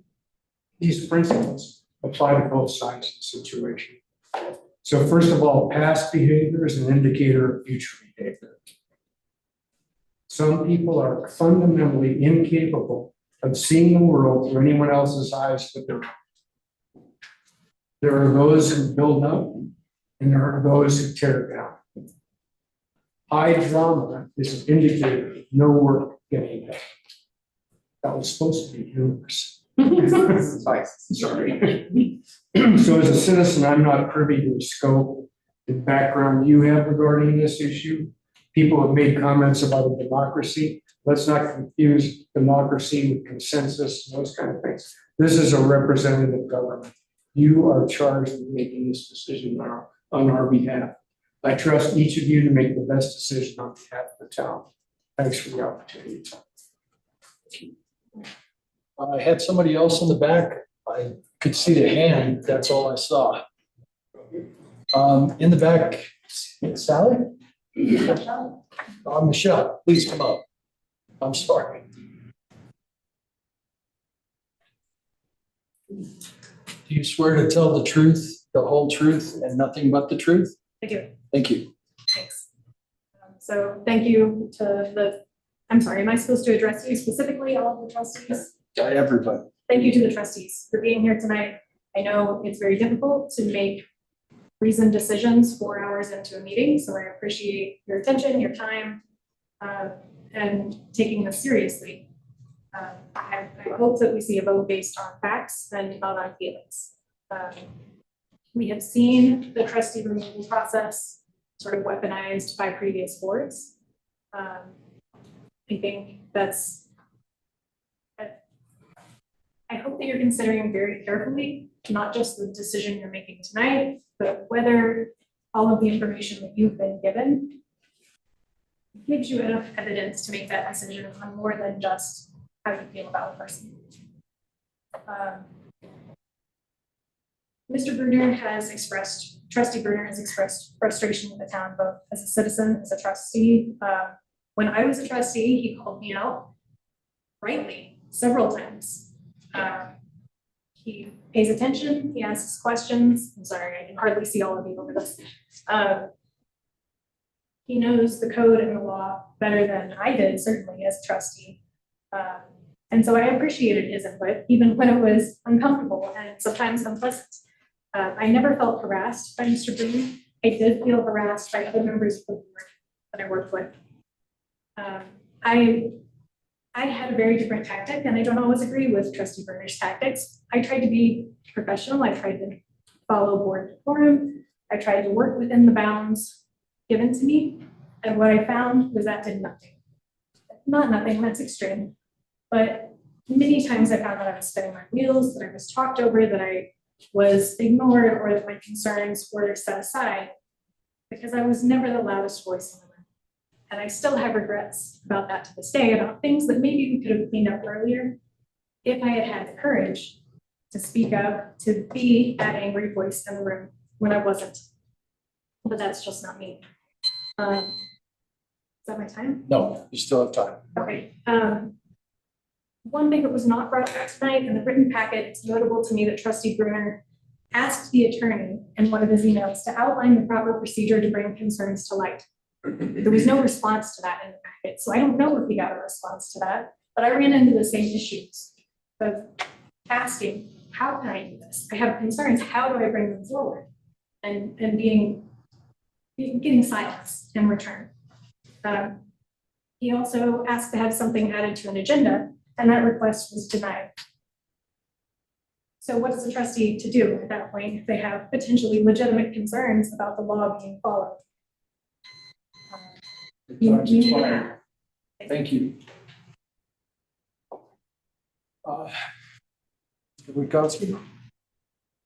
Gotta be careful because I work with him, but Mr. Nguyen is not the one on trial here. Swear in. Oh, I swear to tell the truth. Whole truth and nothing but the truth.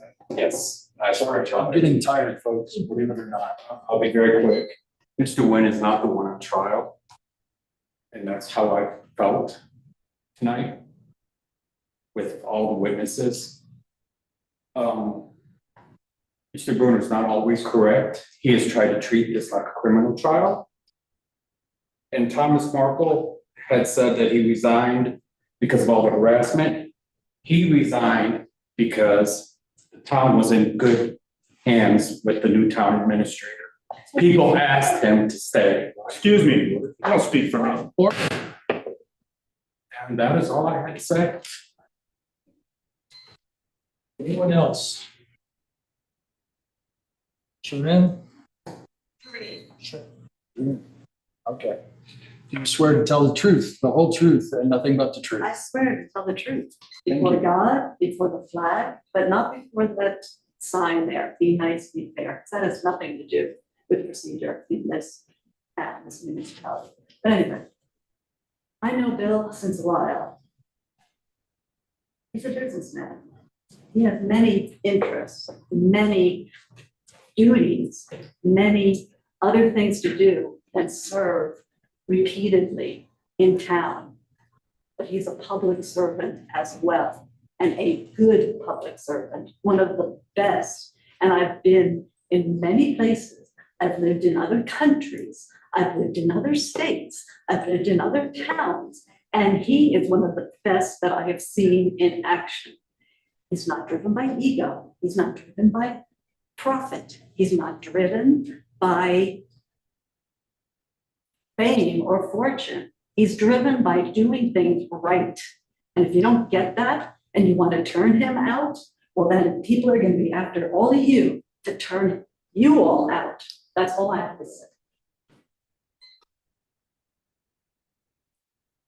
Sir?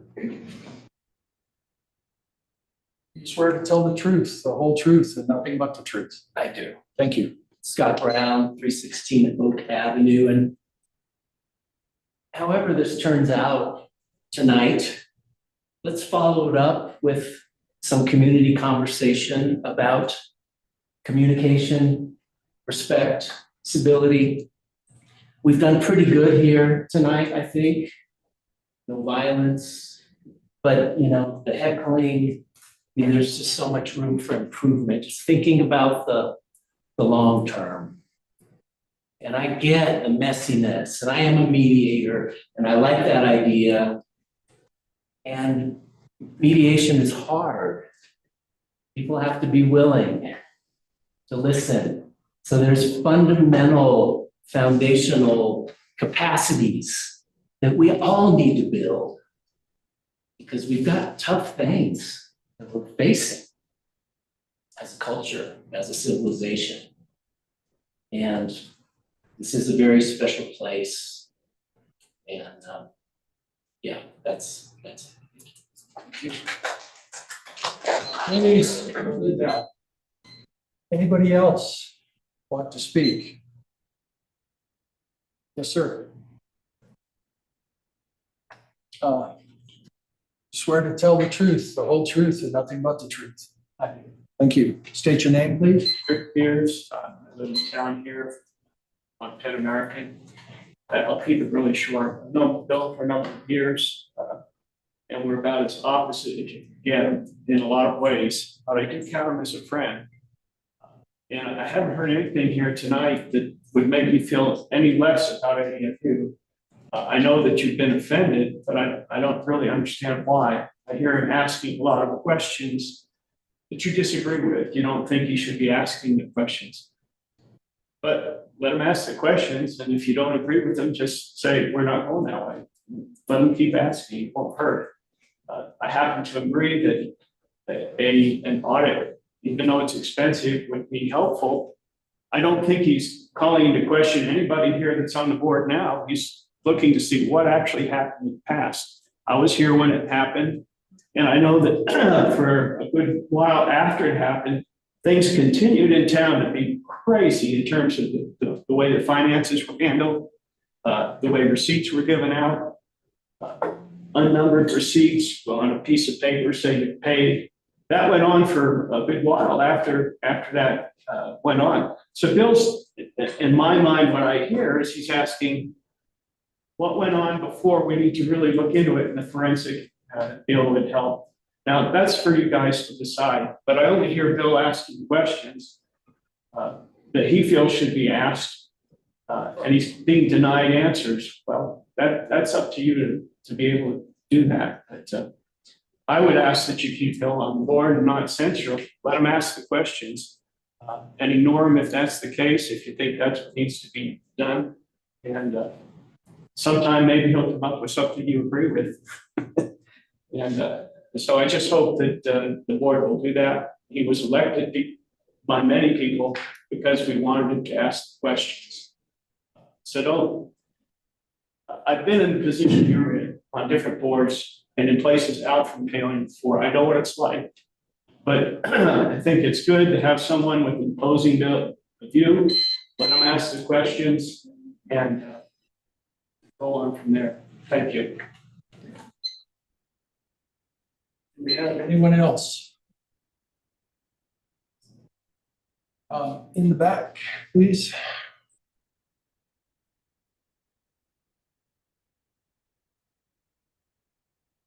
You swear to tell the truth, the whole truth, and nothing but the truth? I do. Jen Bruner, married to. I want to point out something about the 215 North Fork property. I was assured when we bought that it had a water tap. We watched under our noses while they were sold a water tap. So was there a water tap that I paid standby for, or was there not? If there wasn't, maybe I'm due some money back, but it wasn't a standby. I was paying for a tap that existed, and now we've sold another one. We have a moratorium. I look forward to the neighbors, but they bought a water tap.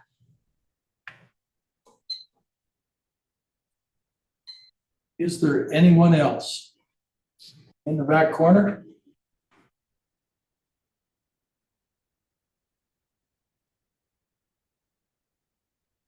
You swear to tell the truth, the whole truth, and nothing but the truth? I do. Thank you, Frederick Zimmer. I just want to point out, I think it's disingenuous to suggest that Mr. Bruner is in this position because he asks questions. I don't think that's really a fair assessment. Mr. Bruner stated that he's being judged on his reputation. I think that's fair, and I think that's true. And anybody that's paid any attention to town government in the last, I don't know how many years, understands Mr. Bruner's reputation. He is a very intelligent person, very capable. I think he could be a phenomenal trustee. But his approach, it seems to me, having observed, is never constructive. It's just destructive.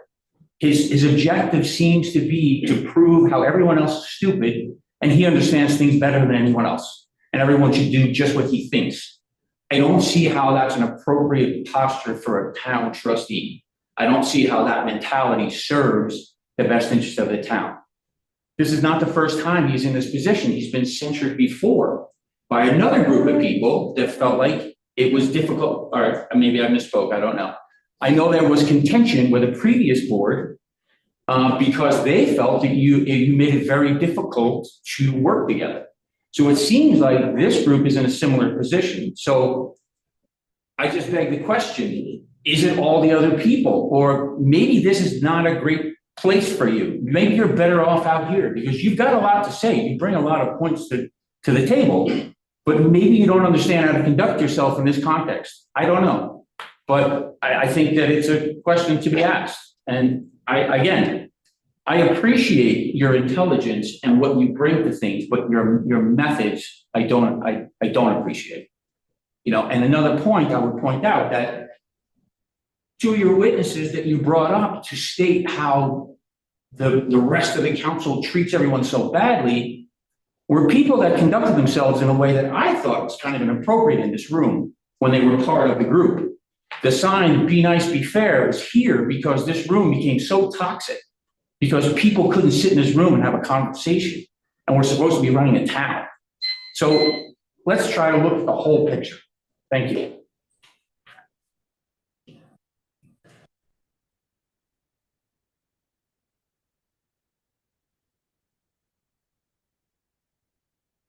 You swear to tell the truth, the whole truth, and nothing but the truth? Yes. And state your name, please, for the record. My name is Anne Foster. I live at 422 Mays. Look, I have been in a lot of contentious hearings for my whole life. My dad was a town manager. I was an oil and gas activist. I've been in some of the most intense hearings with police presence that you can imagine. The behavior is not acceptable. Like that's just what it is. But to be honest, this tonight in this room, I saw poor behavior from both sides. I saw banging on tables. I saw interruptions. I saw emotions running the show. And I think that's really the essence of the issue here, is that we have multiple parties who are unable to really regulate themselves and come and speak on this issue in a clear manner. And it doesn't matter how anyone else is acting, you got to control yourself. We learned this when we were very young. I have not seen any real clear evidence of why bills should be removed. I haven't seen evidence of an escalation through the procedural field. You know, this is a major move that we're looking at removing someone from the board. That, like someone stated earlier, it's dangerous and it's a very serious thing that we're looking at. And I personally would like to see some kind of documentation of warnings of, I mean, if he's really acting that poorly, call the cops. Seriously. I mean, this to be taking it this far at this level, I think is inappropriate. And I think it really is just a display of everyone's inability to regulate themselves and control themselves in a professional and appropriate manner. And as a 37-year-old woman, it makes me want to move, to be honest, because it really makes me concerned about, can we get it together enough to get the water system in order? And are we mature enough as a community to deal with this? And I think the repercussions of taking an action like this without appropriate procedural escalation is we're in very dangerous territory, and it could create some really major issues throughout the community, and really deep rifts that are going to be very difficult to repair. And when we're talking about a community that we love and that we want to protect and stand up for, let's really think about that when we start slinging things back and forth. Thank you.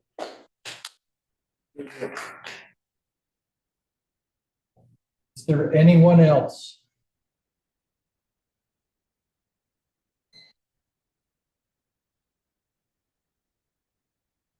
Swear to tell the truth, the whole truth, and nothing but the truth? Yes, I do. Thank you. State your name for the record. Marilyn. And I came here really in support of the board and feeling like the behavior that is exhibited by folks, why we have the Be Nice, Be Fair up there, is just totally unacceptable. And I understand as a lifelong educator, when you have someone in your class who makes everything impossible for the whole class to move forward, you have to figure out a zero tolerance policy. And I understand that you guys are all wrestling with that, but sitting here for all these hours, I mean, I do have to say, I think there's another way besides removing him. I think it's absolutely not okay the way you approach things. You may be smart, I don't know you at all. I appreciate asking hard questions, but we have to figure out how to talk to each other. We have to figure out how we can hear each other, listen to each other, get the support that we each need to regulate ourselves so that we're not acting from an emotional place. It's late, you're all tired. I appreciate all of you for the work that you do, but I would suggest that you reconsider that mediation and not make a drastic decision at this hour. Thank you. Is there anyone else? Last call. All right, we're moving into the charging officer response, 10 minutes. Postpone this because of the hour and continue this meeting with closing arguments at the meeting that we agree to tomorrow. Or Thursday. We're having a meeting Thursday. Can't hear. I made a motion that we, because of the time and that we're spent, that we hear the closing arguments on Thursday when we're going to reconvene. Do I have a second? Second. I'll call the vote. Can you just give me like just a minute to just think about that? 30 seconds. That's fine. Do you have an argument for or against? I just need to clear my brain for a second. We can do it for 30 seconds.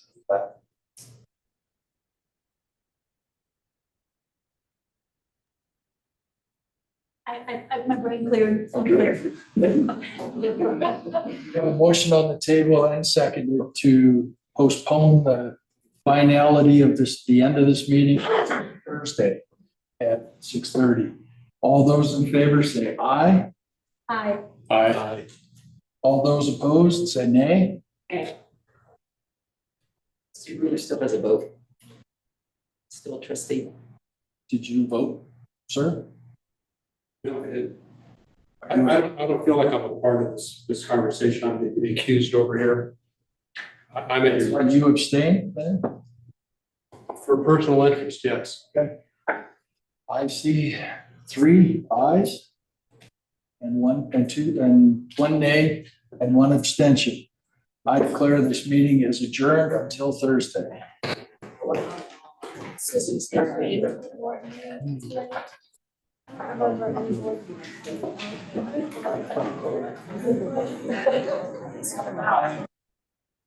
Hey.